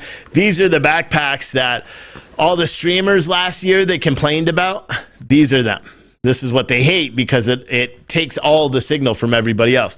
So what the courthouse is doing in Kenosha is basically you take this, and on the top, there's SDI hookups and HDMI hookups. So you depending on how you want to hook it up. We typically use SDI for everything. We would use this box, send the signal into our remote thing. It's called Live View Central. See, I'm getting super technical with you guys. But we would send the signal into Live View Central. We'd pull it through NDI into our server computer and broadcast it out. But I didn't want to send Adam to Kenosha for the full trial. And so we are tapping off other feeds now. We contacted Court TV to see if we could pull a raw feed, and this was their suggestion. So that's what we're doing. We're just tapping into whatever feeds and trying to make sure that we have the clearest one. Court is back in session. Judge, I'm at the lunch break. I had done some research, and at this point, the defense is going to be making a motion for a mistrial. However, that motion is going to be requested with prejudice. I'm aware that the court's aware that normally a defense motion for a mistrial does not preclude a retrial. I understand that. Wow. There are exceptions. With prejudice. And the case that I am drawing this from is Day versus State. It's 76 Wis 2nd 588. And what it says is, an exception to this rule exists where a defendant's motion is necessitated by prosecutorial impropriety designed to avoid an acquittal. Now, what has happened in this morning was 2 times. The state had commented on Mr. Rittenhouse's right to remain silent. The first time he was admonished by the court. The second time the court had the jury leave and re-admonished him on that. Prior to Mr. Rittenhouse testifying, this court addressed various things with not only Mr. Rittenhouse, but with the lawyers. You had cited various statutes, and then you had asked if anything would be coming up on, for example, I think 90608. One of the other things you addressed was 90404. And you had said that based on the information that had come out at the trial, nothing had changed as it relates to your ruling. Shortly thereafter, Mr. Binger stated, and we looked it up, previously, he said to Mr. Rittenhouse, previously indicated that you wish to have your AR-15 to protect someone's property. Clearly in violation not only of the prior ruling that you had made, but the ruling that very day, that very morning. It appears to be that there are 2 really elements the court must consider when making a determination on a mistrial for what amounts to prosecutorial overreaching. And the first one is the prosecutor's actions must be intentional in the sense of a culpable state of mind in the nature of awareness that his activity would be prejudicial to the defendant. I would argue to you that that's clearly aware of that. You had warned him, you had told him prior to Mr. Rittenhouse testifying that these things, certainly the 90404 was off limits. You had warned him about the infringement on his constitutional right to remain silent. He did it again. The second one, I think, requires some action by the court in terms of a finding. The second one says the prosecutor's actions was designed to allow another chance to convict. That is, to provoke a mistrial in order to get another kick at the cat because the first trial is going badly, or to prejudice the defendant's rights to successfully complete the criminal confrontation at the first trial. Now, the case that I had cited is a Kenosha case, State versus Coping. Opening? Yep. 100 with second, 700. Copening? Yes, sir. In that case, the court didn't make findings regarding the prosecutor's actions. So I don't know that it's my role to sit here and say who's winning. I don't think that's necessarily what I'm supposed to do. But I think the court has to make some findings as it relates to the bad faith on the part of the prosecution. And if the court makes a finding that the actions that I had talked about were done in bad faith, then I think both elements for mistrial with prejudice have been met. And I think under the circumstances, based on what I've put forth on the record, I would certainly ask the court to consider those. And I would ask the court grant the motion with prejudice. Thank you. Thank you. State? Your Honor, I would like an opportunity to more fully respond to this with a little bit of research.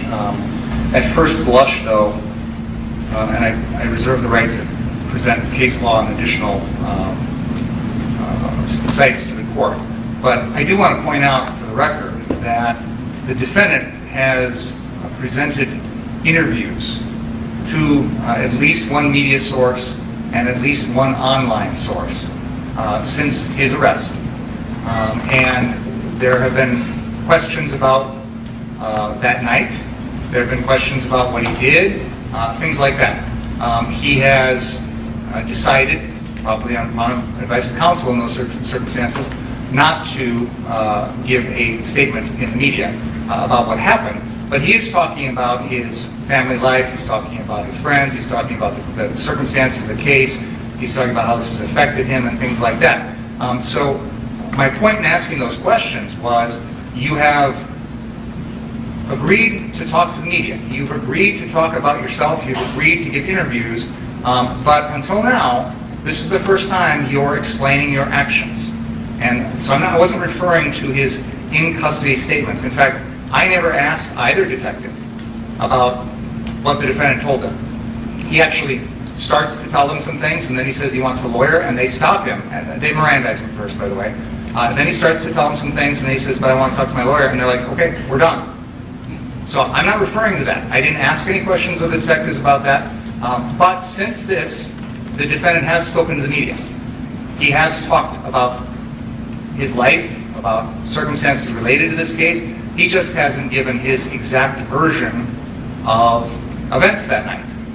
So his voluntary discussion to speak to the media has nothing to do with the Fifth Amendment. That is his own decision.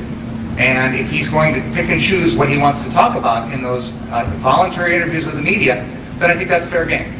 It doesn't implicate his Miranda rights. It doesn't implicate the Fifth Amendment. He's making his own voluntary choice. Well, wait a minute. You don't think he could give an interview about his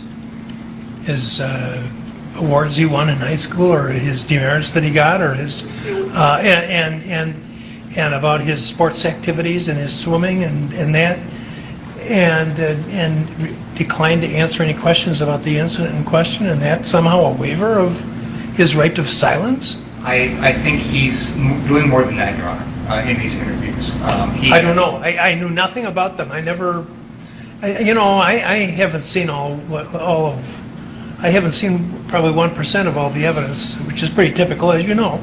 So I have no way of knowing it. And you have some interviews that he gave to media or to whatever? Yeah, there's an interview that we're looking at on our computer right now from the Washington Post, where he talks to them. I know there's one, I think it's either the New Yorker or the GQ magazine, where he speaks to the reporters also. And he doesn't go into specific details about what happened that night, but it's not like it's talking about school or swimming or things like that. No. Don't leave it at, he doesn't go into specific details. I mean, it's certainly, there could be a waiver, but a very modest discussion about the activities of that night. And if you're suggesting that occurred, that could make a big difference. But even a small discussion on his part of the night in question might be a full waiver. I don't know, but I won't know until I see it. But why don't you make copies of it and? Can we have a few minutes to? Well, we won't do it right now. I do agree with you that this is not something that I would want to do sitting here without giving you an opportunity to respond.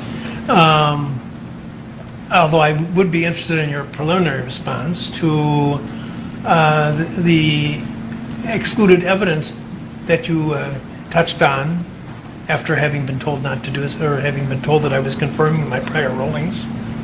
I do want to just point out right now, we've got it on the screen. This is a Washington Post article, and there's reference to an interview that he says, the defendant says, he did not regret having his gun because, quote, I would have died that night if I didn't, end quote. So that's a direct quote from the defendant to the media about that night. What about that?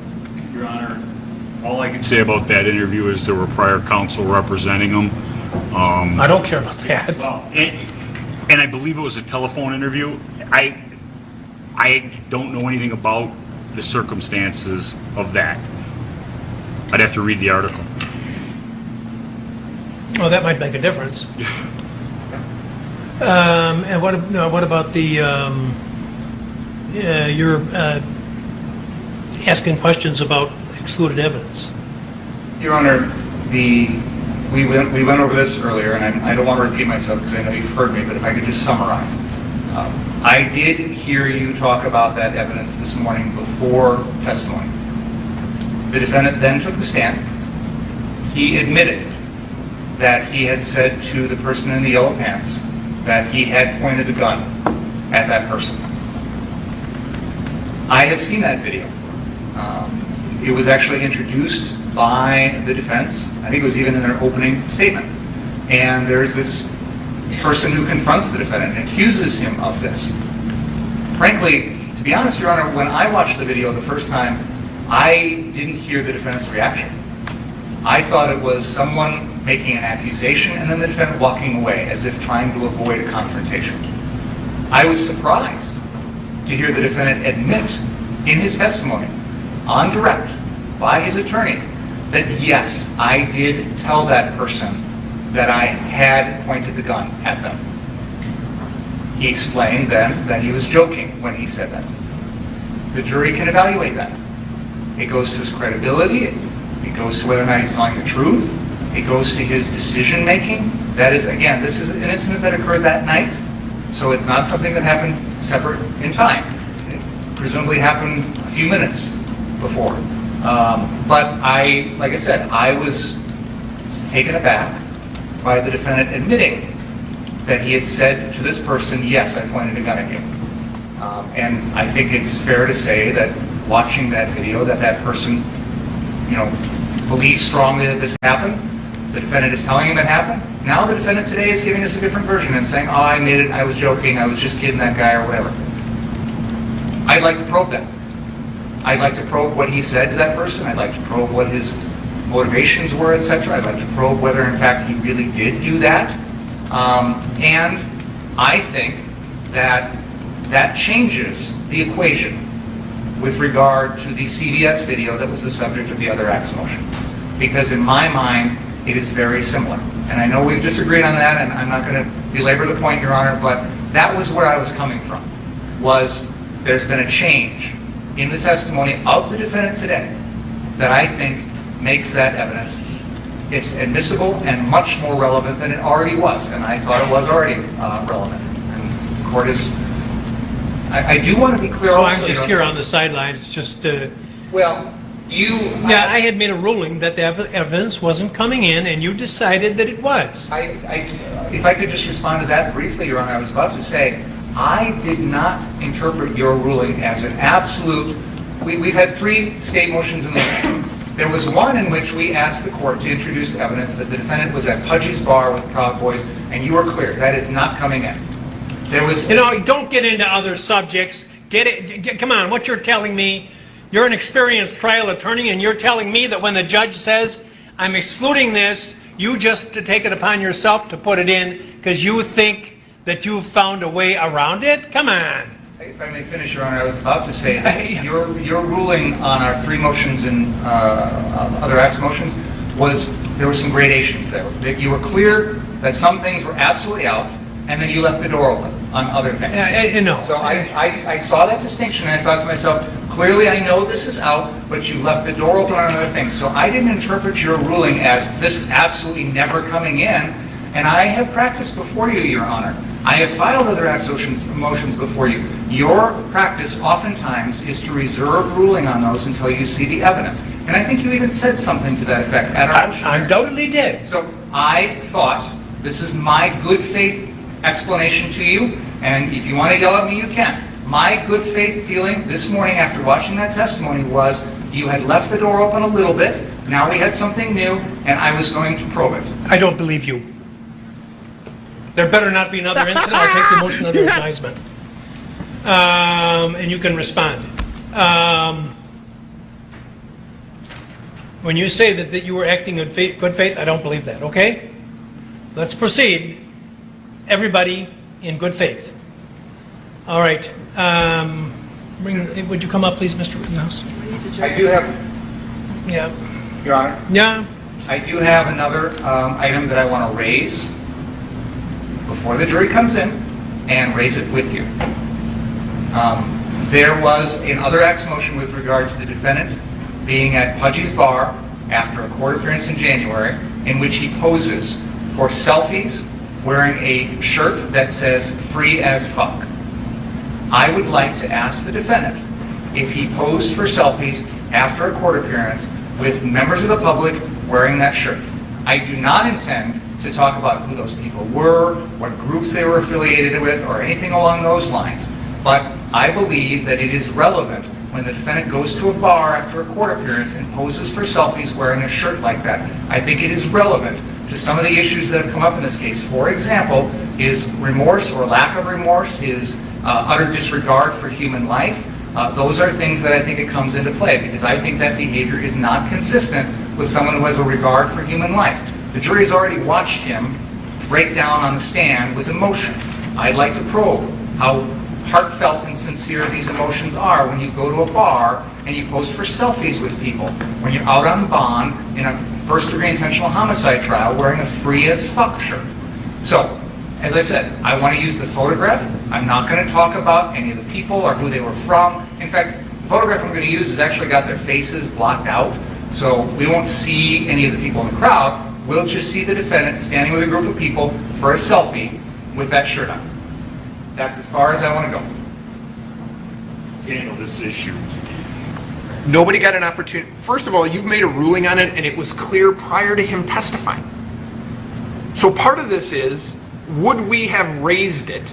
Would we have brought it up if we would have known that it was going to be coming in? We have done there's been nothing to open this door, Judge. Nothing that has been said to open the door about what happened 4 months after this is relevant in any way to what happened that evening. That is part of what the court had ruled. You had said 4 months after, I don't see how that goes to any 90404 type of admissible evidence. So my argument is, A, you ruled on it previous to him testifying. You confirmed your ruling, which you had made previously, where Mr. Binger just said you had shut the door on it. So apparently he doesn't believe a door that is shut should stay shut. However, now he's asking that something be admitted that, to be fair, this should have been brought up sooner. This jury, I did the voir dire, I would have voir dired on an issue of whether or not they heard it, saw it, were aware of it. How they felt about it, whether it had an impact on their ability to be fair in the case, we never went there because of your prior ruling. So there's nothing that's opened this door, and I don't think it's relevant, something that happened 4 months later. He talks about indifference to human life. That's that night, not 4 months later. There's nothing that's relevant about that. You've already made your ruling. I ask that you stick with it. I'm struggling with why it would be relevant to any of the issues in this case. If he were on trial for using exquisitely bad judgment, if he were on trial for behaving in a very offensive way, then I could see the purpose. But an incident that occurred 4 months after the incidents in question, I don't see how that jury can work with that in reaching any conclusions about the issues in this case. First of all, Your Honor, we have introduced evidence that the defendant had a slogan on his TikTok page, "Bro, I'm just trying to be famous." This case has made him famous, and he's posing for selfies as a result. One of our theories of this case is that his behavior that night was intended to gain attention, to be famous, and he's reaped the benefits of that. Fuck these dudes, Second of bro. all, he is on trial, in my opinion, for exquisitely poor decision-making. Taking a gun that he's not legally entitled to have, coming down in violation of the curfew, running around the community with that gun, trying to be a police officer when he's not, confronting protesters that he knows are hostile, and all of those behaviors, I think, are exquisitely bad judgment. So the jury can make that decision. The jury can give what weight they want to this evidence, but it's moments after he has a court appearance here. He's out on bond in this case when he decides to do this behavior, and nobody made him do it.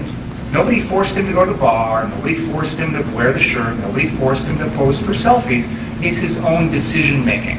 When I made reference to exquisitely poor judgment, I was talking about at the incident when he was wearing the shirt. Because everybody in all of humanity, at one time or another, displays bad judgment, sometimes exquisitely bad judgment, and we don't let it into people's trials on unrelated matters. So I wasn't referring to his having had good or bad judgment on the day in question. That's a legitimate inquiry, and you're being allowed to present a lot of evidence on that subject. And the jury is going to be instructed in some of the element of some of the crimes that are charged here is going to deal with the caliber of his judgment. But you're talking about an incident that occurred 4 months later. So I'm not seeing it, and I don't want to waste any more time with it. I don't think that I've ruled before it's not admissible, and I have heard nothing to change my mind about that. It was sought to be admitted earlier for a different purpose, Ron. I'm sorry. It was sought to be admitted earlier for a different purpose than it is today. The court has ruled that it can't be admitted for the prior purpose, but I'm seeking to introduce it for a different purpose today. And that request is denied. Thank you. Okay? Are we ready to go? I can't believe he just didn't declare it right there. I can't believe he didn't just declare it. Whoops. I've got to say it again. I can't believe he didn't declare a mistrial right there. He should have declared a mistrial right there. And he very well still may do it. He said he has to take it into consideration. But it should be a mistrial with prejudice right now based on the prosecutorial misconduct that we've already seen today. I don't understand how... I understand the judge wants to be thoughtful and think everything through, but why? Why put this through any longer? The guy shouldn't even be on trial in the first place. And I kind of believe the judge feels that way as well.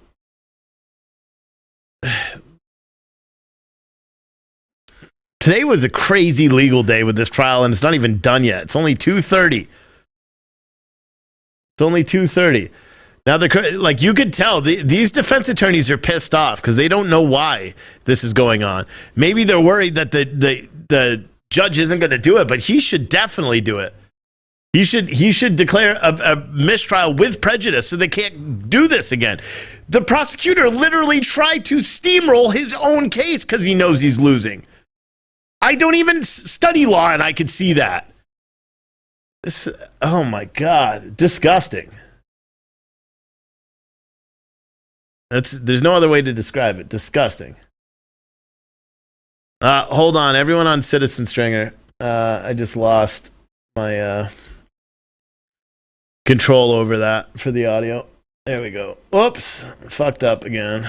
Let me log back into that computer. Oh, so annoying. All right, good afternoon, folks, and I've sustained the objection to the last, so let's proceed.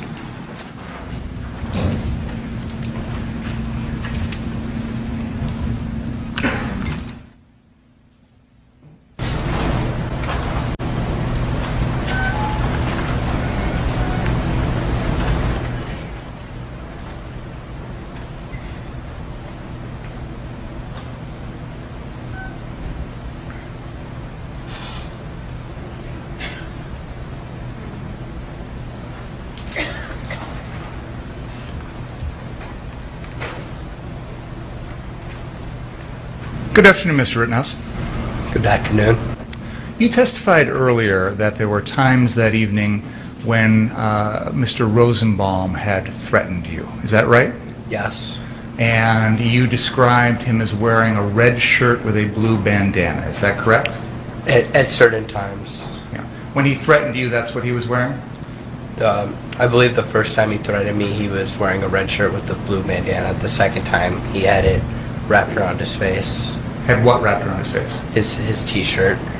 So he wasn't wearing a shirt the second time around? Correct. And you indicated at one point you thought he had a chain in his hand? I believe so. When he made the threat to you with the red shirt on and the blue bandana, did he have the chain in his hand? I think one of the times he did. Okay, and so which of the times was it? I can't recall off the top of my head. I think it was the time when he was threatening to cut people's hearts out. And I don't need to know the threat, I just need to know which time it was. Was it the first time or the second time? Second time. The second time. What was he wearing the second time? He was masked. Well, the shirt wrapped around his face. And he didn't have a shirt on his torso? Correct. And you could see when he didn't have a shirt on his torso that he didn't have any gun tucked in his waistband, correct? I wasn't paying attention to that. I was behind Joanne Fiedler. I was somewhere over there. So how far away were you from Mr. Rosenbaum when he made the second threat? By 10-15 feet. I'm not really certain. But you were close enough to hear the words out of his mouth? Yes. And you took that as a threat to you personally? I took the first one where he said, if I catch you alone, I'm going to kill you. I took that as a threat to me personally. The second time, I took that as a threat to the group. Can we have that photo, Exhibit 138, up on the screen, please?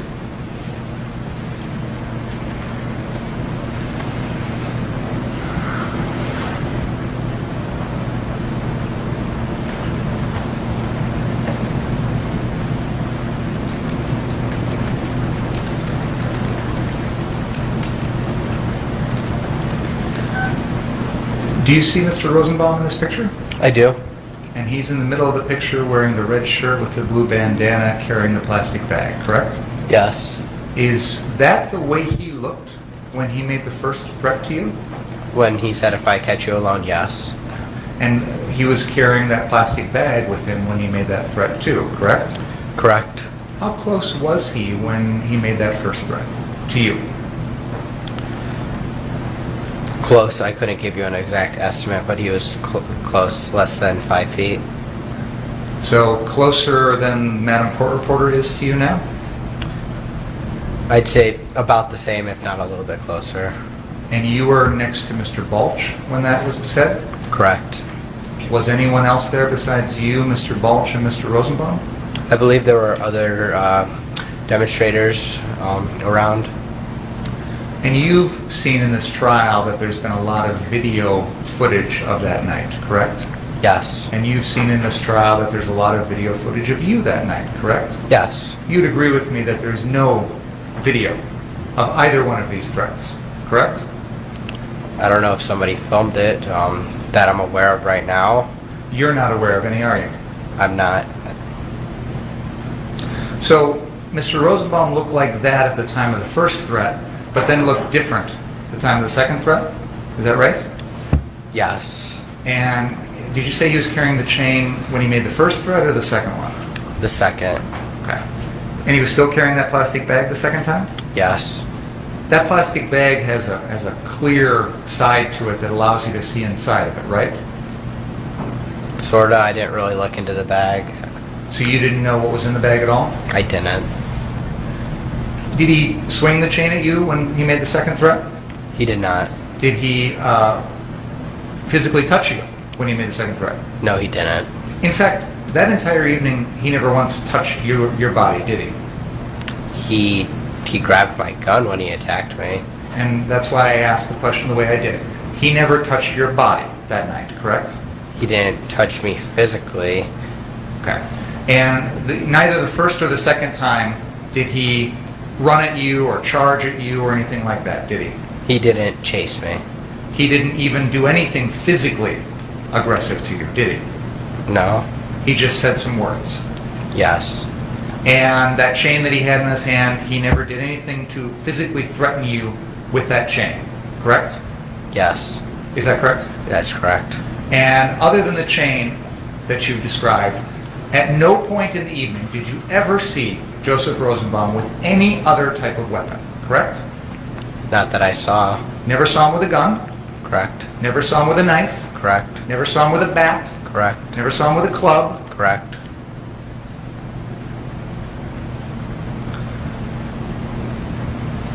How far apart in time were these two threats that you say Mr. Rosenbaum made to you?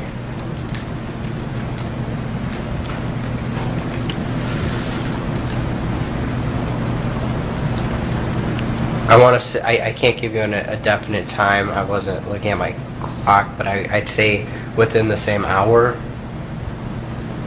And both of those threats occurred while you were on the 59th Street property?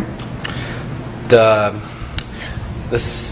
second threat happened at the corner, and the first threat happened towards Ruther Central High School. Okay, could you use that laser pointer and point out on that map where the first threat occurred? The first threat happened right here in front of the building. So you're pointing at a location that is by the 59th Street car source on the south side of that property, along the building and Sheridan Road, on the west side of the road. Would that be accurate? Yes. Okay. And you said there was a second threat within an hour after that, correct? Yes. Where was that threat at? It was somewhere over here, I remember, like on the other side of the property, towards Ruther Central. More towards the northeast corner of that same property? Correct. But you were still on the car source property when that second threat was allegedly made, correct? Yes.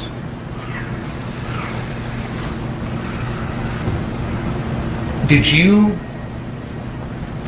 remember what Mr. Rosenbaum had said to you later on when he's confronting you at the 63rd Street car source? I took a mental picture of his face. When he said those threats, I recognized that was him that said that when he started chasing me. So when you are running away from him at the 63rd Street car source, you're thinking to yourself, this is the guy who had made a threat to me earlier. Is that fair to say? I was thinking this is the guy that said if he catches me alone, he'll kill me as I'm running away from him. The reason I asked Mr. Rittenhouse is, how did you know it was the same guy when he's changed the way he looks? His appearance, the shorts, his height. But in both of those instances that you've described, he's got something covering his face, either the blue bandana in one instance, or the red shirt in a different instance, correct? He was wearing the red shirt when he chased me around his head. So you remember that from the second time that you say he threatened you? Yes. And you thought to yourself, this is the same guy? Yes. So when you eventually were getting to the point where you're going down to the 63rd Street car source, right before the shooting, you recognized him as you're following down the street, didn't you? I didn't follow Mr. Rosenbaum down the street. He was in front of you. You know that now, right? I know that now. But you didn't see him ahead of you as you're walking down there that night? No, it was dark out. But you, at some point as you get close to the 63rd Street car source, start running towards that lot, right? Towards the fire that in the Duramax. And Mr. Rosenbaum is running ahead of you, isn't he? I don't believe so. But you decided you needed to run because of the fire in the Duramax? Yes. Why? What was so urgent? It was a fire. There's fires all over the place, so? I was getting to the fire to put it out. We'll get back to that in a second. You indicated that while you were at the 59th Street car source, you said you put out a fire at the church next door. Is that right? Yes. Did you hear Joanne Fiedler's testimony yesterday that when you guys went over there, somebody had put some sort of flammable liquid on the door? Did you hear that testimony? I did. I believe that was referring to the Ruther Central High School. Okay, so when she described it as happening at the church, you think that was, she was getting it confused? Yes. Yes? Okay. So, whatever happened with this flammable liquid on the door, the point is some other group, some other people put that out before you even got there. Correct. Why did you feel that you should go around off the 59th Street car source property and put out fires? To make sure my community didn't get burnt down and help. And when you say your community, you mean Kenosha? Yes. Again, you're from Antioch. You're not living in Kenosha at this time when this all happens, right? My dad lives in Kenosha. Lots of people live in Kenosha, but you didn't, right? My residence was in Antioch. Okay. But you felt like you wanted to do things to protect this community. Fair? The community that I was part of, yes. And you felt like it was appropriate for you to take matters into your own hands to put out fires, for example.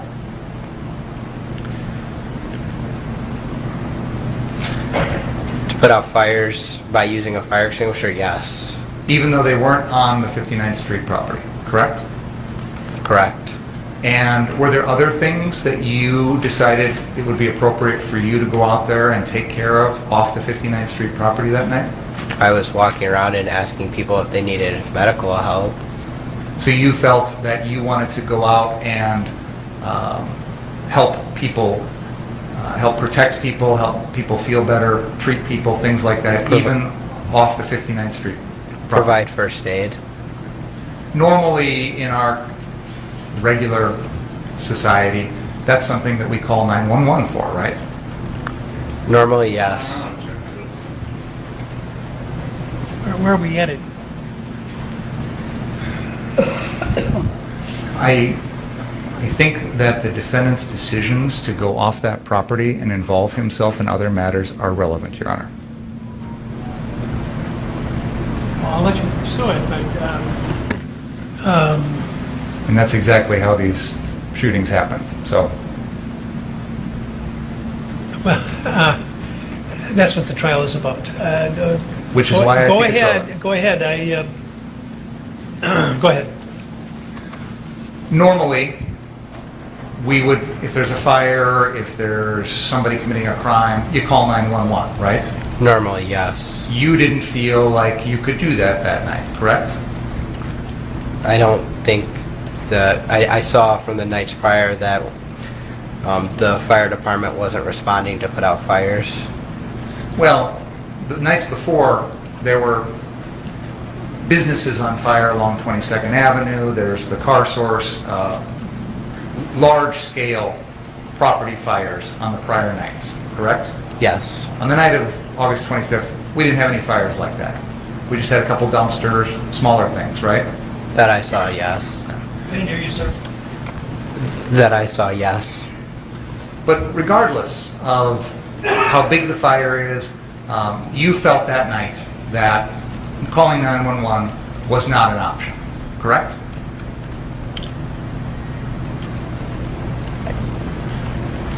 I didn't feel that if I called 911, anyone would show up. Which is why you decided to take care of it yourself, correct? To provide first aid and put out fires. To do the things that normally we would expect the police or the fire department to do, correct? To help people, yes.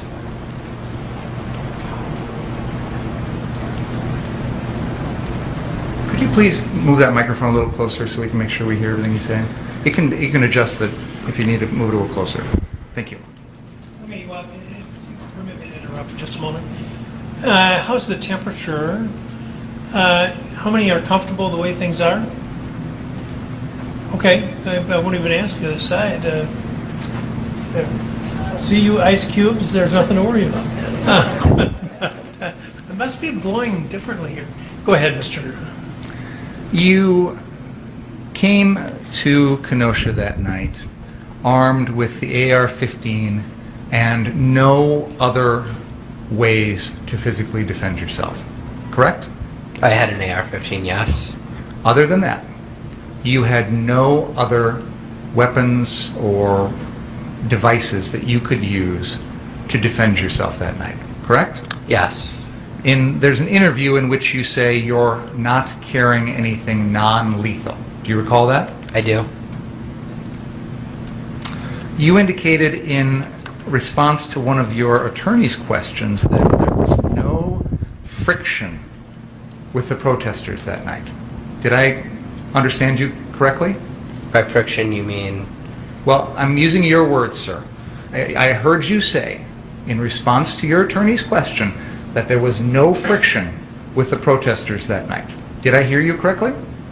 Yes. And you're describing what you observed when you were at the 59th Street car source. Fair enough? Yes. So, based on your several hours at that location, it seemed to you as though the crowd of, however you want to describe them, they've been called rioters, protesters, demonstrators, and you, things were fine.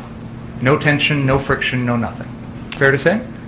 For the most part, other than Mr. Rosenbaum. He was the only one? That threatened, yes. That you saw? Yes. Can we please play exhibit number 18 at the 1 hour and 22 second and 22 minute and 14 second mark?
Can you please play from this point?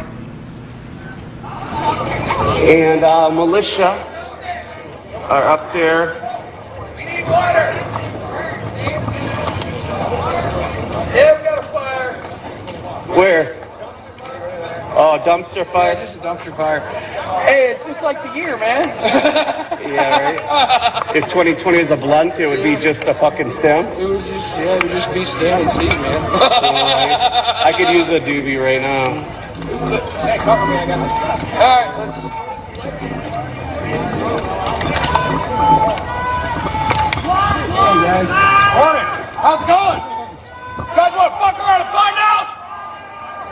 Hey.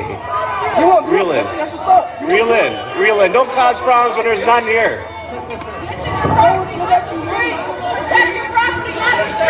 Yeah, that's true. Just stay on your property.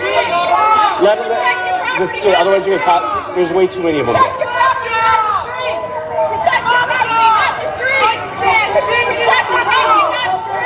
I have to agree with her.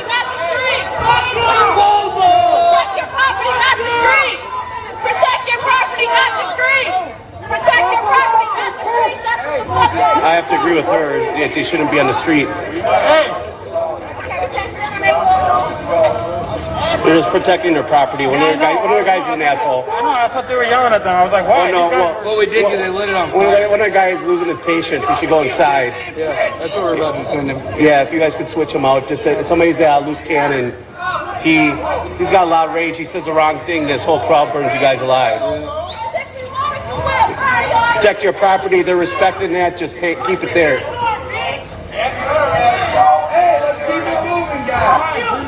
We're not gambling. Fuck the police. Let's go. Dude, he's just trying to protect his property.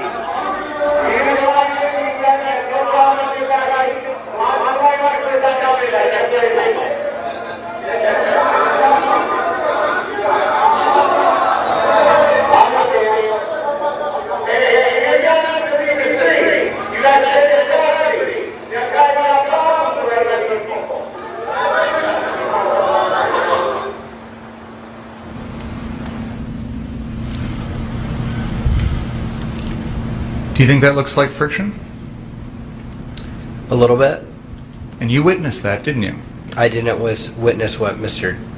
Collette did. I didn't see that. But you saw the reaction from the crowd, right? Yeah, a little bit. I wasn't really paying much attention to that. Would you agree with me that it seems that the crowd was reacting to members of your group going out in the street and trying to interfere with what was going on off your property? I don't think they were happy about it.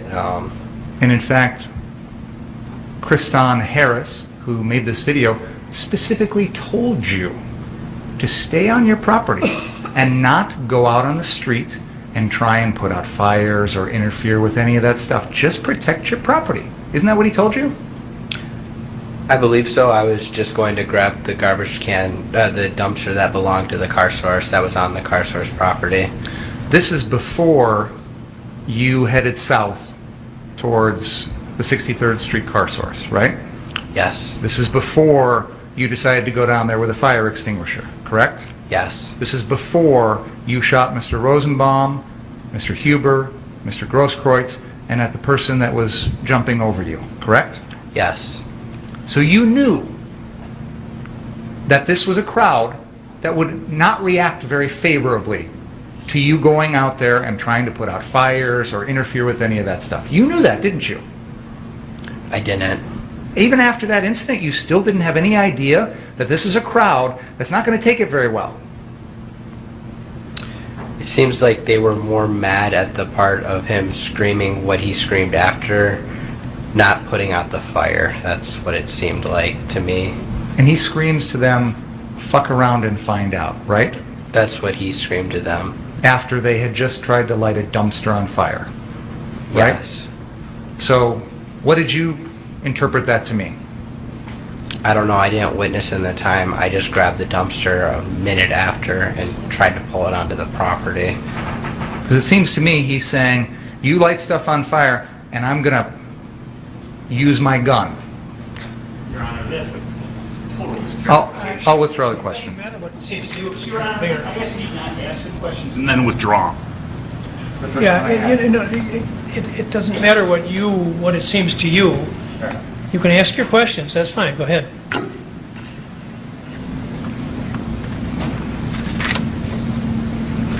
It was shortly after that incident that we just watched where you were interviewed by Richie McGinnis, correct? Yes.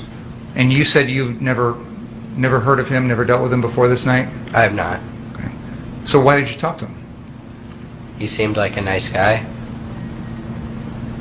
Did he introduce himself as from the media? He didn't specifically said, hey, I'm from the media. He was like, hey, do you want to do an interview? And when you heard him ask you to do an interview, you didn't think that meant he's from the media? No, it's not what I said. I said he didn't specifically say he was from the media. Okay, but you assumed when he says, I'm going to interview you, that he's from the media, right? Yes. And did he tell you he's from the Daily Caller? He did not. So you didn't know what media company he worked for? Correct. But you agreed to have him interview you on camera, correct? Yes. Can we please play exhibit number 16?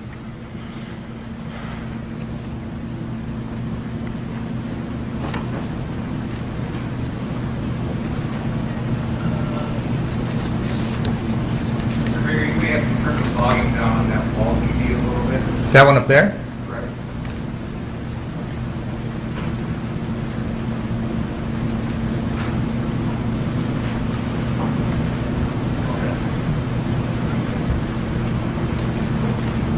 What are you doing out here? Obviously you're armed and you're from this business we saw burning last night, so what's up? My job is there's somebody I'm running around.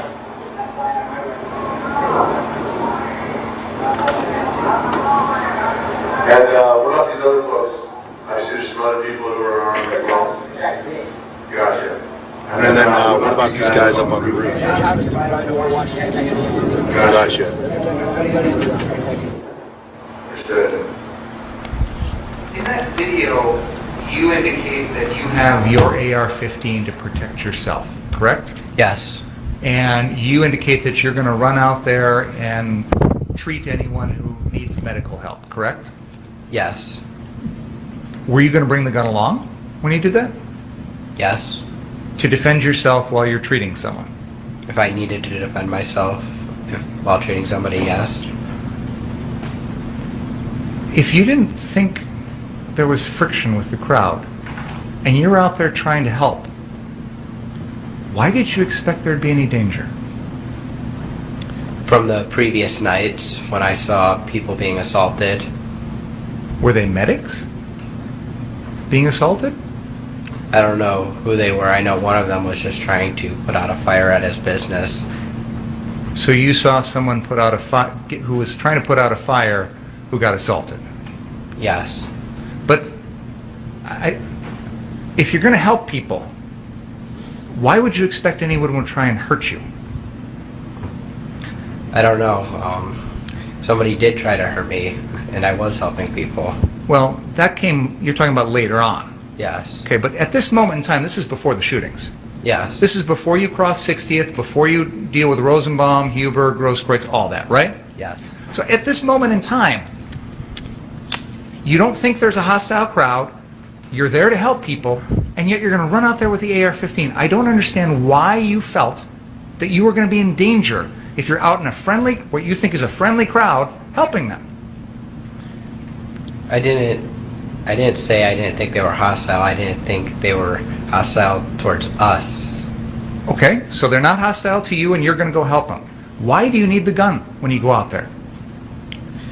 I need the gun because if I had to protect myself because somebody attacked me.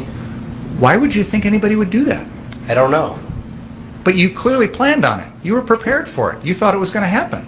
No, I didn't. That's the whole reason you brought the gun, isn't it? I brought the gun to protect myself. Exactly. Because you thought, you personally, were going to be in danger. Right?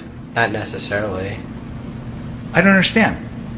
You said you're going to bring the gun to protect yourself. So you thought you were going to be in danger, right? I didn't think I would be put into a situation where I would have to defend myself.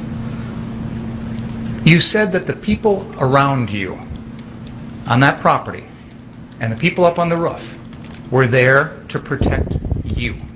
That's what you said in the video, right? Yes. You meant when you go out in the crowd, they're going to protect you, right? Watch over me, yes. Watch over and protect you, right? Yes. Again, because you expected that if you go out in that crowd to try and provide medical service, you thought you were going to get attacked?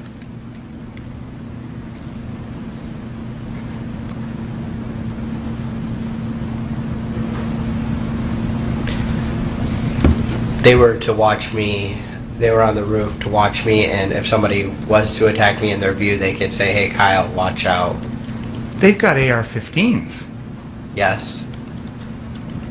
We talked earlier about the fact that the AR-15, you can't use deadly force to protect the building, right? Correct. The AR-15 was to protect you, right? That's what you just said. Not the AR-15. I said they could shout down to me and be like, "Hey, Kyle, watch out." So they're just carrying around the AR-15s for no reason? I don't know why they're carrying around the AR-15s.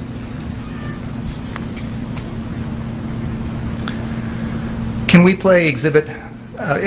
This is the end. At the end of this video is where you invite Mr. McGinnis to follow you and Ryan Balch, correct? Yes. And you invited him to do that because you want, I think you said when your attorney was asking you questions, that you wanted him to film you while you were out in the crowd doing your thing. Okay? Yeah, I said it was okay for him to film me. Let's play exhibit 17, please.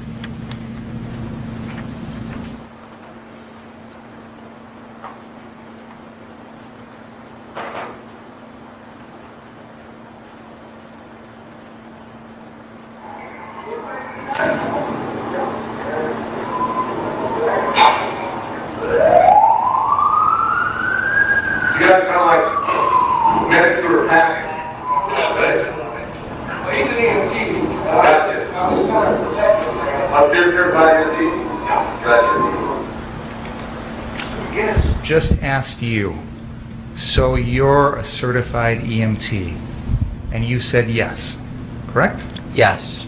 That was a lie, correct? I'm not an EMT. You're not a certified EMT. You're not an EMT of any kind. You weren't on that night, correct? Yes. So you lied to him, correct? I told him I was an EMT, but I wasn't. And you knew you were being interviewed by someone in the media when you told that lie, didn't you? Yes. Please continue. And do you work as an EMT normally?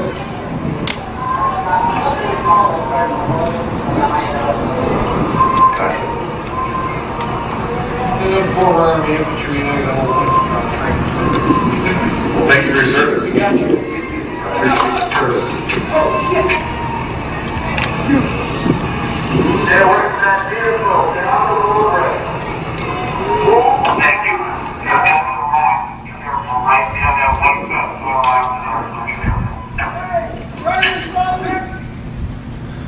Can we back up 10 seconds, please?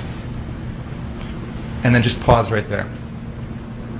We just heard a voice say something to you, Mr. Balch, about people throwing rocks or something along those lines. I don't really need to know exactly what they said, but did you hear that voice? The police officer from the Bearcat, yes. That's what I was going to ask. That's one of the law enforcement officers in that armored vehicle that you're walking past, correct? Yes. And this, what we're watching in this video happens a few minutes after those same Bearcats had come to the 59th Street property and handed you some bottles of water, correct? Yes. And they say to you something to the effect of, "We appreciate you guys." Do you remember that? I do. That's when you were on the 59th Street property and you were acting like you were guarding that property, correct? Yes. So how did it make you feel when the police are letting you pass the lines, they're warning you about people throwing rocks, they're handing out bottles of water, they're telling you that they appreciate you? How'd that make you feel? I didn't really care. I was thankful for the water because I had OC stuff, gas in my eyes, but I didn't really notice or care. It didn't make you feel like they approved of what you were doing? No. It didn't make you feel like you're emboldened now to go out there and act on their behalf? No. Let's play the video here, please.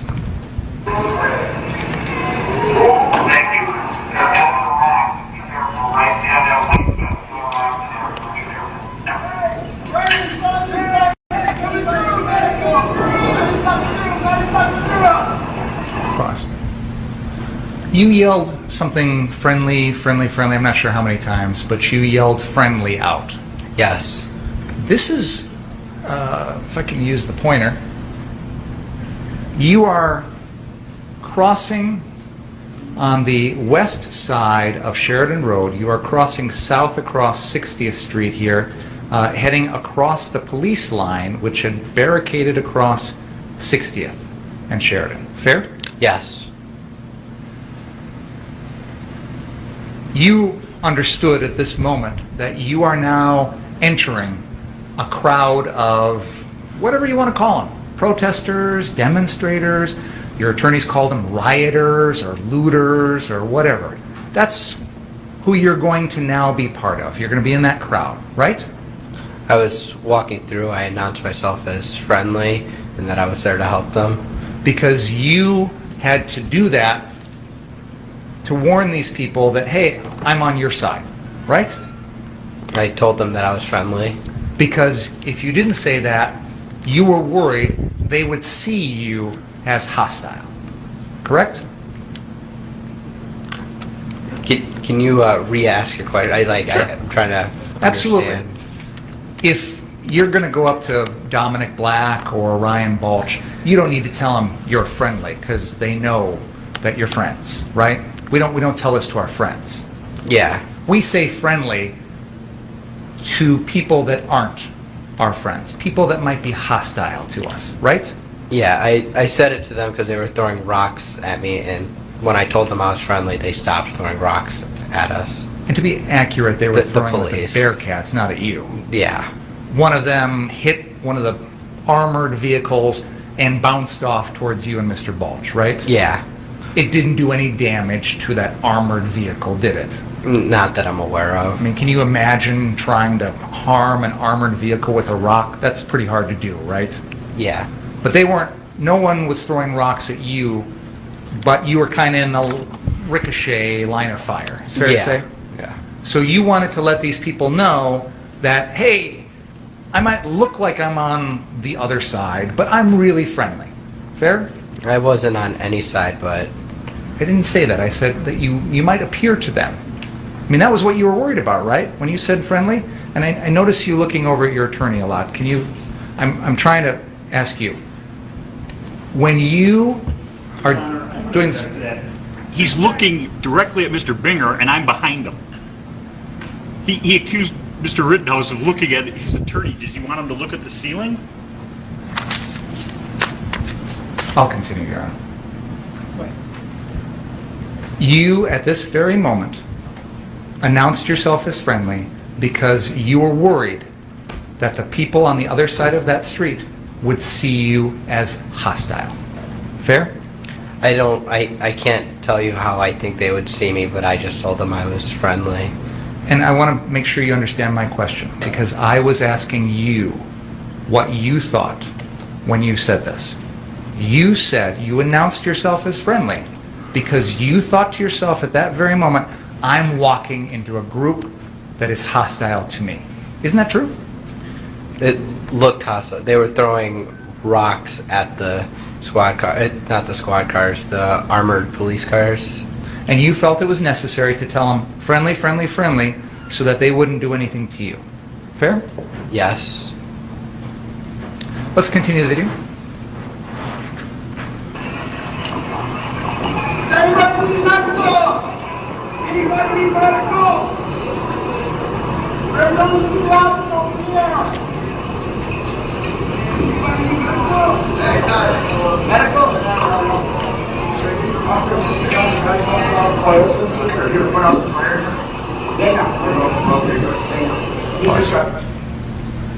There's a person that comes up to you carrying a skateboard. Do you see that? I do. And he's got some fire extinguishers slung over his shoulder? Yes. And he says something to you about something putting out fires, and you respond, they know, they know. Did I understand what you said correctly there? They know? That's what I just heard, but I don't remember that interaction very well, other than helping the guy after with the shoulder. And that's going to come up in a second here, but when you're talking to this individual about the fire extinguishers, do you remember anything about that conversation? It's hard to recall, but I think it was about fires, that they were putting out fires. Okay. And when you said they know, who's they? I don't recall. Do you have any idea what you were talking about? I don't. It seems to me, Mr. Rittenhouse, that this person is suggesting he's going to go put out some fires, and you're sort of assuring him that you don't need to, it's okay. Would that be a fair interpretation or no? No. Okay. But you don't remember what was going on? I don't remember the conversation, what it was about, other than fires, and I don't recall it. This is one of the guys in the group that you later got your fire extinguisher from, right? No. Okay. We'll get to that in a second. Let's continue.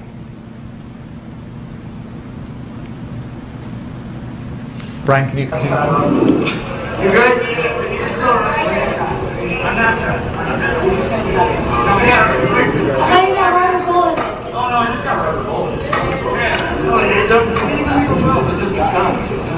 It just fucking stunk.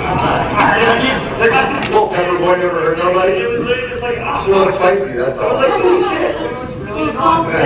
little salsa. Does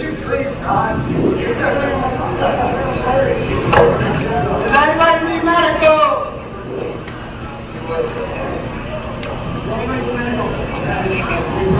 I think someone's got some medical weed, I'll tell you that. Does anybody need medical? You're walking around asking people in this crowd if they need medical.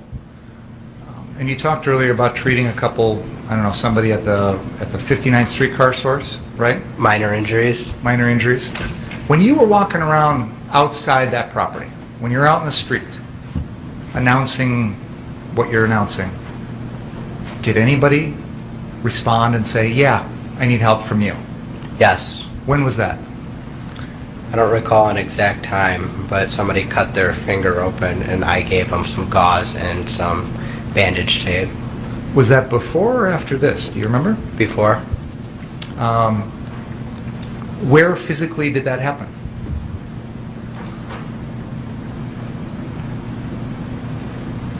I don't recall.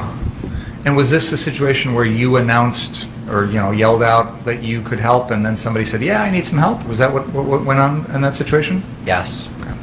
As you're walking along here, from this point until the end, until you shoot Rosenbaum and Huber and Grosskreutz, no one in this crowd ever says to you, "Yeah, I do need medical. Come over and help me." Correct? Yes. That's correct? Yes. Okay. Let's continue.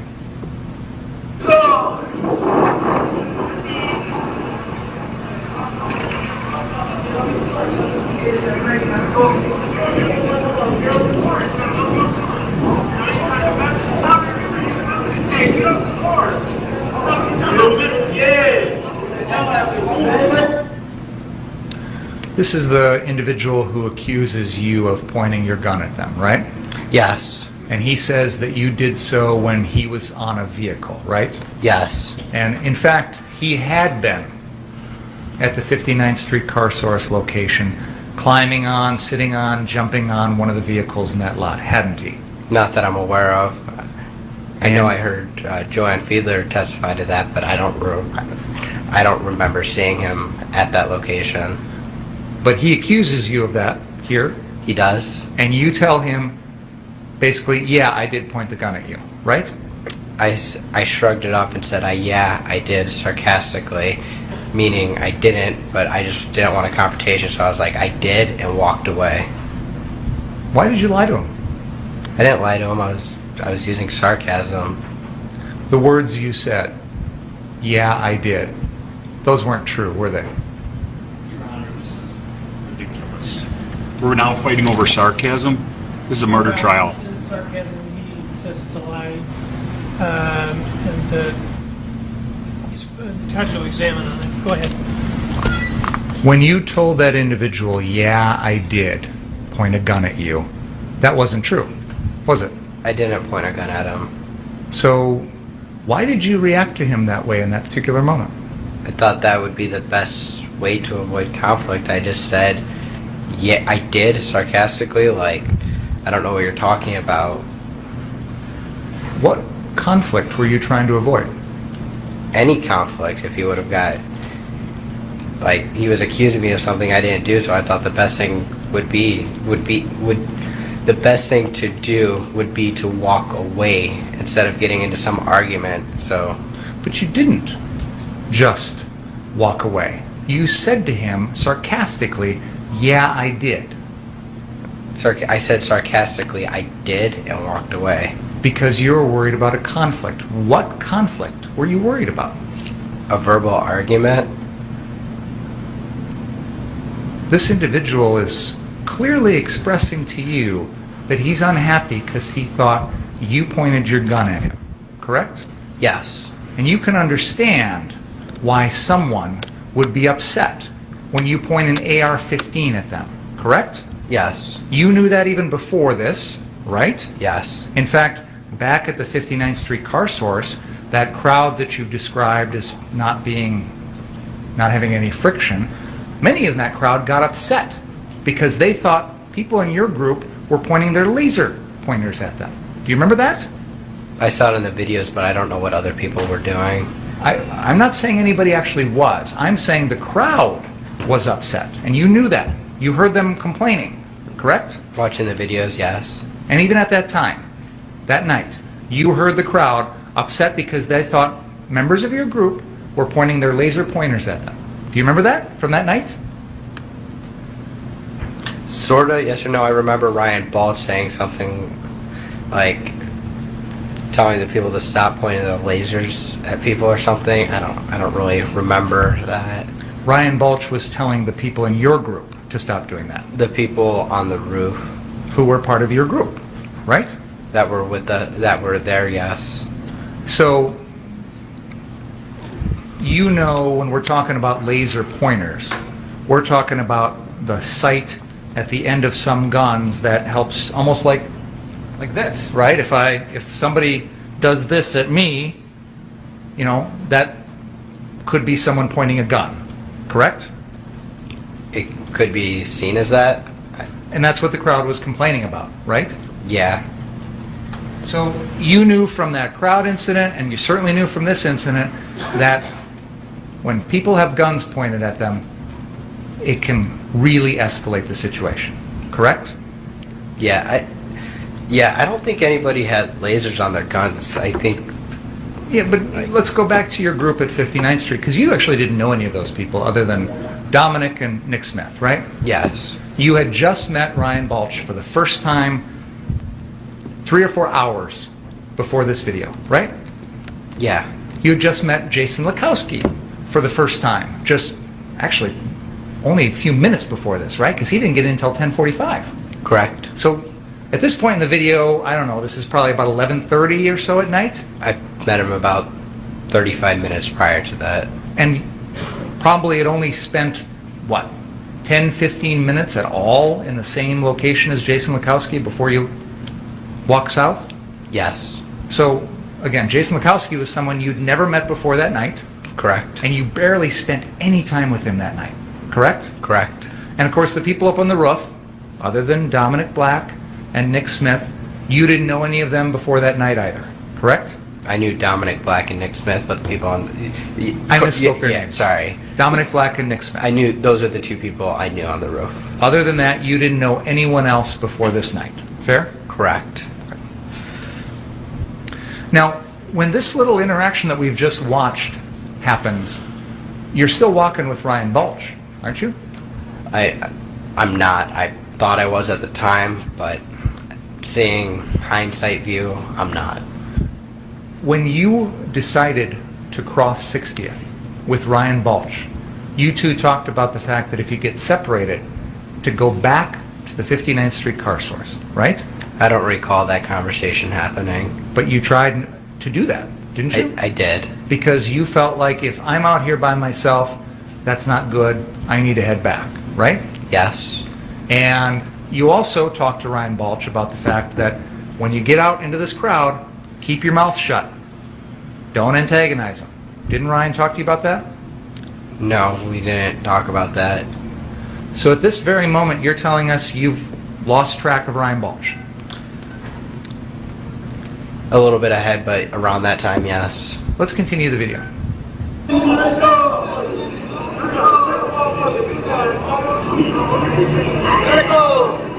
What, yesterday or today? Pause. You have just walked off the screen, heading east across Sheridan Road to the Ultimate gas station, correct? Yes. And at that point in time, you don't know where Ryan Balch is, correct? When I stop and look around, yes. And instead of deciding to head back at this point, you go over to Ultimate Gas and you talk to some folks over there. Fair? I walk over to the Ultimate gas station, I walk around, and I try to see if I can find Mr. Balch. And you couldn't do that? No. So then you decided to approach the police line and cross back, correct? Yes.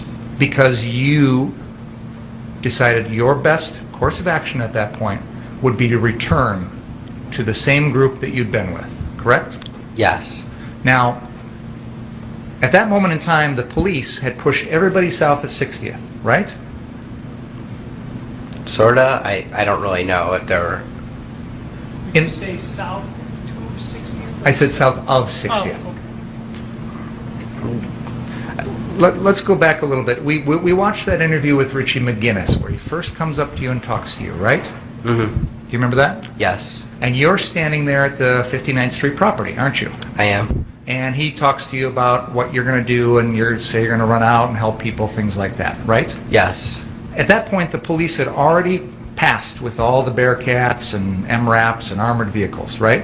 That's what it looks like, yes. And they had established a line on 60th and Sheridan, correct? Yes. And they pushed all of the protesters, demonstrators, rioters, whatever you want to call them, all of them south of 60th, correct? I don't know if I can honestly answer all of them. I don't know if... I believe there are some people still north down Sheridan and in the... put across the street. So, were there... I mean, we saw a crowd earlier of lots of protesters out in the street. That group, the numbers had dwindled quite a bit. Yes. Okay. So after the police move everybody south of 60th, there's no more actual threat to the 59th Street car source, is there? I don't know. Well, at that moment in time, what imminent threats did you see to the 59th Street car source property? I don't know. Do you remember seeing any protesters out in the street in front of the 59th Street car source after the police pushed everybody south of 60th?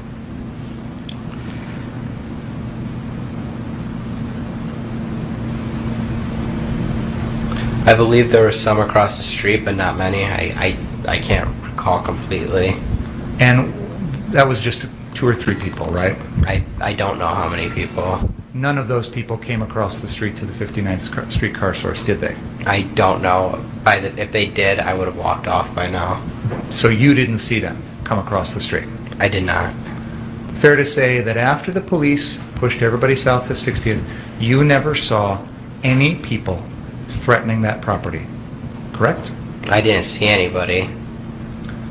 And your goal that night, you took it upon yourself to protect the 59th Street property, correct? The owners asked. Sure. But you were going to station yourself at that property to try and protect it from damage. Fair? The car source locations, yes. And once the police had pushed everybody south of that, there was no more danger. At that car source location, yes. Okay. So, why not go home at that point?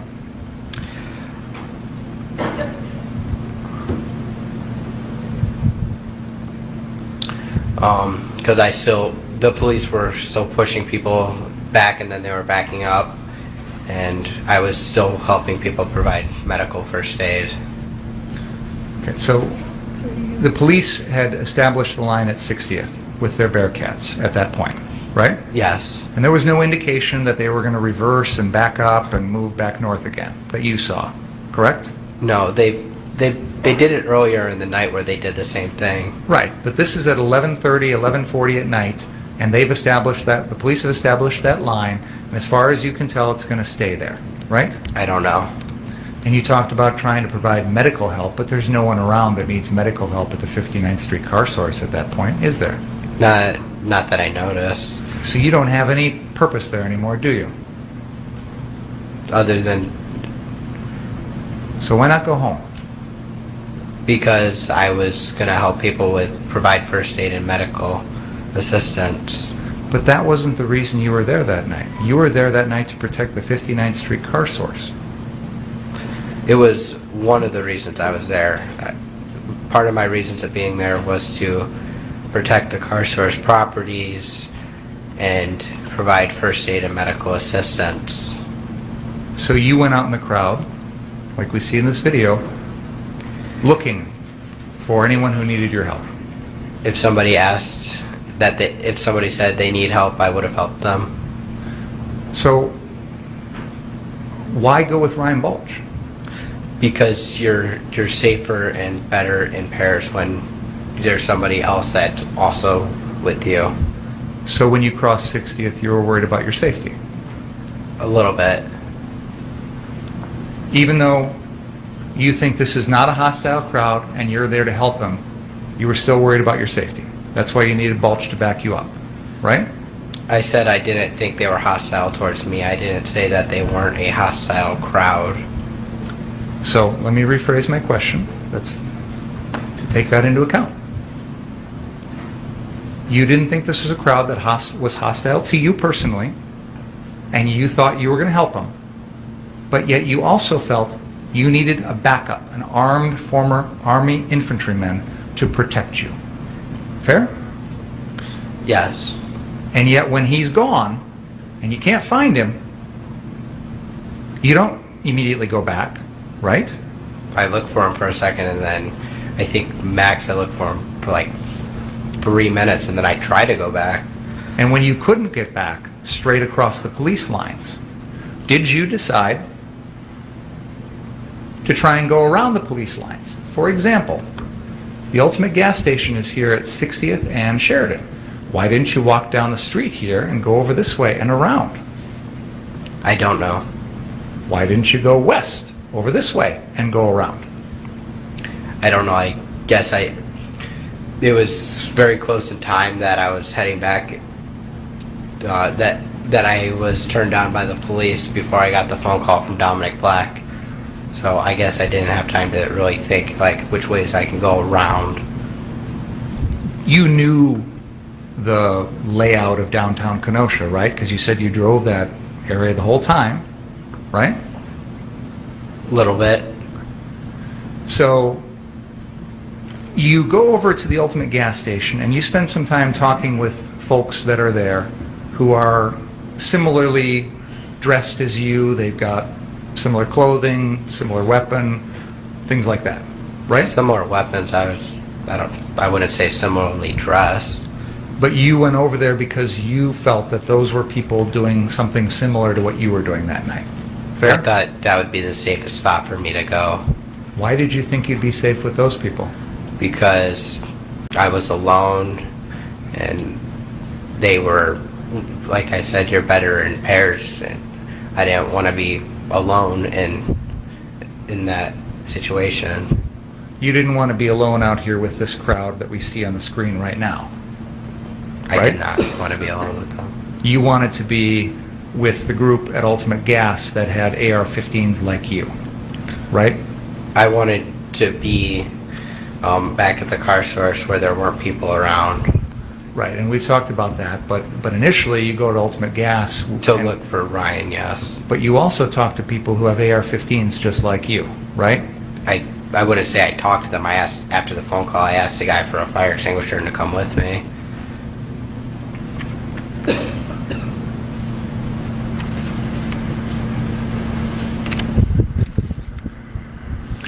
Let's play exhibit number 11 at the 54-minute and 30-second mark.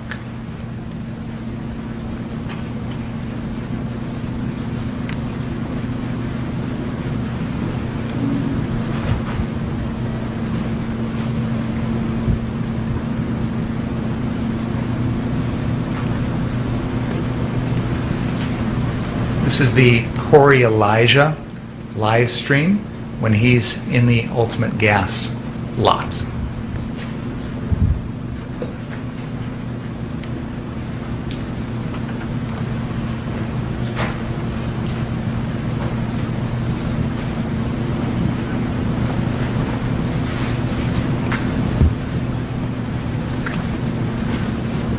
Mr. Rittenhouse, that's Ryan Balch standing there in the Ultimate Gas lot, correct?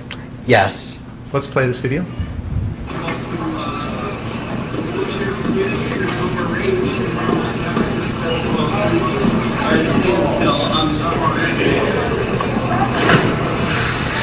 That's fireworks and look down there.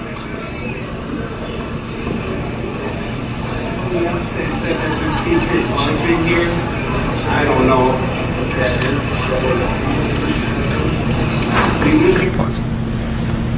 is. We just saw you run through this video, correct? Yes. I started this video at the 54-minute and 30-second mark. It is now paused at the 54-minute and 56-second mark. So for 26 seconds, Corey Elijah has Ryan Balch on screen, center of this video during that entire time, right? Yes. And you run right past where Corey Elijah is standing, right? Yes. And Ryan Balch is loitering there in the middle of the screen for at least 26 seconds, right? That's what it looks like on the screen. And your testimony is you were trying your best to find Ryan Balch at the Ultimate Gas Station at this point because you needed him to protect you? I was looking for Ryan Balch, but I didn't notice him as I was running away, running towards car source 3. But for 26 seconds before you start running, he's standing right there, isn't he? Yes, and when he's standing right there, before I run with the fire extinguisher, I'm over here on the phone with Dominic Black. How long was your phone call with Dominic Black? About 30 seconds. Okay, so before that, you'd been looking for Ryan Balch? Before that, I tried to get back to the car source lot number 1. And you'd also been looking for Ryan Balch? Seeing if I could see him in the crowd of people. Because you wanted a partner, a buddy, to protect you? To protect each other, yes. And in fact, when you borrowed that fire extinguisher, you asked someone in that group to come along with you, right? Yes. Because you wanted someone there to protect you when you go down and put out what you think are some fires, right? Yes. Because you know that you're running into a crowd that is not friendly to you, right? No. That's why you had to say the word friendly, friendly, friendly, because you knew this was a crowd that would not see you as friendly, correct? I screamed friendly, friendly, friendly because somebody screamed burn inside. I'm talking about when you crossed 60th. You yelled it then. At that time, yes, but... And no one in the crowd is yelling burn inside or anything along those lines, are they? Not at that time. And you also wanted someone from that group to come along with you when you're going to go down and put out a fire because you knew full well that anyone running around like you putting fires out is going to cause a reaction in the crowd, a hostile reaction, correct? I didn't think it would cause a negative reaction. I wanted somebody to come with me because you're better in pairs, and I thought there were other people at that car source before I got there. Well, Dominic, if you're telling us that Dominic Black called you to run 3 blocks down the road to put out a fire at the 63rd Street car source, then you must have known at that moment that there wasn't anyone else down there, right? Why would you need to go if somebody's already down there? Mr. Black said to me on the phone, hey, they're setting fires at the other car source. I need you to get down there and put out the fires. It must not have, I don't think it, I took it as there's not other people down there. Why would you need to go 3 blocks down if there were already people there? He's asking a question. This witness doesn't know the answer, whether there are people there or not. He's told us he thought there were. So I'm probing the basis of that and his understanding at the time. You can answer if you understand the question. I'll repeat the question. Why would you need to run 3 blocks down to the 63rd car source if you thought there were already people there? I thought there were people there, but Dominic asked me to go down there. I thought that was to help put out the fires that were down there. Your this video that we're watching is minutes after you've left the 59th Street car source, right? Yes. And when you leave the 59th Street car source, you're with Ryan Balch. Yes. And then this reporter, Richie McGinnis. Yes. And as far as you know, when you leave 59th Street car source, everybody in your group is still back there, right? At the car source. At 59th Street car source. Yes. Everybody's still back there. Yes. Joanne Fiedler. Yes. Dustin Collette. Dominic Black. Nick Smith. Jason Lakowski. Anyone else. They're all still there, right? At that location, yes. So none of your group is already down at 63rd Street car source, right?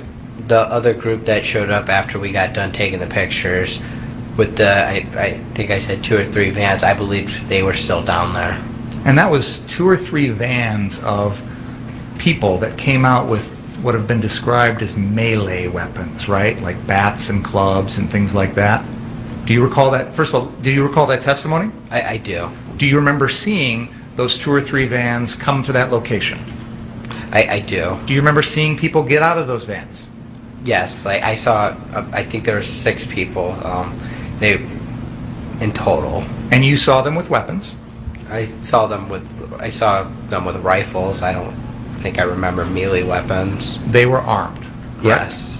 And you believed that they were going to be the ones protecting the 63rd Street car source, correct? Yes.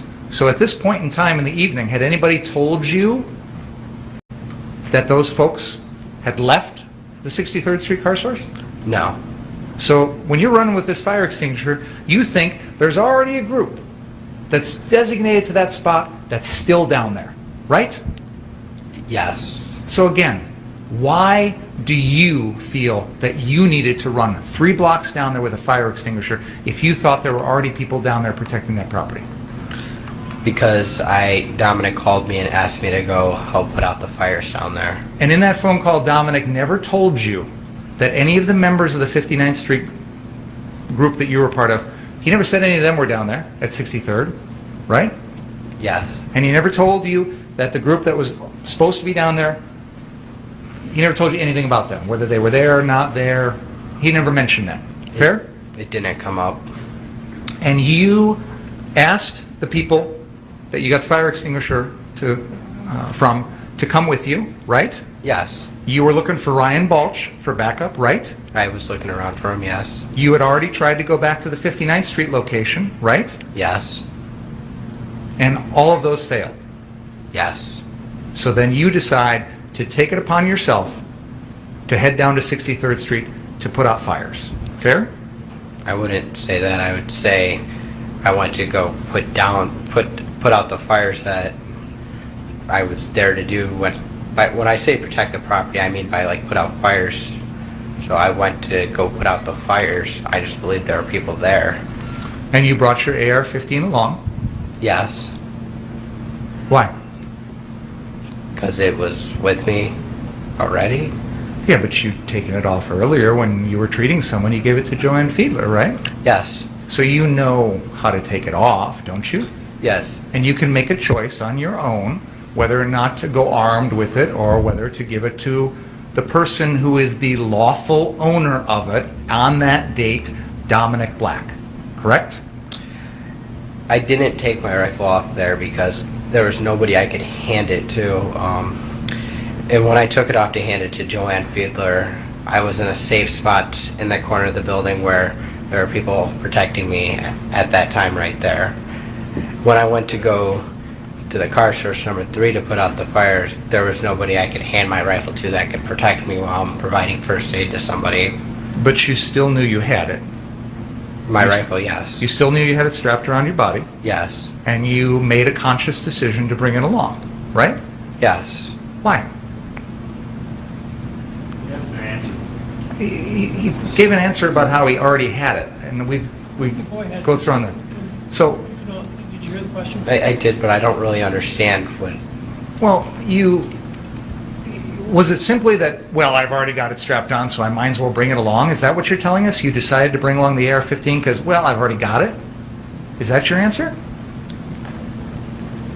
I don't think I was thinking like, hey, I'm going to take my rifle off. I wouldn't have, because there was people around that could have stolen my gun, and I didn't.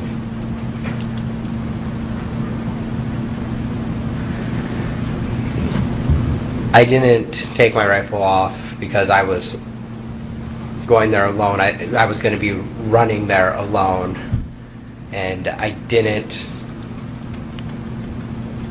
take it off because no one else was there to protect me as I was going there, so that's why I brought it. For protection? Yes. You brought it along down there because you felt like you would need to protect yourself against someone else harming you, correct? If that would have happened, I would have protected myself, but I didn't think I was going to be attacked and ambushed. But you just said you had it for protection. What were you expecting you would need protection from? I thought we had covered much of this before. I'm specifically focusing in on the time period where he is heading down to the 63rd Street car source. I have not asked him about this yet, Your Honor. Well, go ahead, but you need to pick up the pace somewhat. When you decided to bring your AR-15 loaded with 30 rounds down to the 63rd Street car source location, what did you think you needed protection against? I didn't really think I was going to have to protect myself. You told us just now you brought it along for protection. I did, but I didn't think I was going to need to protect myself. You brought it along for protection, but you didn't think you needed protection? It's not what you said. Objection, don't do it. I'm trying to clarify the two different answers that I think he just gave, Your Honor. Well, go ahead. Can you? Do you understand the question? Not really. I asked you why you brought the gun. You said you needed it for protection. I said, protection against what? You said you didn't think you needed protection. I'm confused. Can you help me understand why you're telling us you needed a gun for protection, but you didn't think you needed protection? I brought the gun for my protection, but what I was saying is I didn't think I would have to use the gun and end up defending myself. So you, in this video, are running. Yes. You run across the screen. Yes? Yes. And then I think you testified on direct that as you made it down the block, I don't remember exactly how you phrased it, but you stopped running and you walked for a little while. Is that right? I jogged and walked occasionally. Carrying the fire extinguisher and your gun? Yes. And you're alone at that point with no backup, right? Yes. And you testified that when you got down to the 63rd Street car source, you indicated that you came upon that vehicle we've been calling the Duramax. You know what vehicle I'm talking about? I do. And you indicated that when you got there, you walked around that vehicle and you saw a person that you now know to be Joshua Zeminski. Is that right? I walked up to the Duramax. Yes. You didn't know Joshua Zeminski's name at that point, correct? No. You hadn't taken any notice of him at all up until that moment, all night long. Fair? Fair. This is the first time that you see that this is a person that comes to your attention. Fair? Yes. And you said he had a gun in his hand. Yes. And you put the fire extinguisher down on the ground. I dropped the fire extinguisher. And then you hear or see Mr. Rosenbaum coming from behind you. When I get to the Duramax, I step forward, and then Mr. Zeminski turns towards me, and he steps towards me. I drop the fire extinguisher, step back, and that's when I see, I go to run back towards 59th Street. And Mr. Rosenbaum is coming. And then that's when I notice Mr. Rosenbaum running at me, leaving me with no other, right? Mr. Zeminski in front of me with the gun, Mrs. Zeminski right there, a couple feet away, and then some other people there. And then the chase happens. Is that fair to say? Yes. Have you told us everything that you did when that situation just happened at the Duramax? Yes. Can we play the iPad, please? The iPad with the drone video? This is exhibit number 73. I don't know if you, what are you guys going to do?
Mr. Rittenhouse, this is a video that has been admitted into evidence as exhibit number 73. This is a video taken by a drone that was hovering south of 63rd at the time that you shot Mr. Rosenbaum. We're going to play the beginning of this video on the iPad, and I'm going to have Detective Howard use the pinch and zoom feature on the iPad to zoom in on the area. Your Honor, I'm going to object to this, and I'd like to be heard outside the presence of the jury. What do you think? Perfect time for a break, don't you think? Let's take a break. Please don't talk about the case during the break. Read, watch, or listen to any account of the trial.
What's up?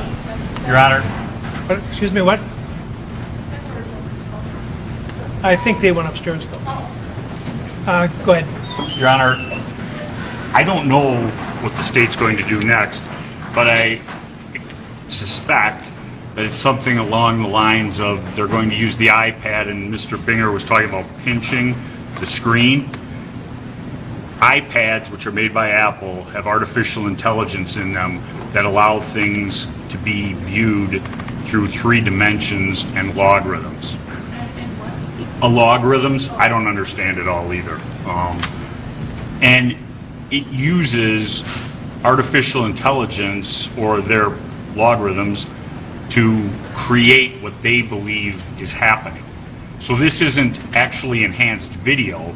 This is Apple's iPad programming creating what it thinks is there, not what necessarily is there. And I don't know what's going to happen, but we had this video enhanced. We have testimony regarding it, and this is one of the topics that came up. I asked my expert. I said, do you know of anything that does something like that? Because that was when Detective Antaramian testified about pinching his telephone, and that's what I was told, and that's what I think this is going, and I don't think that it's appropriate. It's wrong. Mr. Binger? Your Honor, I think everybody in this room has a smartphone, whether it's an Apple iPhone or some other device. And I think we've all taken a photograph or a video at one point or another and used the pinch to zoom in feature. This is a common part of everyone's everyday life. In the olden days, you had a photograph and a magnifying glass, right? That doesn't change the photograph. When you use a magnifying glass to look at words on a paper or a photograph, the magnifying glass doesn't change the image. It doesn't change the pixels on the paper. It doesn't change the words in the book. All it does is make them easier to see. The pinch and zoom feature on the iPad or the iPhone or an Android phone, whatever device everyone in this room has, does that exact same thing. Now, if counsel has an expert who will say that this is unreliable or distorting the image or something along those lines, even though this is something everybody in this room has done with countless videos and photos throughout the last 10 years of our lives here, this is a fact. This is a feature of everyday life in America now with smartphones. If they want to have an expert come in and say it's unreliable and you can't believe what's on that screen, they can do that. We're still in their case. And then the jury can make a decision as to whether or not pinching and zooming on an iPad or an iPhone is tampering with the video or altering the image or unreliable or shouldn't be given any weight. So if they want to make a jury question out of this, they are free to do so. We're still in their case in chief. But I don't, frankly, understand or agree with anything counsel just said. I've used my phone, I think probably you have too. I think this is something within everyone's common knowledge, to pinch and zoom on a screen. And that's what's going on here. It does not change the image in any way. It just makes it like a magnifying glass. Well, I don't know. When I put the magnifying glass up, then it's enlarging the image. It is not altering the image. What he's saying, and I think, and I know less than anyone in the room here, I'm sure, about all this stuff, but I'm hearing him to say that they're actually artificially inserting pixels into there, which is altering the object which is being portrayed. And so, you know what, I myself, when confronted with these changes in technology, what I usually do is to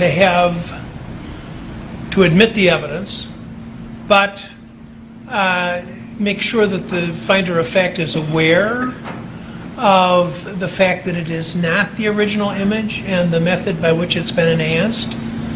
You're suggesting that I should make the defense bring in an expert for it.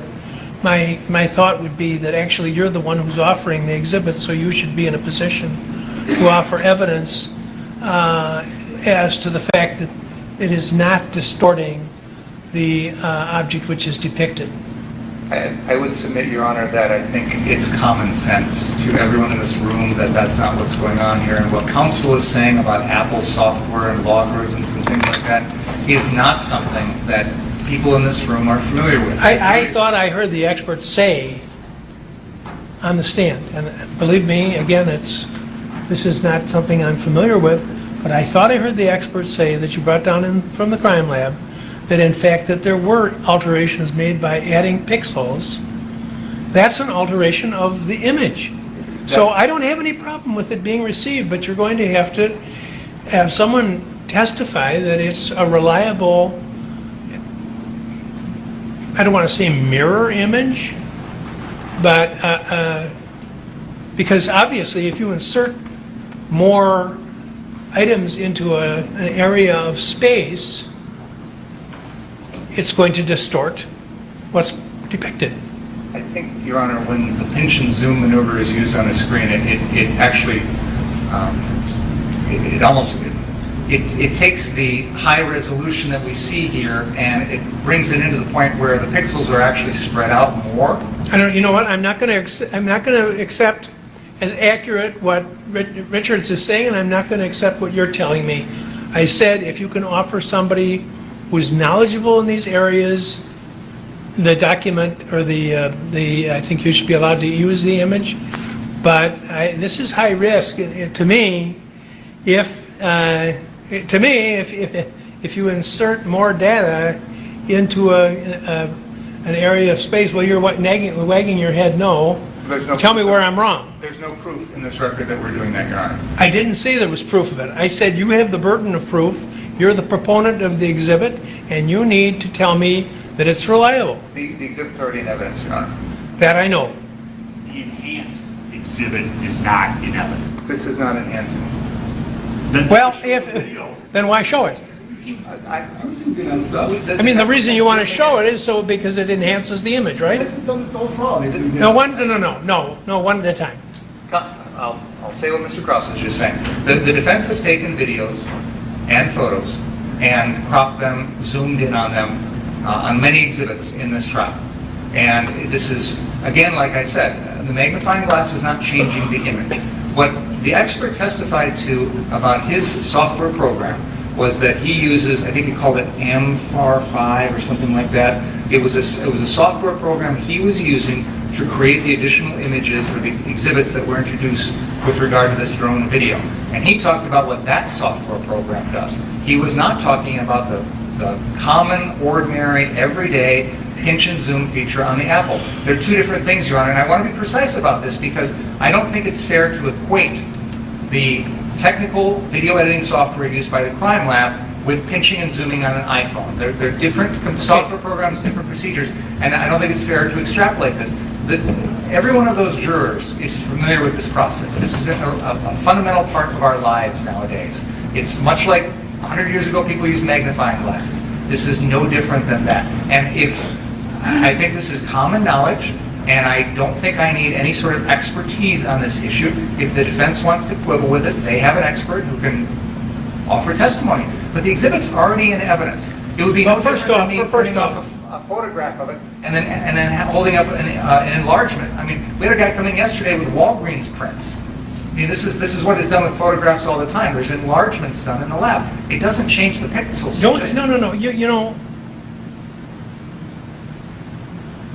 I don't want to hear about what happened earlier in the trial that came in without objection. If you didn't object, then I didn't address it. Now, I'm not going to police this case, so everybody, anytime somebody wants to put some evidence in, I'm going to say, well, wait a minute, what about that? What about that? I have to have an objection. I get an objection, and then I rule on it. There has been no objection during this trial when either side has exploded an image or anything like that. If you'd have brought in an objection, if he'd have brought in an objection, I would have ruled on it. But to say now, well, this has already been done during the trial. I've got an objection in front of me now. He's suggesting that the amplifying the image is altering what is portrayed, the image which is portrayed, and you're giving me as a defense, it's no different from using a magnifying glass. I don't believe that, because if I take, the image is the same, and all it is doing is improving my poor old vision.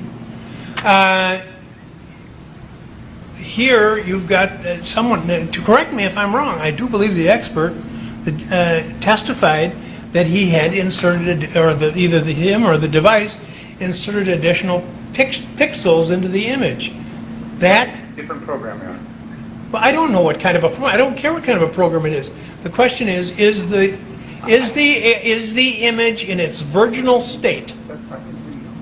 I care about what program it is, Your Honor, because these are technical issues. Mr. Richards has just made representations with no basis whatsoever. Can you slow down? Absolutely. Mr. Richards has just made technical representations with no basis in this record whatsoever. He is questioning a common part of life that we use, everyone uses, every single day. The expert who testified was talking about a different software program, and it does make a difference. I don't know. Well, then if there's going to be an issue, let's you're the proponent. I said before, I'm not going to talk about it further.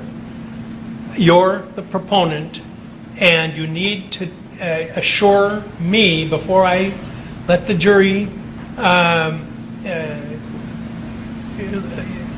speculate on it, that it is a reliable method that does not distort what is depicted. So okay, so we're going to take a break. I understood you correctly. We can play it now, and then we'll tie it up later. I don't think that's what I said. That's what I thought you said, so that's why I'm asking. Yeah, I don't know. Maybe I did. If I said that, shame on me. I said that we're going to take a break right now. And I said, before I'm going to allow this to be amplified in the way that you want, it is going to have to be shown, demonstrated to me that it's a reliable way to do it. Then we would request an adjournment to do that now. Well, we're not going to adjourn the case now to do that. Well, before I am done with my cross-examination of this witness, I would like to use this video, and I will need some time to make arrangements for what you're asking. So I would ask that before I am, I would like time to do that before I'm done cross-examining this witness, because this is an important exhibit that I intend to use with this witness. Well, it depends. Why don't you get on it right away, and, maybe you can get somebody to testify on this within minutes. I don't know. So we'll take a break. Let's... Operating system are they using on the iPad? We can answer that question. Do you know? Not off the top of my head. Thank you. Well, iPad market. Okay. Let's aim for 3:20 on that clock, which is... Right. Yeah, let's aim for 3:20.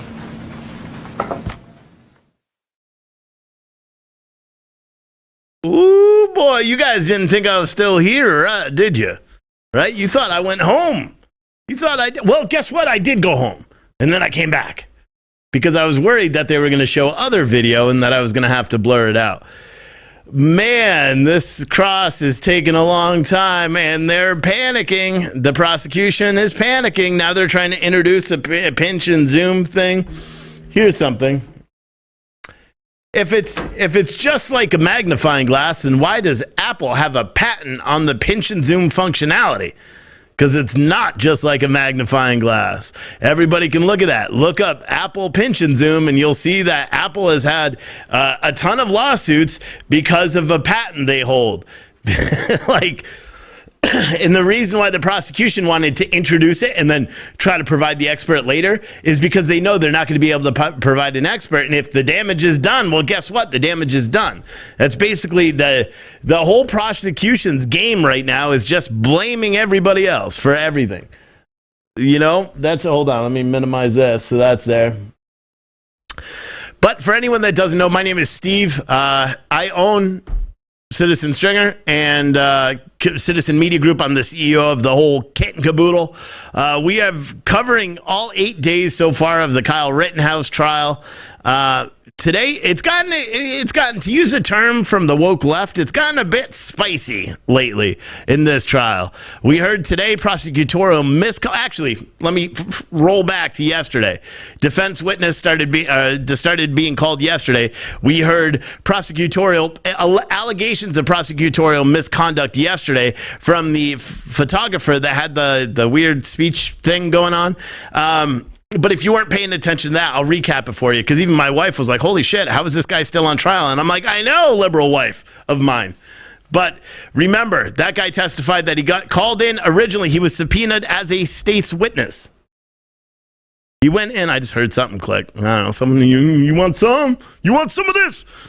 Anyway, that guy got called in as a state's witness. And then he went in to go over his testimony with a slimy prosecutor dude there.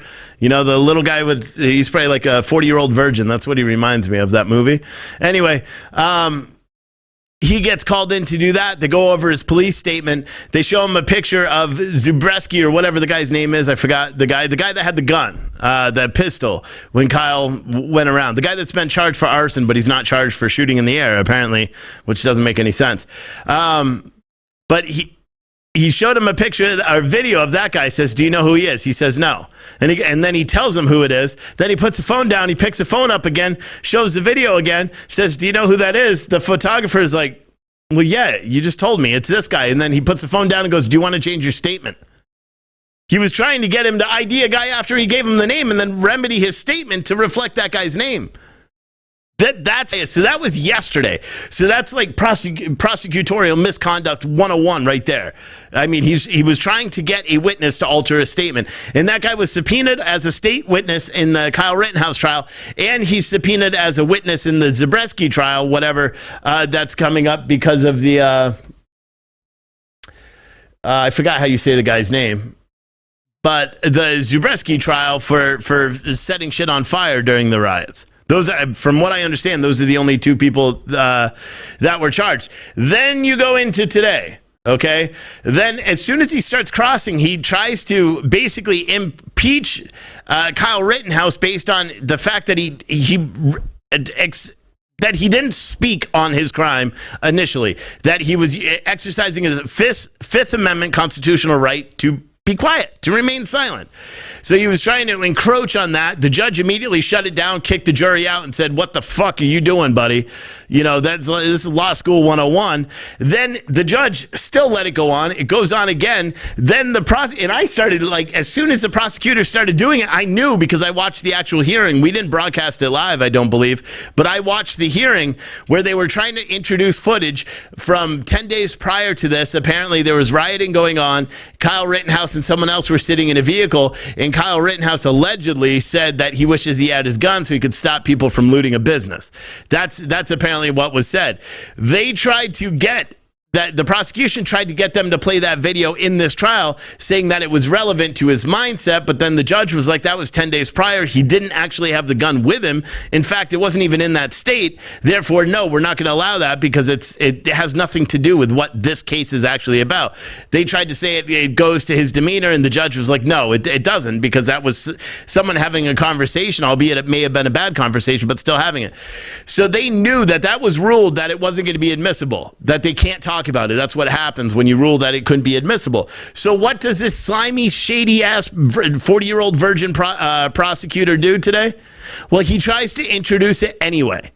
He tries to introduce that anyway. The defense caught it quick. I caught it quick because I turned on my mic and was like, he's trying to, because I knew. And I'm not even a lawyer. That's the beauty of this whole thing. I'm not even a lawyer. You know, so he knew. The judge kicks everybody out of the jury again and admonishes the prosecutor for the second time in one day.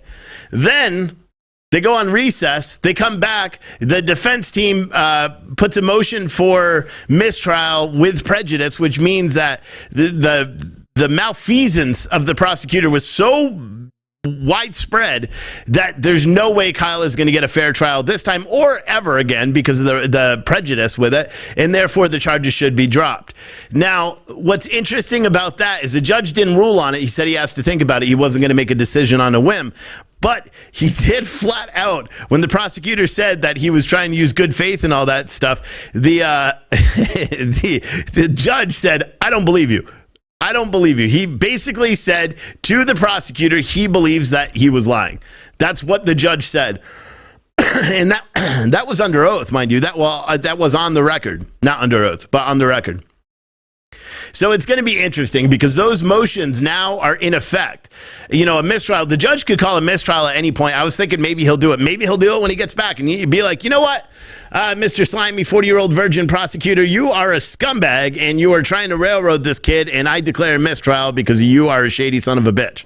Maybe he'll just still do that. I don't know. What I do know is that the judge knows his firearms, if you haven't been paying attention. He knows his guns. He knows about the right to defend yourself, and he knows the Bible. Those things are pretty important in determining whether you're a real American or not. And I believe that dude is an American. So I would say there's a 10% chance that the judge actually does a mistrial. I think there's 100% likelihood that 100% of reason why he should do a mistrial based on the griminess of this prosecutor thus far. The with prejudice thing, I can understand why he's hicked up on that. He may have already made his mind up that he's going to do a mistrial going so far. I don't know. But the with prejudice, which means Kyle can't be charged again. Here's the thing, and the defense said this very clear, that the prosecution was trying to bring up a previous motion that was denied by the judge that they were trying to do it deliberately so they would have a chance to retry the case because they know they already fucked up on the way that they brought this case forward. They know that their witnesses provided their key witness in this whole thing, Gage Groiskowitz, the fake paramedic. And again, anyone who's just tuning in, the guy Gage, even though NBC News right now says he's a licensed paramedic, I wrote to NBC News. I wrote to David Liu, who is a writer who wrote with NBC News that Gage Groiskowitz is a licensed paramedic. I sent him proof that he's not a licensed paramedic, and you know what they did? Nothing. They didn't do a single damn thing. NBC News and David Lee or David Liu or whatever your name is, you're a scumbag and a fake-ass journalist too, because I fact-checked it for you, which you typically, as a journalist, that's what I do for a living now, as a journalist, you typically do your research first before you write an article. You don't just write fake shit and then hope that nobody catches it, and then when they do catch it, usually you'll issue a retraction or something, and that would be, small, right? If NBC News publishes a little byline and says, our author accidentally said he was licensed. He's not licensed. His license expired in 2017. But even the defense hasn't popped that in, and I don't know why. The defense, even today, they had the opportunity with the other person, the other witness.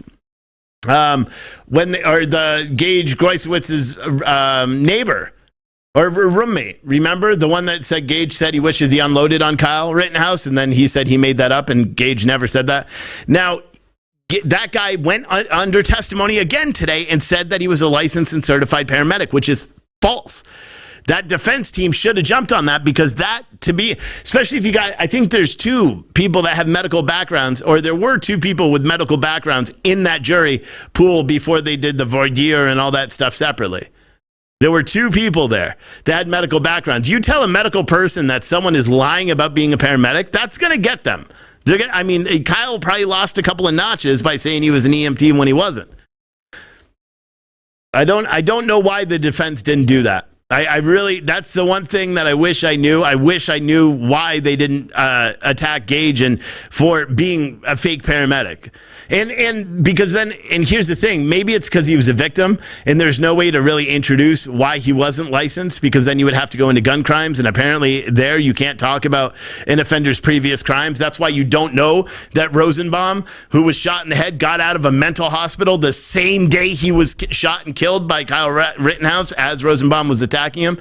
Most people, how many people that have not been following this trial, because we have a shit ton of people watching right now, how many people right now, type 1, only type 1, if you didn't know that Rosenbaum got out of a mental hospital the day he attacked Kyle Rittenhouse and was killed? How many people did not know that? Because you don't know that. Even if you watch this trial, you didn't know it unless you pay attention to people that were saying that. And that's the craziest thing about this whole thing. See, there's a whole pile of people already that did not know that he got out of a mental hospital. And here's the thing. Look at all those ones right there in the chat. If that doesn't tell you something is wrong with our judicial system, I don't know what to tell you. Because all these people, thousands of people right now are typing 1 in the chat, which means that they had no knowledge that the guy that attacked Rosenbaum, or the guy that attacked Rittenhouse, Rosenbaum, that guy got out of a mental hospital that morning. And here's the thing. He got out of a mental hospital on a 5150 hold, which was a psych hold, because he said he was going to kill himself. And that wasn't introduced in the defense either. We do know that he was bipolar and he was taking gabapentin and some other serious drugs to try to control his self.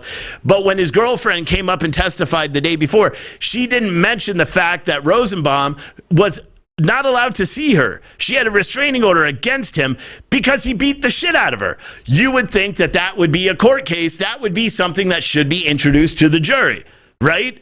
The guy, Rosenbaum, was running around yelling the N-word, telling people that he's going to kill them. He has a history of violence from attacking his female, lady that he was with, that he got out of a mental hospital that morning. That white bag that he was carrying around, this is why the bag keeps becoming such a big topic. They actually had motions to not be able to address where that bag came from, because the prosecution does not want the jury to know that bag was the bag he was released from the mental hospital with.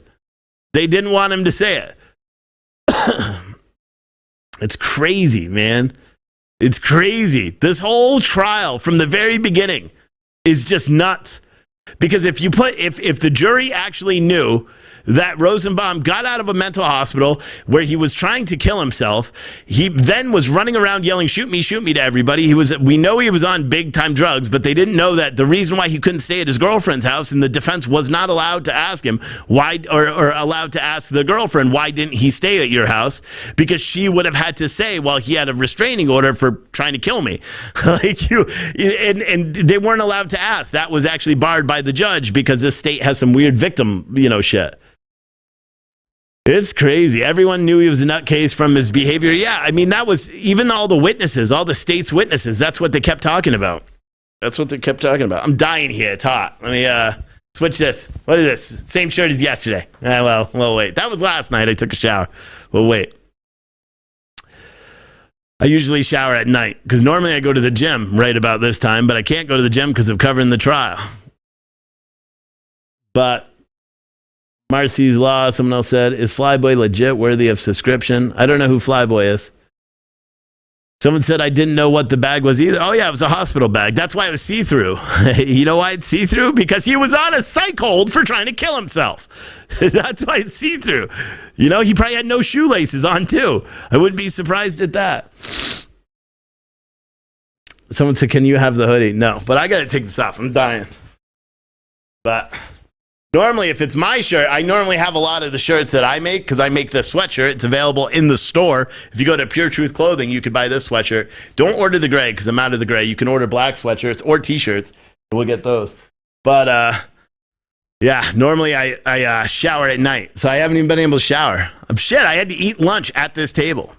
I went home. I went and picked up my kids, went home. My wife pulled up into the driveway. Boom. I was already out in my truck and leaving. I blew a kiss to her and said, I got to go back. They're going to show crazy video. Because I had to be sure that I was here to censor social media if it happens. Someone said, Biden is speaking. Who gives a fuck? He's talking about the bipartisan Build Back bullshit plan. Nobody cares. And if you do care, I don't care. Because, well, you're watching the wrong channel. Eggnog is tasty. Oh my God, I need a gallon. I have eggnog too in my house. Adam just texted me. I guess he's landed wherever he landed in the secret super special place that you don't know. But he's landed, said he wants that hoodie too. I know, I got to get Adam a bunch of shirts. But yeah, my back is still rocked. I don't know what I did to it, but it's pretty bad. It's just, and it doesn't help from me sitting all day. Normally, if I didn't make a commitment already to do a show tonight, I would just say, we're not doing a show tonight. We'll do it tomorrow instead. And maybe I should and just bump it till tomorrow. But I'm going to have a special guest on the show tonight, possibly. BX Bullet TV. You guys may know her from Twitch. She's got a Twitch. She rated our channel yesterday. But she's going to be on the show tonight, 8 o'clock Eastern time. We're going to talk about the Kyle Rittenhouse case thus far. And to be honest, it should be interesting because I've never really talked to her too much. But I know she's a gun expert. I think she's an instructor and all that stuff. Here's someone from inside the courtroom. This is a multimedia reporter for Fox News, Giovanni Leggetti. I don't know if that's how you say his name. But he said a quick jury update in the Rittenhouse trial. There's a few that seem to be unattentive, no longer focused on the testimony. Several are leaned back with their legs and arms crossed. Almost everybody has stopped taking notes on the trial. This fucking thing is done, bro. And you know what? You know who knows that? The prosecution. The prosecution knows that as well. Yes, sirree, boo-boo. Prosecution knows that they've lost it. And so that's why they're pulling out all the underhanded stuff. And I wonder if we're going to hear any more. That's what I'd be curious to see. Are we going to hear any more underhanded stuff from the journalists today?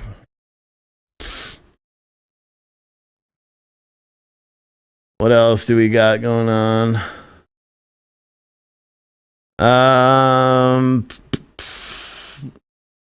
I don't know. My personal thing is I don't understand why it's not a mistrial yet.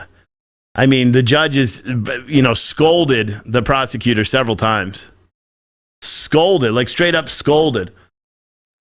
I do want to say thank you to everyone. We got a shit ton of people watching right now. All the people on YouTube that contributed and did super chats and all that. And here's another Cash App right now. I thank you guys. I thank you. Nana said, what is this? Buy Adam a damn hoodie. I just got to send him a code, bro. That's it. He doesn't even need to buy them. He gets them for free. But I gotta send them codes so they can place orders. Because here's the problem. If you guys haven't realized, if you send me an email asking me for something, there's a very good chance you'll never get a reply because I'm busy. So typically, if I need to make codes for all of the people that have invested and all that stuff for the coffee, so they could just go in and place the order, and then the order will be fulfilled. I just haven't even made the codes. It takes me a long time to do everything, but. Katniss said, send me a code. So it will be awesome, Steve. Yeah, here's the code. You know what? Nah, I'm not doing it because that'll make more work for me. I don't even care. I was just going to make a code, free Kyle or something in the store, but I'm not even going to bother right now because I got to get out these November Patriot boxes. December Patriot boxes are on sale. They're going to have a Christmas ornament inside, a custom one. The November ones all have challenge coins, which are in the other room now.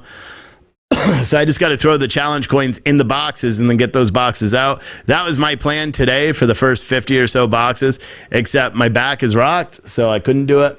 And that's it. Someone said 3 people clapped for Biden. Yeah. Apparently OJ defense didn't know leather shrinks when wet, even with blood, blah, blah, blah. Someone said, do you have big and tall sizes in Hoosier? I need 4XLT and 5XL. No, we don't. Cash App, I don't know. If you go to f-antifa.live, all of our, Venmo, Cash App, all of it's there. I don't remember. f-antifa.live. Yeety McYeterson said, Steve, want to plug my channel to help get over 1,000 since I've been streaming for over a year. Yeah, go follow Yeety McYeterson on YouTube. So you can't appeal a not guilty verdict. No, I don't. No, you can't appeal a not guilty verdict. Are you selling Patriot turkeys, Steve? I have no idea what that even means, so probably not. Your daughter just told me that Apple has been adding to videos with AI for 10 years. Yeah, I think it's almost 10 years because I think the patent is from 2010. Trial's back. We'll see ya. Bye.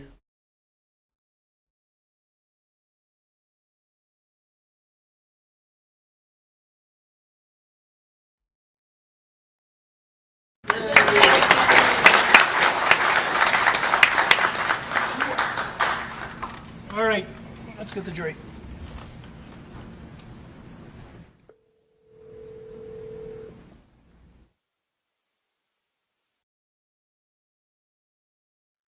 James said you would like to, your wife and you would like to thank me for doing the live streams. No problem. Someone else said, do I have something against big guys? No idea.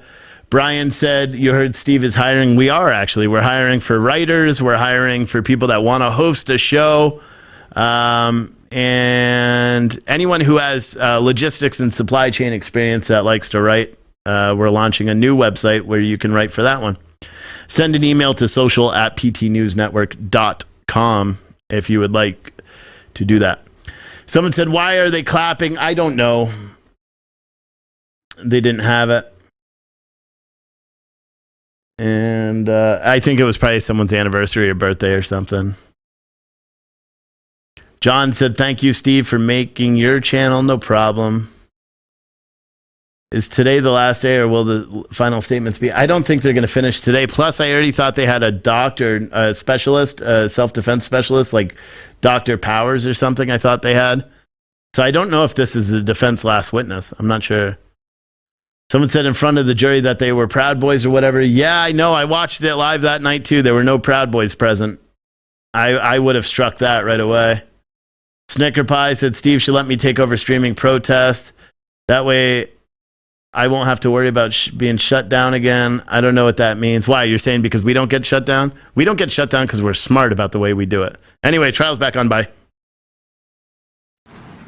ladies and gentlemen of the jury, I'm going to move that TV in front centrally. We're going to watch exhibit number 82. This is a version of the drone footage that was introduced by our expert James Armstrong yesterday. And I'd like to be able to put this TV centrally so everybody can see it. So if you could let us know if you're able to see it when we move it, please. Oh, I'll turn them on.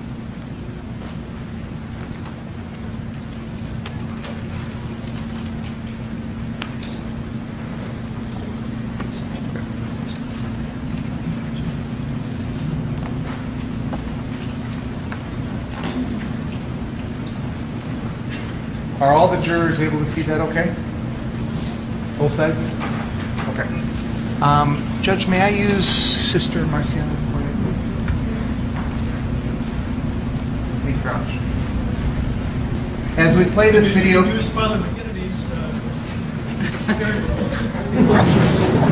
As we play this video, ladies and gentlemen of the jury, I would...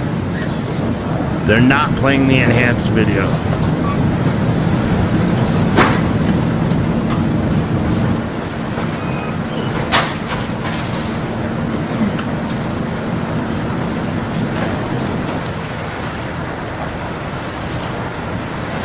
Direct your attention to this location, which is at the front end of the Duramax. There's an individual here on the sidewalk who is pushing in a wheelchair, and there's a little bit of a gap there between that individual and the Duramax.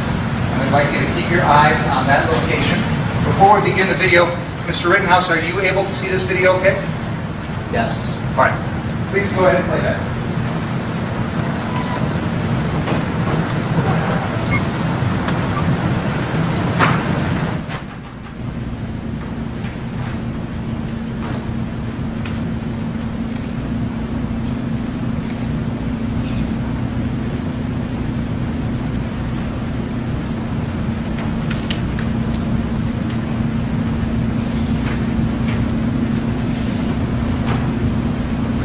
Could we please play that again? I'm going to have you pause at a moment right at the beginning.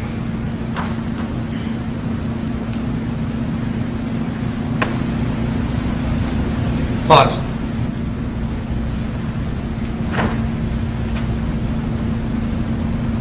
Now, Mr. Rittenhouse, you told us earlier everything that you did when you first got to this location, correct? Yes. What you didn't tell us is that right here on the video, you have your gun raised, don't you? I can't see it. You know what? This is a nice 4K TV. I'm going to turn it a little bit towards you. Move it a little bit back so the jury can see. Are you able to see that screen okay? I don't think all the jurors can see it now. I want to be able to play it for the defendant to be able to see it up close. I understand. I'm just thinking if perhaps he could take the chair that the officer is in right now. And do you want to go over there as well? Would you, would it be easier, Mr. Rittenhouse, if you came and stood a little closer to that screen? Is that the same definition? Well, you know, and you're using the pointer, so we want to all be looking at the same TV. Okay. Okay. Would it be appropriate for Mr. Rittenhouse to come Sure. stand closer to the TV? As long as he doesn't block the jurors, he and Mr. Richards can go over here. All right, And, let's, I'll move this back. stand right down there if you would, please. Let's go back to the beginning of the video, please. I'm going to tell you when to pause. Don't want to sell it. We can't. Well.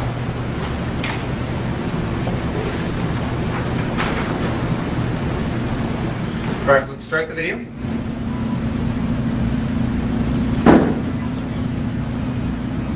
Pause.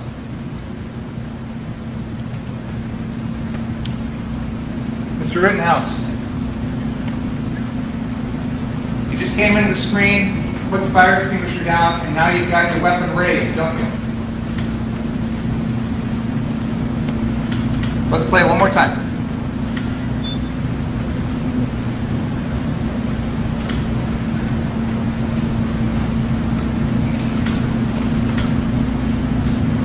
Pause. Mr. Rittenhouse. Rittenhouse, can you see in that video that you raised your weapon and pointed it at someone? I can't tell. Let's play it one more time. Your Honor, he's answered the question. He says he can't see, so I'm trying to help him see. Go ahead.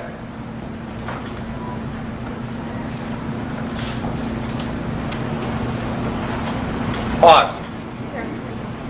Pause the video.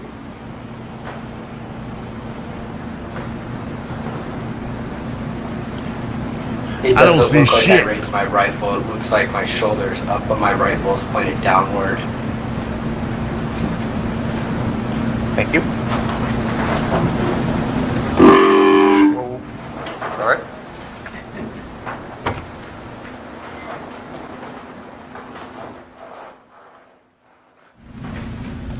So your testimony today under oath is that you have no memory of raising and pointing your rifle when you first got to that location. Is that right? Yes. You see yourself put the fire extinguisher down? I see myself drop it, yes. Let's play Exhibit 84 now, please.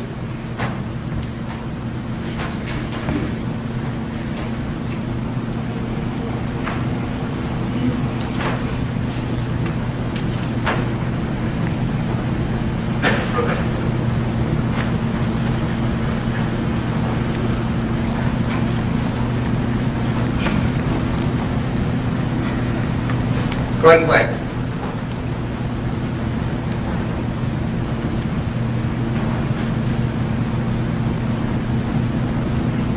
Pause. In this video at this point, Mr. Rittenhouse, you have turned around and you are pointing your weapon at Mr. Rosenbaum, correct? Yes. And there is a point. Let's continue the video, please.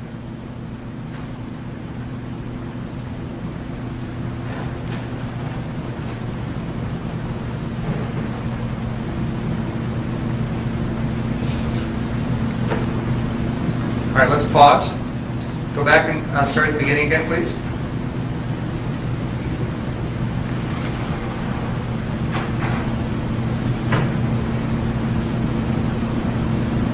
Pause. Can you go back about half a second, please?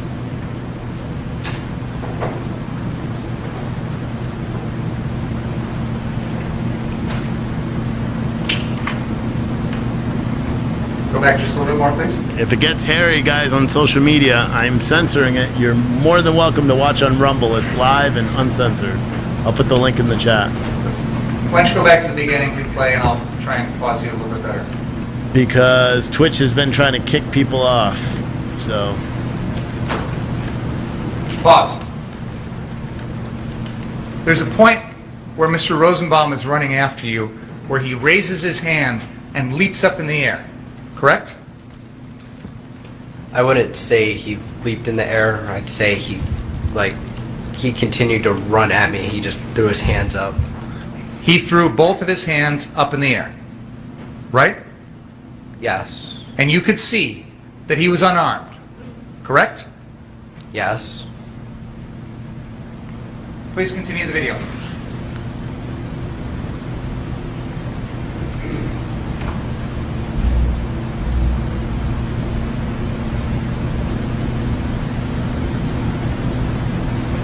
Pause. Joseph Rosenbaum never touched you in any way during that incident, correct?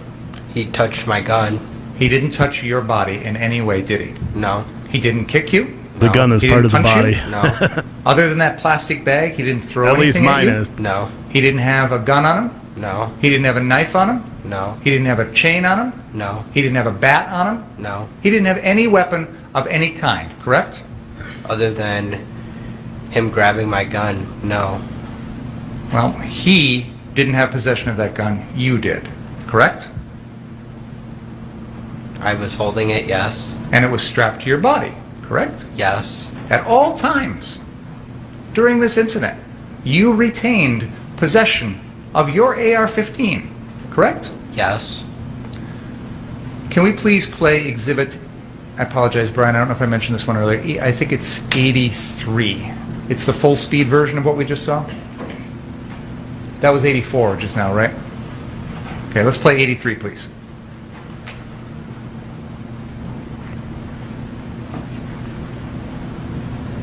Mr. Rittenhouse, while you're watching this video, I'd like you to tell me if you see Mr. Rosenbaum jump up in the air with his hands up, okay? Okay.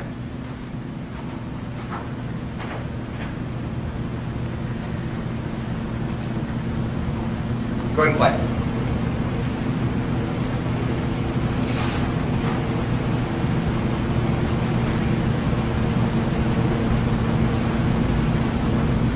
All right, pause. Can we go back to the beginning, please?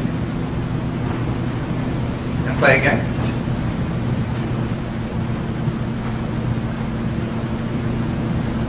Pause. Right before Mr. Rosenbaum disappears behind that car, did you see him jump up in the air with his hands out? No, I saw him do something like this, like... That was a reaction to you pointing the gun at him, correct? Yes, but he kept running at me, so it didn't deter him. But it slowed him down a little bit. He does this sort of jump with his hands in the air when you're pointing the gun at him, right? And then he closed the gap and put his hand on the gun. Like, what the hell is the argument now let's here? play Exhibit 86, please.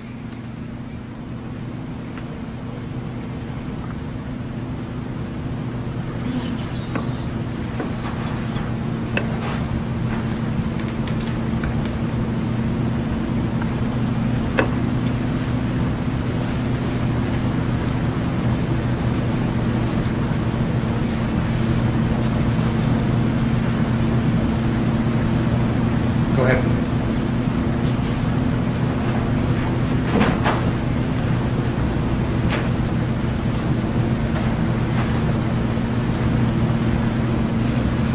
All right, pause it. Did you slow down? Did I? Yeah. I turned around, and I may have slowed down a little bit. It looks like you slowed down before you even turned around. Yes. You've characterized Mr. Rosenbaum as advancing on you, speeding up towards you, but you actually slowed down, didn't you? Because of the people around the cars, yes. But after the shooting, you run around those cars and head back towards the direction you originally wanted to go to, right? Yes. So those people didn't stop that, did they? They weren't there after I shot Mr. Rosenbaum. They scattered after you fired your gun 4 times, didn't they? Yes, they weren't there anymore. And you've heard Dr. Kelly's testimony that the first gunshot from you to Mr. Rosenbaum caused Mr. Rosenbaum to start falling to the ground. Did you hear that testimony? I did. And then you continued to fire 3 more shots into him after that, didn't you? I continued to fire until he was no longer a threat to me. When he's falling to the ground in front of you, he's no longer a threat to you. His pelvis is broken, right? I don't know. But he's fallen to the ground, isn't he? I saw him lunging towards my gun, and I remember his hand on the barrel of my gun. Because he was trying to push it out of the way so you wouldn't shoot him. Sustained. What was the risk to you of death or great bodily harm at the moment you killed Joseph Rosenbaum? If I would have let Mr. Rosenbaum take my firearm from me, he would have used it and killed me with it and probably killed more people if I would have let him get my gun. Mr. Rosenbaum never said anything to you about taking your gun, did he? He didn't say anything, but he tried to take my gun. And whoever's got that gun is a threat to everyone else? If he would have taken my gun, he would have used it against me. Let's break that down. First of all, you had already prevented him from taking your gun by running away and doing that little dip and dodge that Mr. McGinnis talked about, right? He was still coming after my gun. But you could have kept running. You could No, have turned back around like you did, couldn't you? No, I couldn't have. You have the gun strapped to your body at this moment, correct? Yes. The strap is designed to keep that on your body so it doesn't come off, correct? To help retain it, yes. And you have both hands on the gun, correct? Yes. And Mr. Rosenbaum has never said anything at all about wanting your gun. You never heard him say anything about that, correct? I haven't. You never said anything, he never said anything to you about using that gun at all, correct? I don't know what Mr. Rosenbaum was thinking when he tried to grab my gun. You just assumed that he was going to use it, that he was going to try and take it from you, first of all, and then you assumed he was going to try and use it on you. If I would have let Mr. Rosenbaum get my gun, he would have killed me. But you had already pointed your gun at him. Yes, because he was chasing me. Did you want him to think that you were going to shoot him? No, I never wanted to shoot Mr. Rosenbaum. Why'd you point it at him if you didn't have any intention of shooting? He was chasing me. I was alone. He threatened to kill me earlier in that night. I didn't want to have to shoot him. But you understand how dangerous it is to point a gun at someone, don't you? I pointed at him because he kept running at me, and I didn't want him to chase me. But you understand how dangerous that is, don't you? I pointed at him because he was chasing me. I'll ask the question a third time, Mr. Rittenhouse. You understand... Don't comment. Just ask your question. You understand how dangerous it is to point a gun at someone, correct? Yes. You understand that that puts someone else in fear that they're about to be killed, right? I swear to Christ, I'm going to lose my cool here. You understand that when you point your AR-15 at someone else, that may make them feel like they are about to be killed by you, correct? Mr. Rosenbaum was chasing me. He said he was going to kill me if he got me alone. I was alone.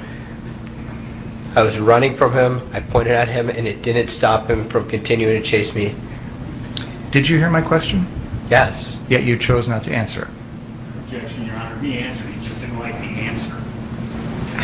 My question is, you understand that when you point your AR-15 at someone, it may make them feel like you're going to kill them, correct?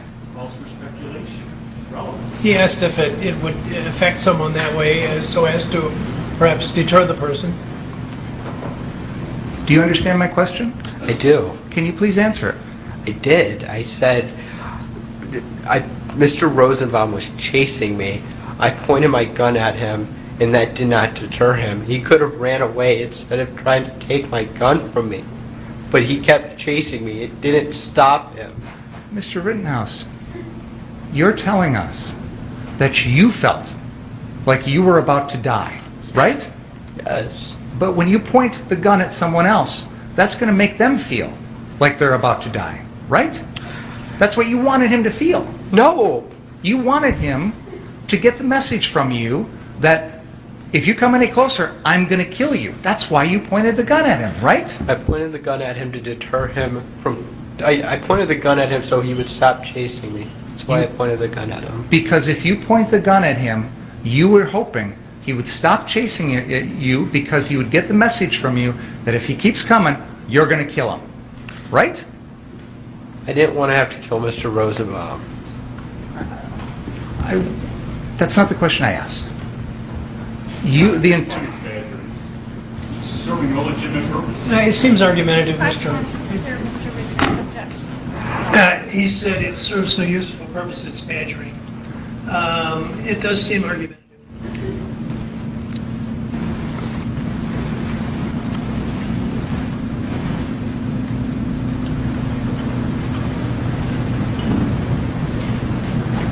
You intended, in that sequence we just saw, you intended to point your gun back at Mr. Rosenbaum in the middle of the parking lot, right?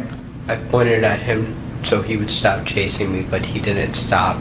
That was your intentional decision to point at him. That wasn't an accident. I'm going to interrupt here. The jury cannot see you. I thought we moved it. I'm sorry. No, so please get it out of there. The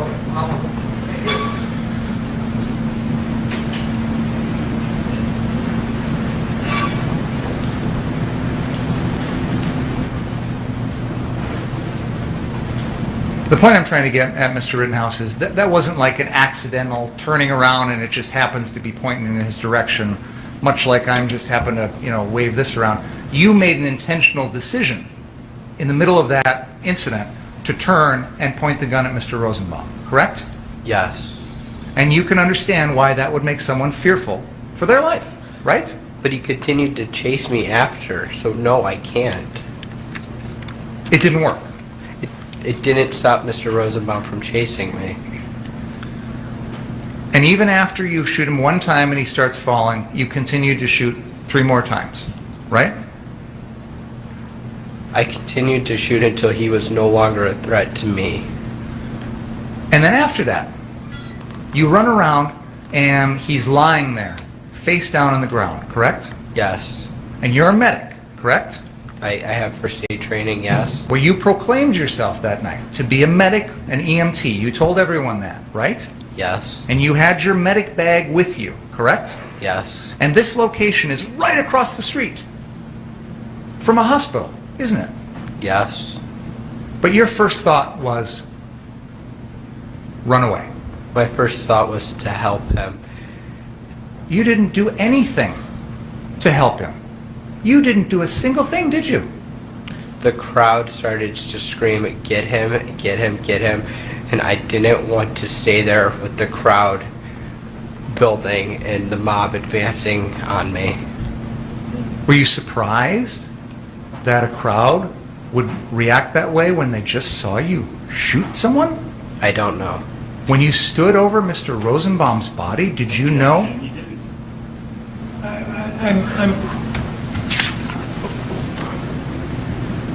Go ahead. When you stood over Mr. Rosenbaum's body, did you know whether he was dead or alive? I didn't. Did you know whether or not it was possible at that moment to try and save him? I wanted to help Mr. Rosenbaum, and if the crowd wouldn't have started screaming to get him, get him, get him, I would have stayed and did everything I could to help Mr. Rosenbaum, but the crowd just started to chase me and scream at me. Let's play, can we have Exhibit 14, please? At the 3-hour, 58-minute, and 45-second mark.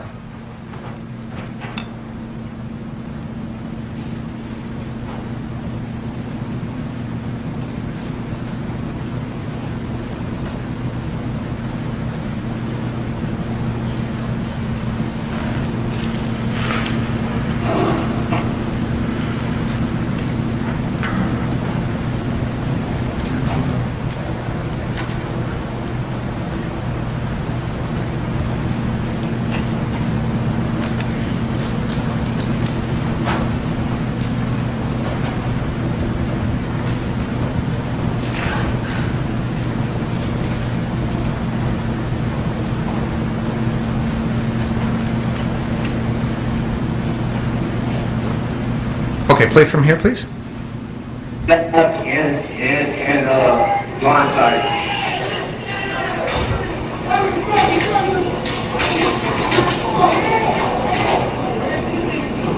So the orders you hear about yelling no cameras, it was white boys. That's Antifa, man. Hey, we got a gun, baby. Oh, you shoot. Yeah. Oh, shot him. Plus, after you fired your 4 shots at Mr. Rosenbaum, there were 3 more gunshots right after that, right? Yes. And those were coming from very close to where you were, weren't they? Yes. They were coming from right here on the south side of the 63rd Street car source, right alongside 63rd Street on the north side of 63rd, right? Yes. You didn't react at all to those gunshots, did you? That time my audio was still going in and out partially. But again, my question is, you didn't react at all to those, did you? Not that I can see. Let's continue, please. Shot him, man. Shot him. Shot him, man. He laid him out. He laid him out, God. He laid him out.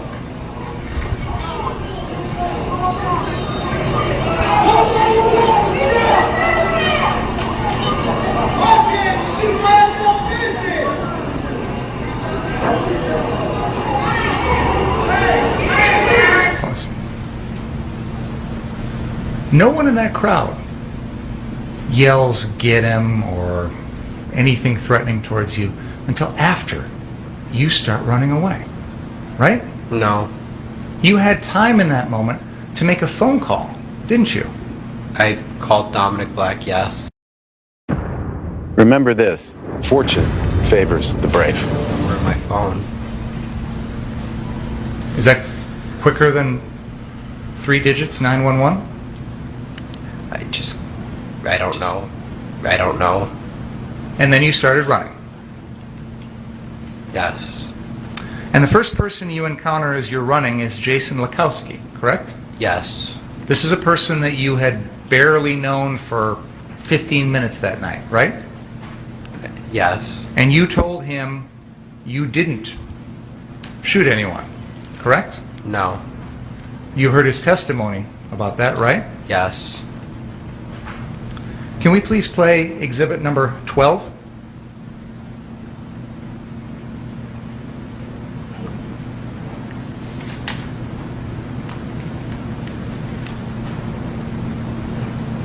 While we're getting that ready, you talked earlier about this crowd and what they were saying, and you felt like they were coming after you. You had time to stop and have a brief little talk with Jason Lakowski, didn't you? I stopped for a second and asked him to help me get to the police. Even with this crowd on top of you, as you describe it, you still had time for that, didn't you? For a second. I stopped for a second. Let's play exhibit number 12, please.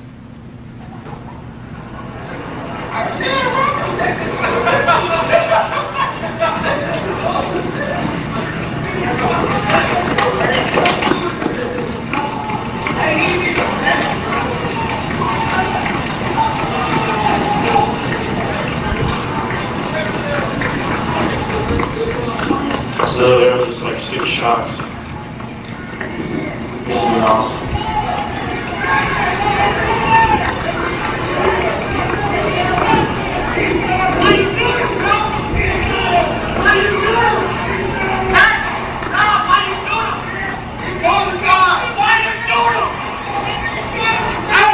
Back up 10 seconds, please. Go ahead.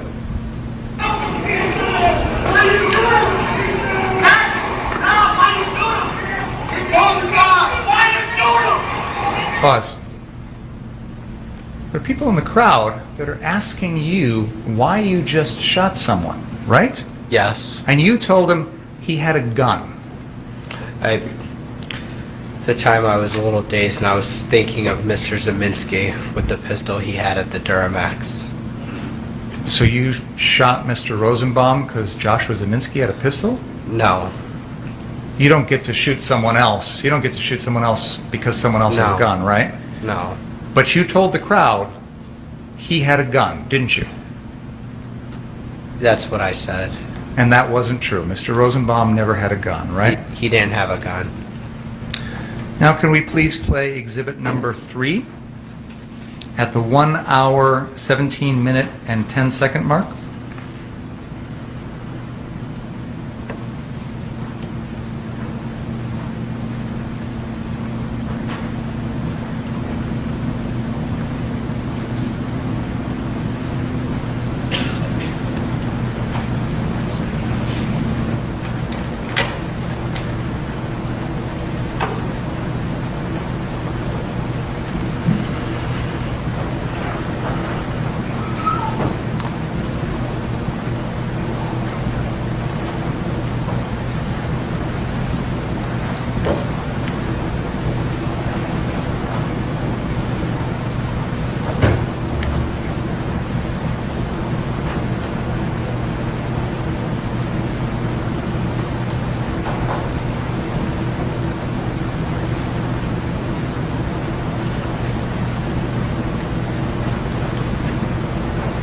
Exhibit 3. 1 moment, please.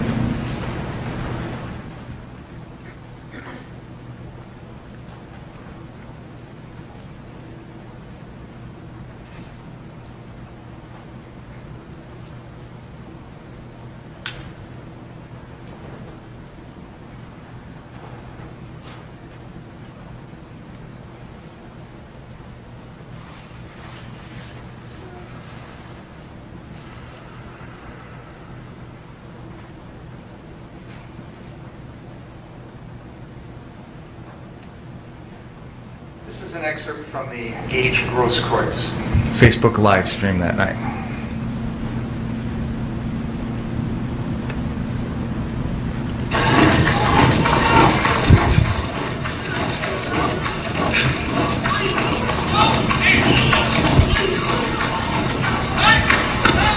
Shots.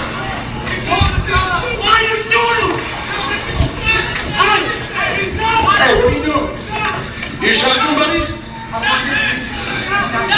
Who shot? Pause. You told Mr. Grosskreutz you were going to the police, right? Yes. And then you said, I didn't shoot anyone, right? I can't really make out what the last part of the words were saying. Do you remember what you said? I remember saying, I think I said I had to. Let's play that back 10 seconds and play it again, please.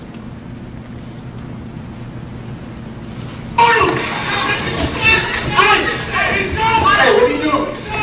You shot somebody? Who shot? Who shot? Pause. Pause. Aren't your exact words, I'm going to the police, I did not shoot anyone?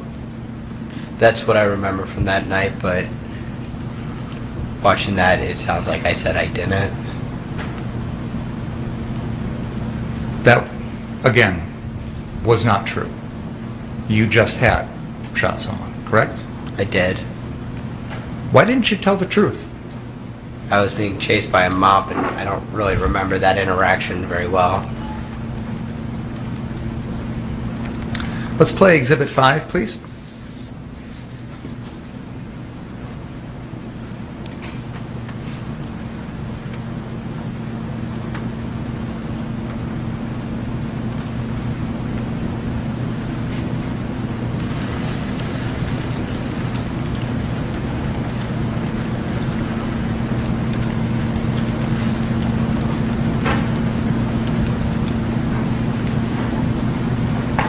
This is the BG on the scene video. Go ahead.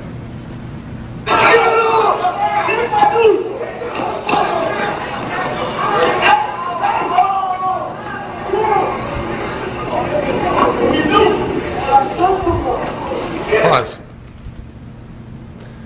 Now, we've heard a lot of testimony about this person who comes up behind you with something and hits you in the head. We've heard about Anthony Huber's first approach to you with his skateboard, correct? Yes.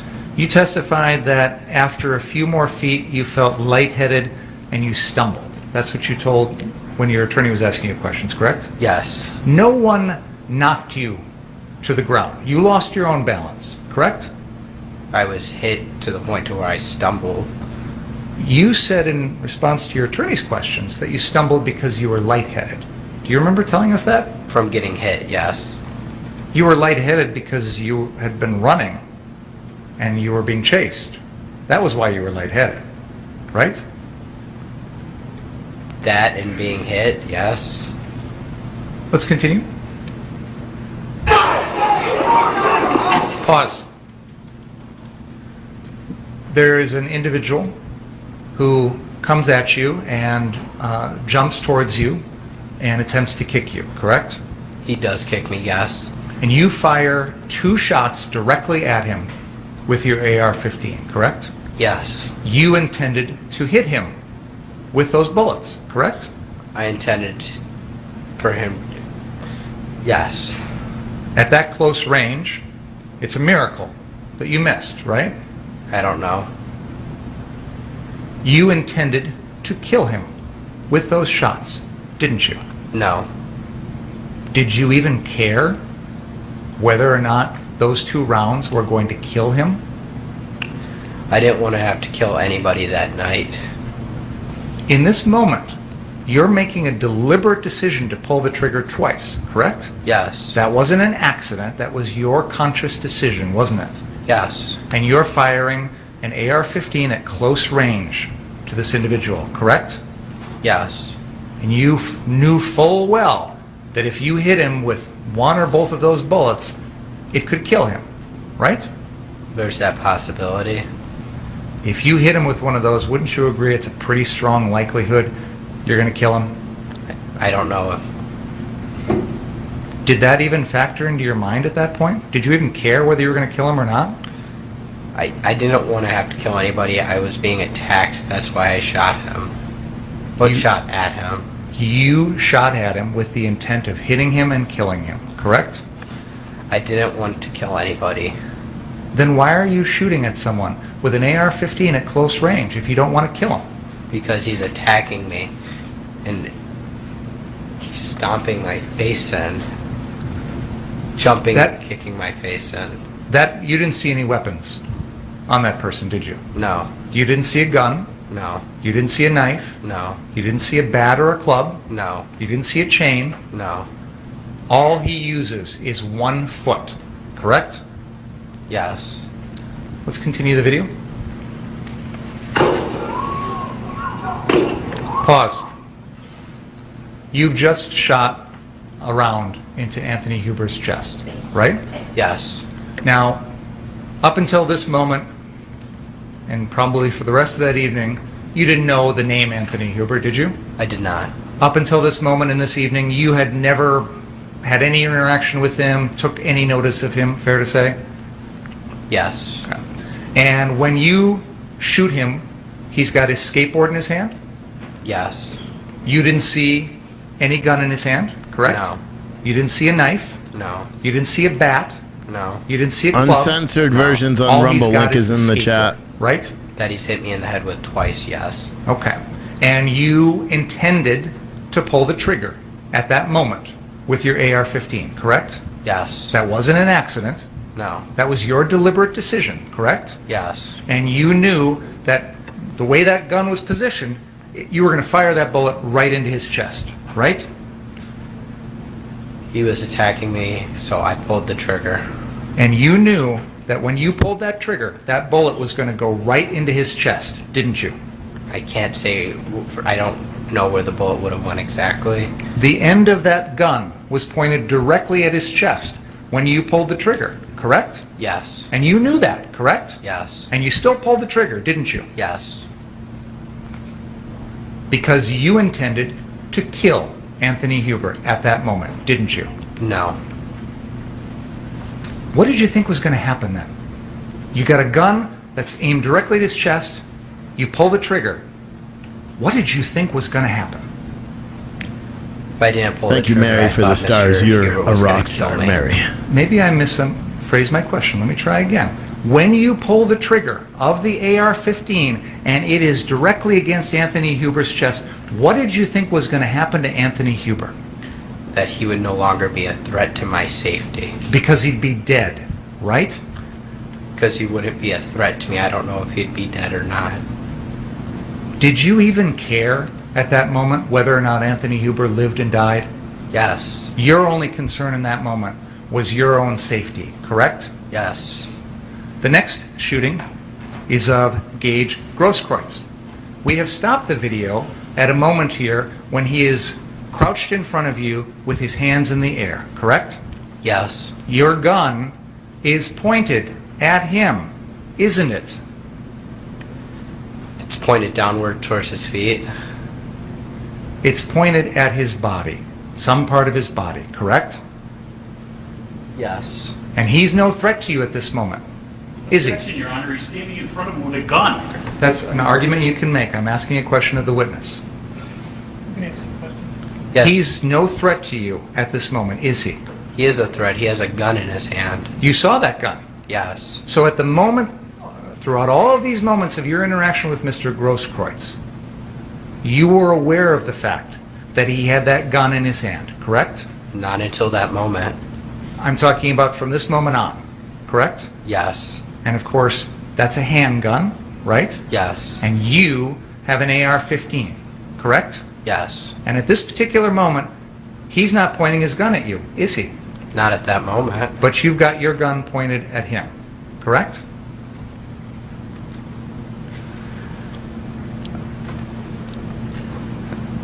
Looking at the video, I think I'm lowering my weapon. I think it's just a still shot of where you have it to where that, but I believe in the whole video I'm lowering it, and then he points his gun at me. Can you help me understand, Mr. Rittenhouse, why Gage Grosskreutz, with a pistol in his hand, is a threat to kill you, but you, with an AR-15 pointed at him, is not a threat to kill him at this moment? Can you help me understand that? I've been attacked by several people, and he decided to come and point a gun at my head. Well, first, He hasn't done that yet, has he? No. So again, I ask you, in this moment, you told us Gage Grosskreutz is a threat to you right now. Yes. He's got a pistol not aimed at you. You've got an AR-15 aimed at him. Why is he more of a threat to you than you are to him? Because he was moving at me with a gun in his hand. This is right after you've killed Anthony Huber, correct? Yes. Right after you fired 2 shots at almost point-blank range at the man running towards the camera right now and missing him, correct? Yes. And you're telling us Gage Grosskreutz is the real threat at this moment? Yes.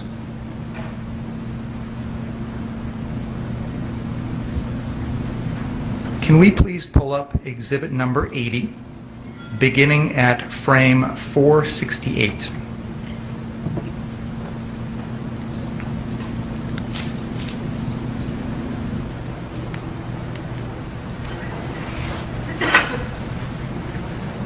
This is an exhibit which consists of, what's the number, 732? 729 frames from the BG on the Go video that we just watched. This was prepared by James Armstrong of the State Crime Lab. I'm not going to show all 729, but I'd like to start at frame 468, and we're going to go frame by frame from there until frame 500.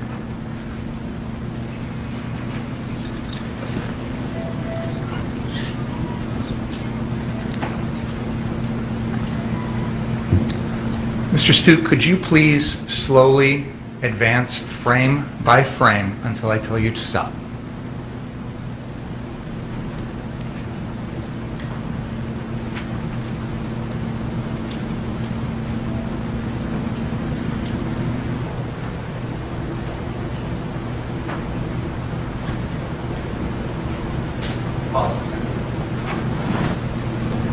Mr. Rittenhouse, this is immediately after Gage Grosskreutz has stopped in front of you and you are doing something with your firearm at that moment. Do you recall that? Yes. You were asked some questions about what you were doing at that moment. Is it fair to say that you turn your firearm over and you're looking at it, you're examining it? Yes. But your testimony is you didn't do anything to actually manipulate it at that moment. Correct. Is that fair to say? Correct. Okay. Please continue.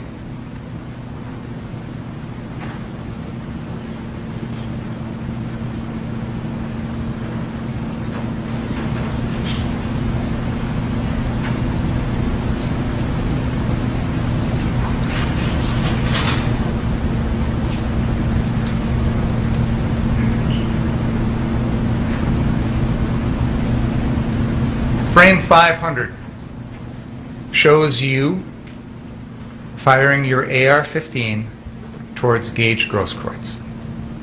At this particular moment, he does not have that pistol pointed towards you, does he? He does. His left leg has stepped across not directly towards you, but to the side of you, correct? Yes. He's reaching in with his left arm towards you, correct? Yes. He never steps back and puts the gun in both hands in a ready aim position towards you, does he? He doesn't do that. He never takes that gun with his right hand and stands there and holds it out with his right hand in front of him and aims it directly at you, does he? No, he does this, pointing it directly at my head. And you thought that's the way he was going to shoot you? Yeah. You thought he ran up close to you to shoot you? Yes. You understand that he could have taken that gun if he wanted to and shot you from 10, 15, 20 feet away, right? Can you rephrase? Sorry, I'm trying to understand the question. You understand that a pistol like that doesn't need to be right up close to someone to shoot, right? Yes. It can shoot from 10, 15, 20 feet away, right? Yes. Mr. Grosskreutz could have stopped 10, 15, 20 feet away if he wanted to shoot you and fired his pistol at you, couldn't he have? He could have, but he didn't. And your testimony is that you believed he ran up close to you and reached in with his left hand with his gun in his right hand because that was his way of using this gun to shoot you? Yes. Did you think he was reaching in to grab your gun? No. You didn't think he was going to take your gun away, did you?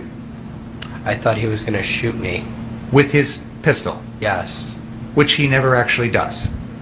Correct? Correct. He never fires that gun at you at all? No. In fact, in this entire sequence of events, no one ever fired a gun at you, did they? Mr. Zeminski fired a gun from behind me. Did Mr. Zeminski fire that gun at you? I believe so. What do you base that on? Did you see it? The video. Did you see it? No. You're talking about back when the incident with Mr. Rosenbaum happens, correct? Yes. That happened while you and Mr. Rosenbaum are running across the car source lot, correct? Yes. At that moment in time, you didn't see Joshua Zeminski fire a shot, did you? No. You heard a gunshot, right? Yes. But you had no idea who fired it? I believed it was Mr. Zeminski. So that gunshot did not at all factor into your decision to kill Joseph Rosenbaum, did it? No, Mr. Rosenbaum trying to steal my gun did. So you didn't think that was a gunshot from Joseph Rosenbaum? No. You knew he didn't have a gun? Wait a minute. Oh, I see what your question means now. Okay. You didn't think that the shot, which had been fired supposedly by Mr. Zeminski, had been fired by Mr. Rosenbaum? Exactly. Okay. So you heard a gunshot. You now know that was Joshua Zeminski based on watching the videos, right? Yes. But at the time, you didn't think that was Joseph Rosenbaum firing that shot, did you? No. You knew Joseph Rosenbaum didn't have a gun, right? Yes. And you certainly would agree with me that you don't have the right to kill Joseph Rosenbaum for something Joshua Zeminski does, correct? Yes. When you heard that gunshot, you didn't know whether it was fired at you or up in the air or at Rosenbaum or anyone else, did you? I heard it from behind me, but I didn't. You didn't know where it was aimed? Correct. Correct? You didn't feel it hit you? Correct? Correct. You didn't hear it ricochet anywhere near you? Correct? Correct. You received no indication that that gunshot was going to put your life in danger, correct? I don't know.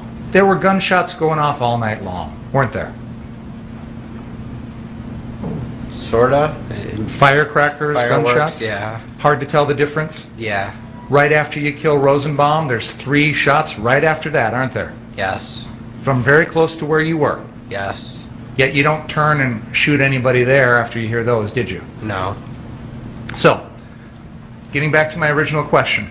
In this entire sequence of events, no one ever fired a shot at you, did they? No.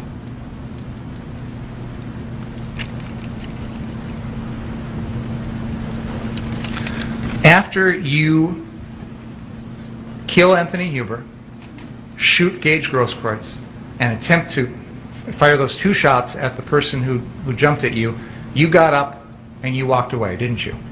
Yes. And you're about, what, a block away from the police line? Yes. And you know that police line's there because you're running towards it? Yes. And there's really nothing in the road between you and that police line, is there? After the shooting? Everybody No. scatters? No, nothing in the road. So you have a clear line of sight from where you did those shootings to those law enforcement vehicles, correct? Yes. And you still have your AR-15? Yes. And the crowd is pretty much run after they hear the shots, right? Yes. You still have your medic bag? Yes. Correct? Yes. You never once offer to help anybody that you just shot, correct? I don't. Correct, you don't? Correct. Anthony Huber is lying there over on the ground after you shot him once in the chest, correct? Yes. You didn't know at that point whether he was alive or dead, did you? I didn't. You never went over to check, did you? No. You didn't know whether it was possible to save his life at that moment or not, did you? I didn't. And you didn't even care. You just kept on walking. Correct? I kept walking to get to the police line. Gage Grosskreutz, right after you shoot him in the arm, is yelling, "I need a medic." Did you hear that? Yes. That's in the videos, isn't it? Yes. You don't do anything to help him, do you? No. You just decide to get out of there as fast as you can. Correct? Yes.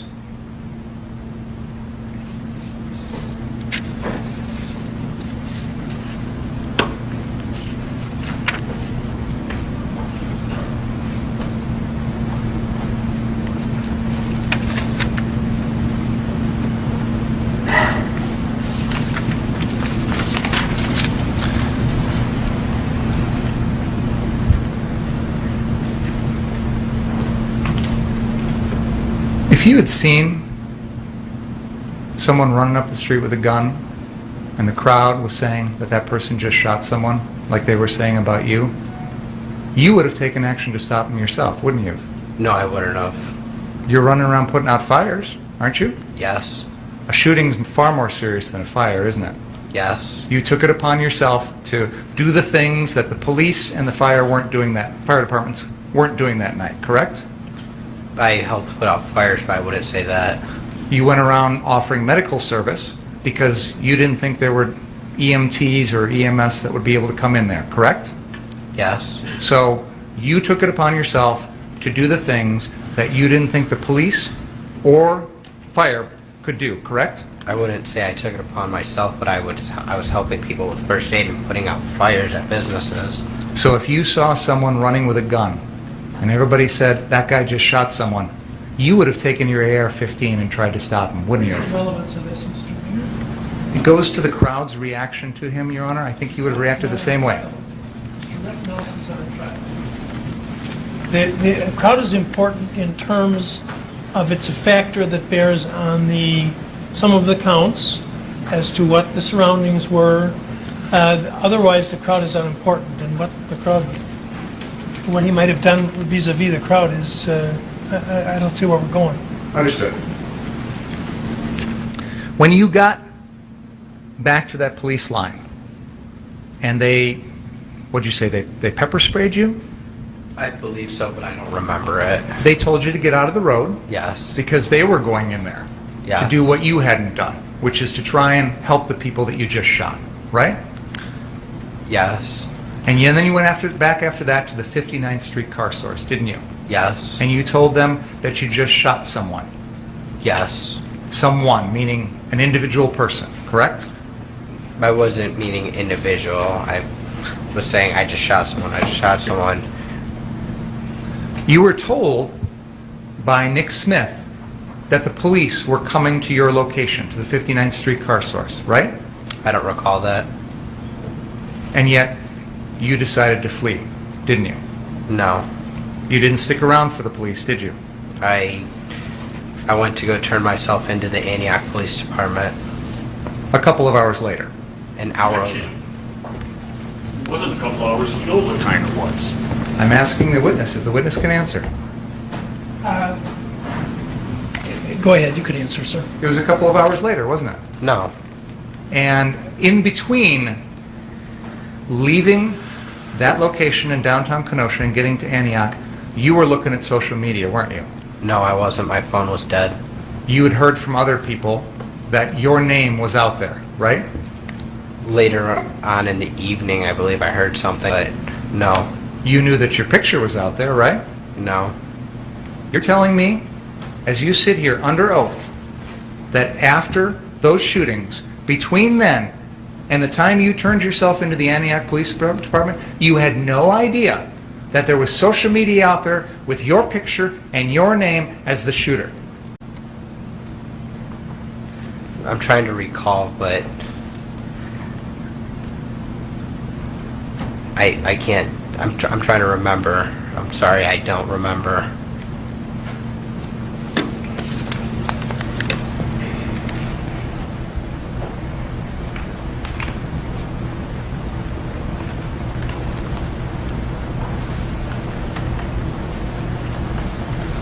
I have no further questions.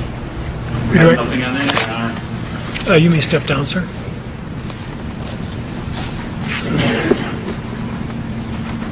Your Honor, I have a witness. But before that call that witness, I need to use the men's room. About a 5 to 10 minute break. Please don't talk about the case during the break. You may either use the jury room or you may remain down here in the library. Can I have a Kleenex?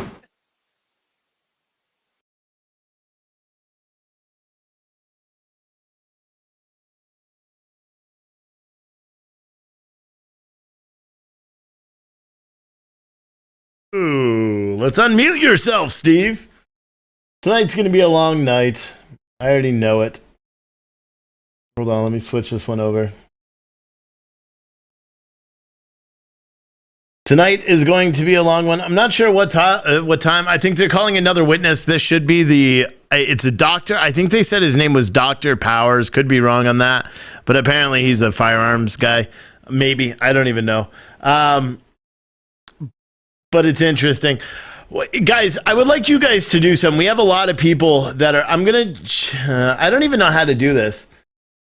They need to do a retraction. NBC News, it's pissing me off every time I see it. And the fact that I've messaged David Lee, the writer on NBC News, there's this article. I'm going to put it in the chat. Now, this article, the crazy part is they've edited this article already. But they're leaving in a critical error. Like, if you see this article, I just put it in the chat on social media, not on PTNN. But if you look up Gage NBC News, you'll see it's the second article that shows up. They are referencing Gabe Grotzkowitz as a licensed paramedic from suburban Milwaukee. He's not a licensed paramedic. Now, this ticks me off because I've personally emailed David Lee already and did it unofficially, but I think now I'm actually going to type an email out to him and say, listen, we are going to officially fact check you because we've already requested that you just do your due diligence as a news outlet.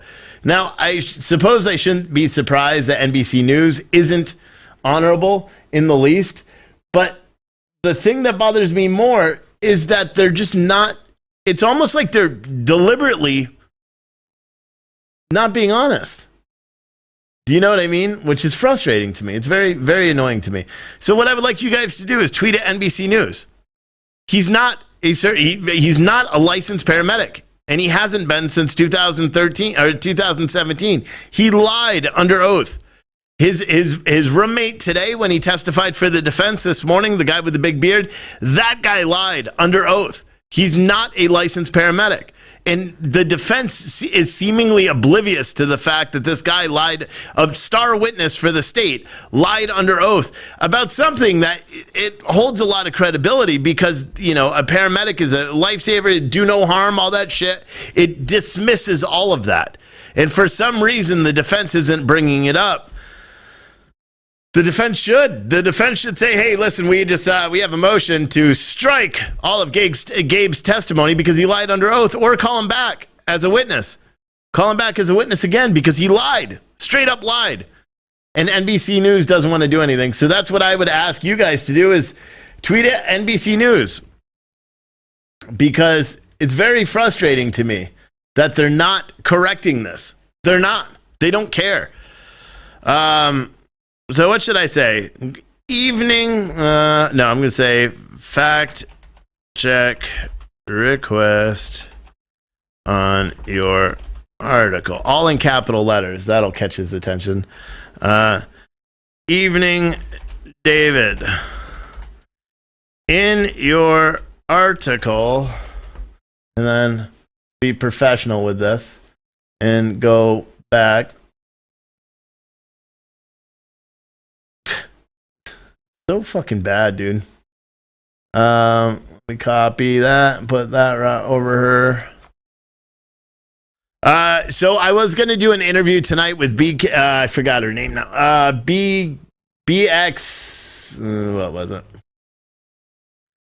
BX Bullet TV. We've actually pumped that to Friday. So we're gonna do an interview Friday at 9:30 p.m. Eastern time. I will have BX Bullet on my show. For anyone that doesn't know, she's a Twitch streamer. She's actually live right now covering the trial as well. But she's a self-defense advocate. I believe she's a firearms instructor. She's got a lot of background on self-defense and firearms, and I think it would be interesting to have her on. So she's going to be on our show, The Wake Up America, at 9:30. It's later than I normally do, but I got to account because she's in Texas.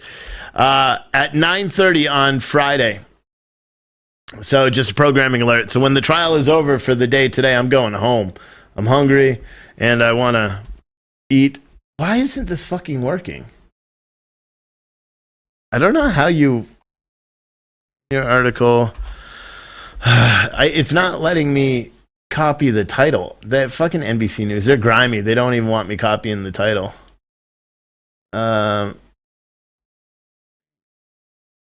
You fall in your article, and I'll just, you falsely claim that Gage Gross, what the fuck's his name? Gross shithead, Antifa communist sex shit. Gross Kreutz, Kreutz. Gross fuck, what did I say? UETZ was a licensed paramedic. I can't spell, dude. It's late. He is not licensed either nationally or in the state of Wisconsin since 2017. And then what should I say? Is it the process of NBC News to just write whatever you want without fact checking it? Maybe I should do that. Is the standard process of NBC News to write something and ignore facts? Right? Ignore the actual facts.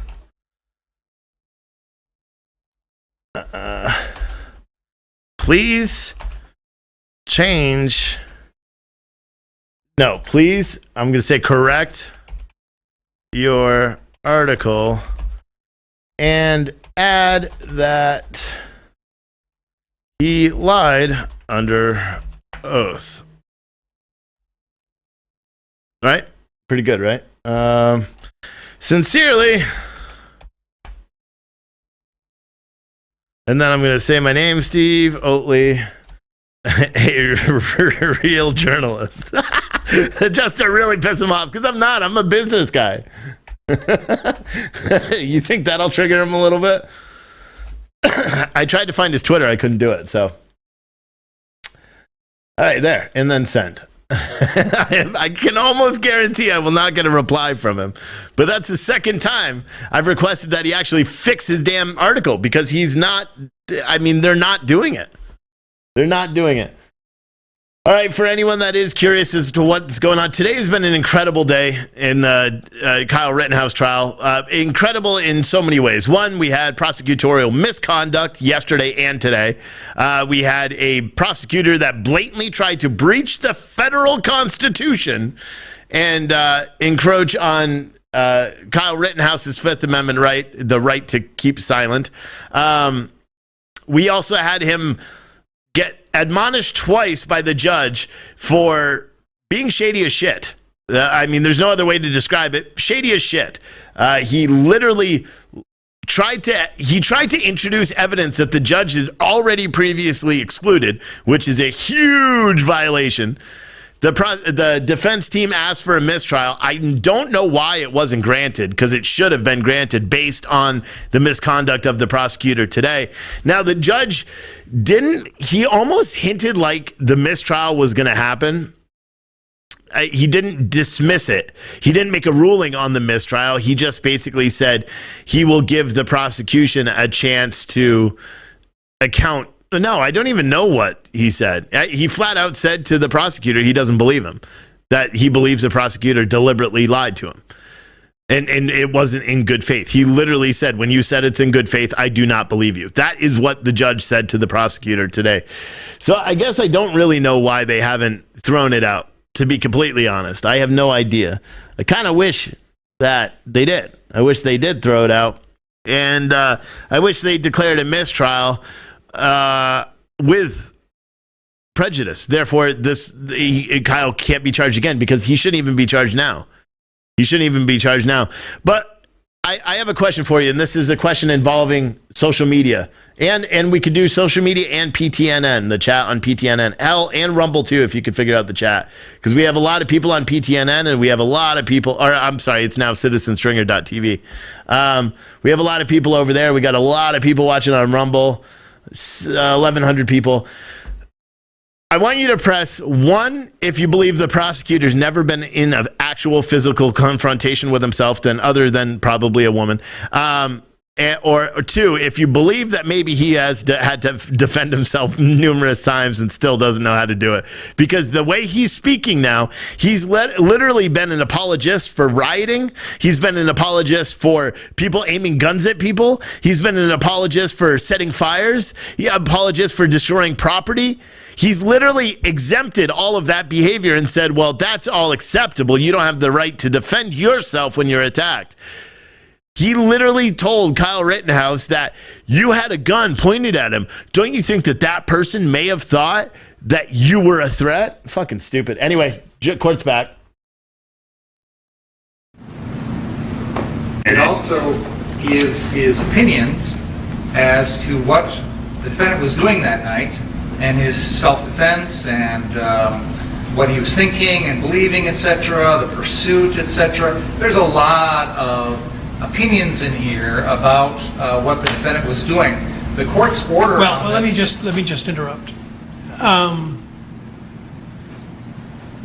I think I stated that I would allow the imaging sequences, the measurement of that, and I think I said I would allow the observations he had made about the capacity of people to observe multiple objects. That's a poor way of summarizing it. That type of data, when he talked about the car accidents, and I think it was limited to that. So he may have left over impressions or opinions, but I don't expect I would be admitting any of that. And I'm not intending to. Okay. This new written report has those, so I am objecting. It should not be admitted into evidence or shown to the jury. All right, I don't expect it will be, and if he's offered, it'll unless he's got some astonishing justification, then it won't be admitted, because I said I wasn't. Okay. Now, the question becomes, how long will this take? Shame on me, it's 20 to 5. It's been a long day, too. I don't know if you did that. But he's come here from Oregon, and you want to get him in. Well, no, you're available tomorrow, first thing? Okay. I don't want to start alone, right? I mean, if I thought you could get your direct in 20 minutes. Absolutely not. Then why don't we wait till tomorrow? Well, I shouldn't say that. Tell me what is expected course of the case after that, because maybe I would let you if it.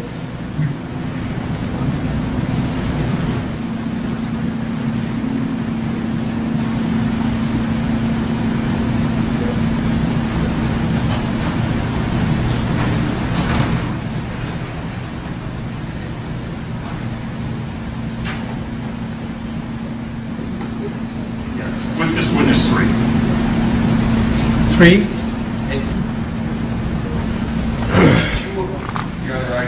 Raise your right hand.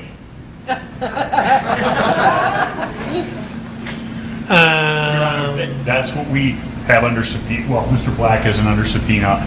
We have Drew Hernandez and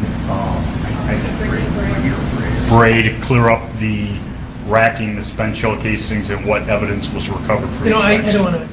section. I thought Officer Van Wee testified to emptying the gun when at the hospital At the crime scene, Yeah. number 2, event Right. number 2, the state is saying that my client, Paige I know what's Grosswitz, been re-racked said. the gun. If there was a I understand that, and I thought that Officer Van Wee said that there was a full except for 8 shots, 8 bullets. But there was no, the word I'm looking for, live round found at event number 2. So if there was a re-racking of that bolt, there would have been a live round. And I counted and I came up with a full load, even without any bullet being found. And additionally, that Mr. Grosswitz said he didn't know whether or not his gun had one in the chamber. Lukowski testified to it, and in fact, there is a live round right on the ground. Well, this is what your third. Okay, well, let's deal with the realities of it. Unless you gentlemen are prepared to tell me that you're going to send me your proposed instructions on within by 7 or 8 o'clock tonight, and unless you're going to tell me that you're going to argue for less than an hour and a half each, then we're going to end up either working Saturday or working on Monday.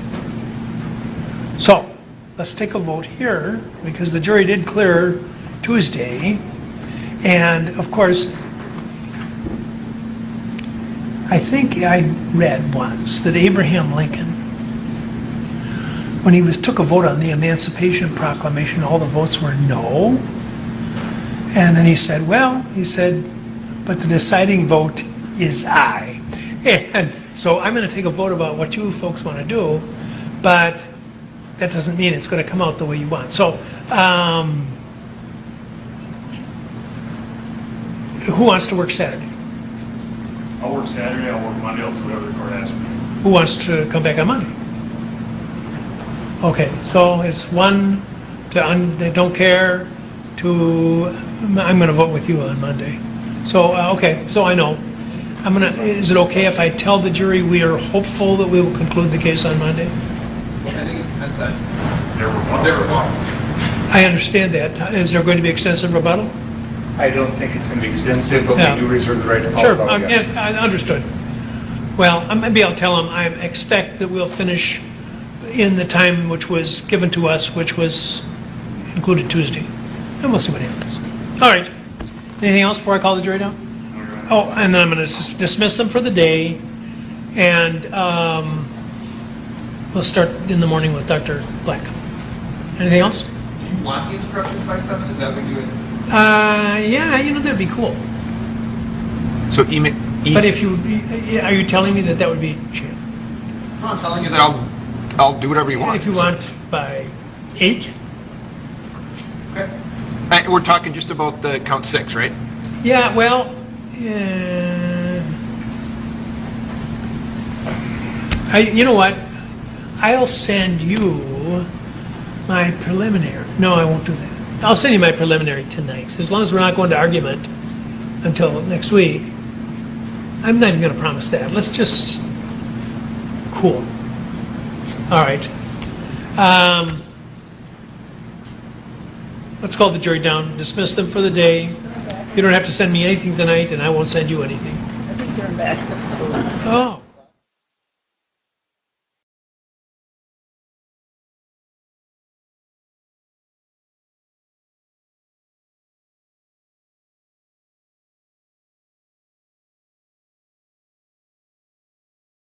Well, that's kind of annoying to me. I was hoping that they were going to put this to bed today. You know what I mean? That they would have this next witness testify, and then tomorrow they would do closings. I didn't think they had more witnesses, but apparently Drew Hernandez is going to testify. For anyone that doesn't know, he's a live streamer. I don't know if he said that publicly that he's going to testify, and if he was trying to keep it secret, well, that's late now. But Drew Hernandez is going to testify. Someone else is who I don't know. They're both under subpoena to testify. And then you have this expert. I think this is a use of force expert that is going to testify. And ironically, he lives in Oregon. We've watched these protests and riots and shit from Oregon for a long time. It's funny that you would have a use of All right, force. folks. How many are in favor of my continuing to allow that light to flicker through the remainder of the trial? Why don't we get maintenance in here, and hopefully they can fix that. And we're gonna stop for the day, and we're going to come tomorrow morning at 9. And I have just discussed the matter with the lawyers, and I'm very confident that we will finish by Tuesday, as I asked you about a couple weeks ago. And there's a bare chance, I don't want to get your hopes up, but there's a chance we could finish on Monday. And that's the best of my information, and it isn't a promise, but I think that's very realistic. So, in the meantime, please don't read, watch, or listen to any account of the trial,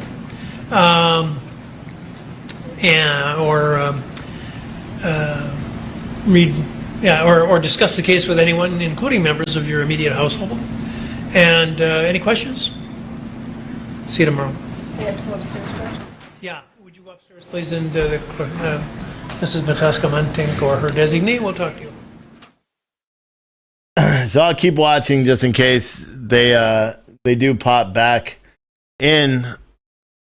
But I'm hoping they're done. Well, I'm not. I really wanted them to have the use of force expert come on. I'm glad Kyle is done testifying. You know what I mean? Because that was hard. It had to be hard for him too. Maybe he'll sleep better after talking about it tonight. I doubt it. You got to think this whole trial is just bullshit. And I don't understand why the judge hasn't declared a mistrial.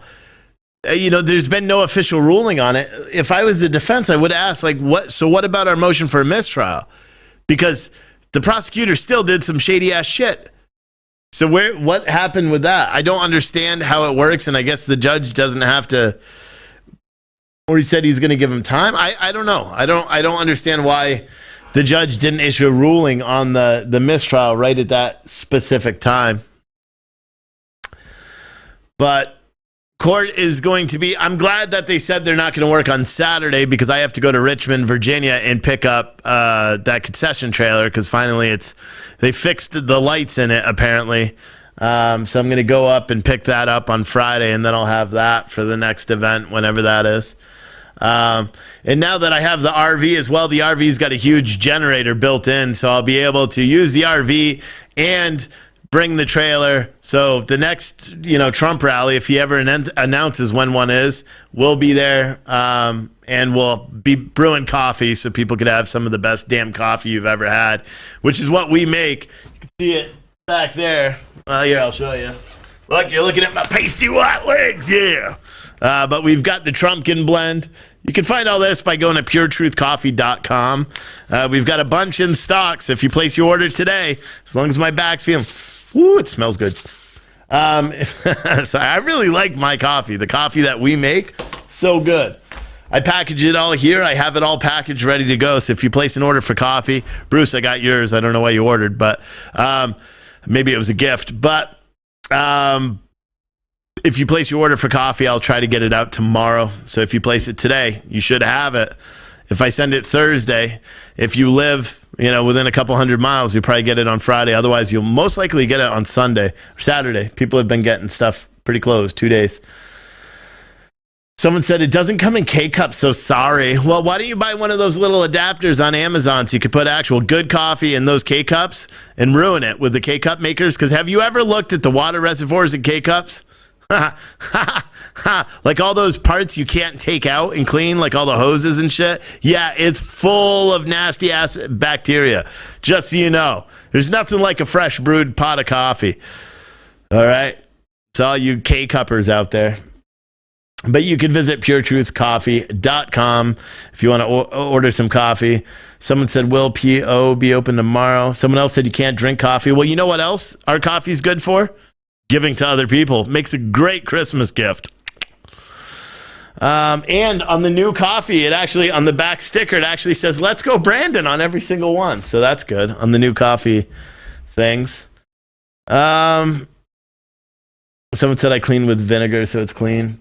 If you don't know, based on our schedule, we run 24-hour programming, so I'm just going to keep social media live, or social media feeds live just for a few more minutes until I see the countdown clock, because Pete Santilli owns our 8 or 6 to 8 time frame typically, but he's been doing an extra hour because I usually cut into a show at 8 for my normal show, Wake Up America. I've not been doing a show, Wake Up America, because, well, I'm here doing this live feed every day for entirely too long, 8 hours a day. And if you don't know, it's rough doing this the whole time like this. But someone said real men drink K-cup coffee. It builds the immune system. That's funny. K-cups are a scam to sell more expensive coffee. That's true. Maybe I should just start selling K-cups and I could get it. I mean, the guy that roasts it has a connection to K-cup people. I just don't want to do it. But I think the shelf life is longer in those too, which means you're getting shittier coffee. So I like doing it this way. It's roasted, packaged, and shipped usually within a week of I get it. So I just packaged all the other ones the other day, so we're ready to go. So place your coffee orders, puretruthcoffee.com. It's amazing coffee. While you're at it, get a December Patriot box. It's amazing. You'll love it. It's got all sorts of cool stuff. The November Patriot boxes, like I said, as long as my back is feeling good tomorrow, which it kind of is. I mean, it's still stiff because I'm sitting down. Once I stand up and stretch, it'll be a little bit better. But as long as I get that squared away, I'll ship all those out tomorrow as well. Rumble, there's so many people on Rumble. The majority of the people on Rumble are not using the chat for some reason. They're typing comments, and I don't understand why that works, or how that works, or why it's so hard to use the chat versus the comments. But I get emails with the comments, and then there's the chat that's live. That Rumble stream that we have, and I'll show for anyone that wants to watch Pete Santilli after, because we don't broadcast that on social, but it stays up 24/7 on Rumble. The link to our Rumble is here. This is also our uncensored version. So you know how we've been covering the trial? If they show a dead body or they show gruesome gunshot wounds, we blur it out. That's why we haven't been canceled yet. Give it time. They probably will. They'll find something. But we've been doing our best to block that image. But we're running an uncensored feed on citizenstringer.tv, our own live streaming platform. And then if you go to Rumble, for everyone that doesn't want to pay and support, real journalism, Rumble has it for free over there. Someone said, I don't see the chat on Rumble. I switch back and forth to read chat. I think you need to register for a free account on Rumble to be able to see the chat. Someone said because they are using Rumble app, no rants on the app. Rumble rants. Yeah, Rumble rants they're like the YouTube super chat. So I guess if you're using your computer and you're watching on Rumble, you can send where you would type the message once you logged into Rumble. There's like a little money bag. You can click that and send it's almost like a super chat. It's kind of the same thing. Except I think they take 20%, which is it's 10% less than what YouTube takes.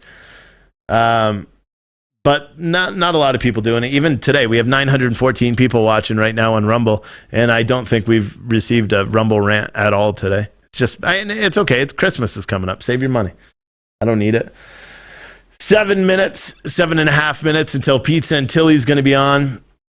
Just a trial recap for the day. If you didn't watch this trial today, I don't know what to tell you. I mean, Kyle Rittenhouse testified, so a lot of people did pay attention to it. It was on national news. He did lose his composure for one minute, and then they took a break, and he kind of came back, and he gave a good testimony. I mean, I understand now, after watching him up on the stand, I understand why the defense put him up there. I think he did a good job. He was honest. You know, but if you ask me, he came across as truthful. He didn't come across as misleading. He didn't really hiccup that much either, which, I mean, he's just got a good defense team that prepped him pretty good. But he didn't really hiccup on anything he was saying. He was just being honest about what happened that day. Sorry for coughing in the microphone. But he was just honest about what happened that day. And I just wish more people would be. I wish more people would be honest about what happened. You know, because there's a lot of people, we've seen a couple of them that have jumped in the chat over the course of the day today.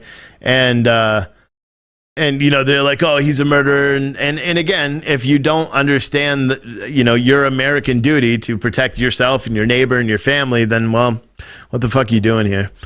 I mean, and that's the truth. And I mean that with the bottom of my heart. And here's the good thing for you, all the cowards that think that he's out here committing murders and acting crazy and believe all the shit about Gage being a real paramedic and that he crossed state lines with a gun and all the missteps of the media.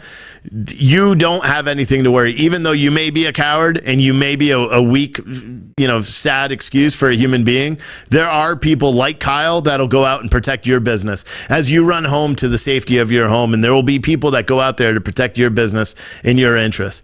So I hate people. I really do, especially weak ones, especially cowards. You know what I mean? And the funniest thing about the majority of these people that are saying that, you know, he acted, you know, crazy and it's people over property and all that stuff, they're the first ones to cry victim when something bad happens to them. So I like to be honest with my show. That's the one thing you'll find. I'm brutally honest. People don't like me. Some conservatives don't like me because I'm not conservative enough. The leftists hate me. Antifa burned a billboard of me in Portland, so I mean they definitely hate me. But I'm always going to be who I am, and I'll always be there to defend you. And we need more people like it. We need more people like Kyle out there. Seriously, we do. We need more people. All these riots and all this shit that happened last year and that are going to happen next year, it's going to happen. They'd all be done. It would all be done if more people decided to stand up. We heard the testimony from the woman yesterday where she came out and she said because they watched an old man, you know, get brutally assaulted as people burned down his furniture store.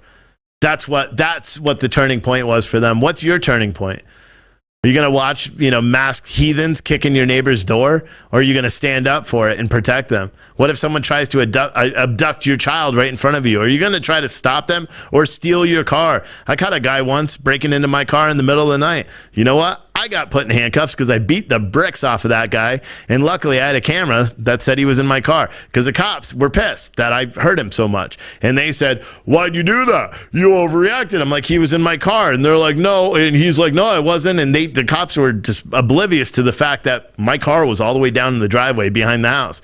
I came outside. At that time, I smoked a cigarette, saw the lights on in my truck, kind of went like, that's weird. And then I did the whole police slide over the hood from the driver's side to the passenger side. And I blacked out. I beat the bricks off of that dude. All the whole time I was punching him, I was yelling at my wife to call the cops. And they came quick. It was a small, rich town. And they came quick. And they're like, what the fuck? Because he was done. Stand up for yourself. Stand up for your neighbors. Stand up for your family. If you don't, you will become a victim. That's it. All right. Anyway, Steve's billboard was legendary. Yeah, it was. It was an honor to have Antifa burn a billboard of you. Speaks highly of your character. Yeah, I guess so. Someone said something. I think they must have said like Steve's a nice guy or something, unless you want to hug. Yeah, I'm not a big fan of hugging dudes. What else? Someone said I never beat the bricks off anyone. It's an expression. I beat him. I went way above and beyond. I should have stopped. You know, I went way above and beyond. I bloodied him up pretty good. And usually you stop hitting someone when they're out. He was stealing from me, man. That's the one thing. I hate that more than anything else. Thieves and drug users. And he just happened to be both. But I'll admit, I went way overboard on that one. Someone said, I love how the judge chewed him out like a 5-year-old who pooped in bed. Yep. James said, if I ever meet you, I promise not to hug you. Instead, I'll give you a big sloppy kiss. Yeah, you're going to be like the guy I caught in my car. I promise that one. Merc Don said, Wake Up America podcast, still waiting on the coins for November boxes. No, I got them. I showed them the other day. So I have them. I just got my back was sore today. And plus, I live streamed this whole thing. Adam is not able to do the live stream of the trial. So I'm kind of stuck doing it because he's working on a project for us and somewhere. Ooh, I almost said where it was. Somewhere. Ape Plays Battlefield said, your car was insured. You didn't have to beat him up, but whatever. No, yeah, the car was insured. You know what wasn't? My pride. Catching someone stealing something of mine that I work for, the shit inside the car wasn't insured. Doesn't matter, but I don't know if he was trying to steal the car or steal what's inside. But you know what, man? See, that's the difference between you and me, okay? One of us has some cojones. Cojones. You don't let someone steal your shit. You don't be a victim. I'm not a victim. You're not a victim unless you let yourself be one. And I won't. Someone said, I'd rather be doing your part of the journey with the load you have. I don't know what that means. Someone said, because the stream can only go 5 hours on Facebook and then you have to start over. That's not true. It can go 8 hours, which is right about now. So I'm got to go. Everyone on social media, see you tomorrow morning, 10 o'clock Eastern time for the trial. I really got to end this because we are at that time. Everyone else, pizza until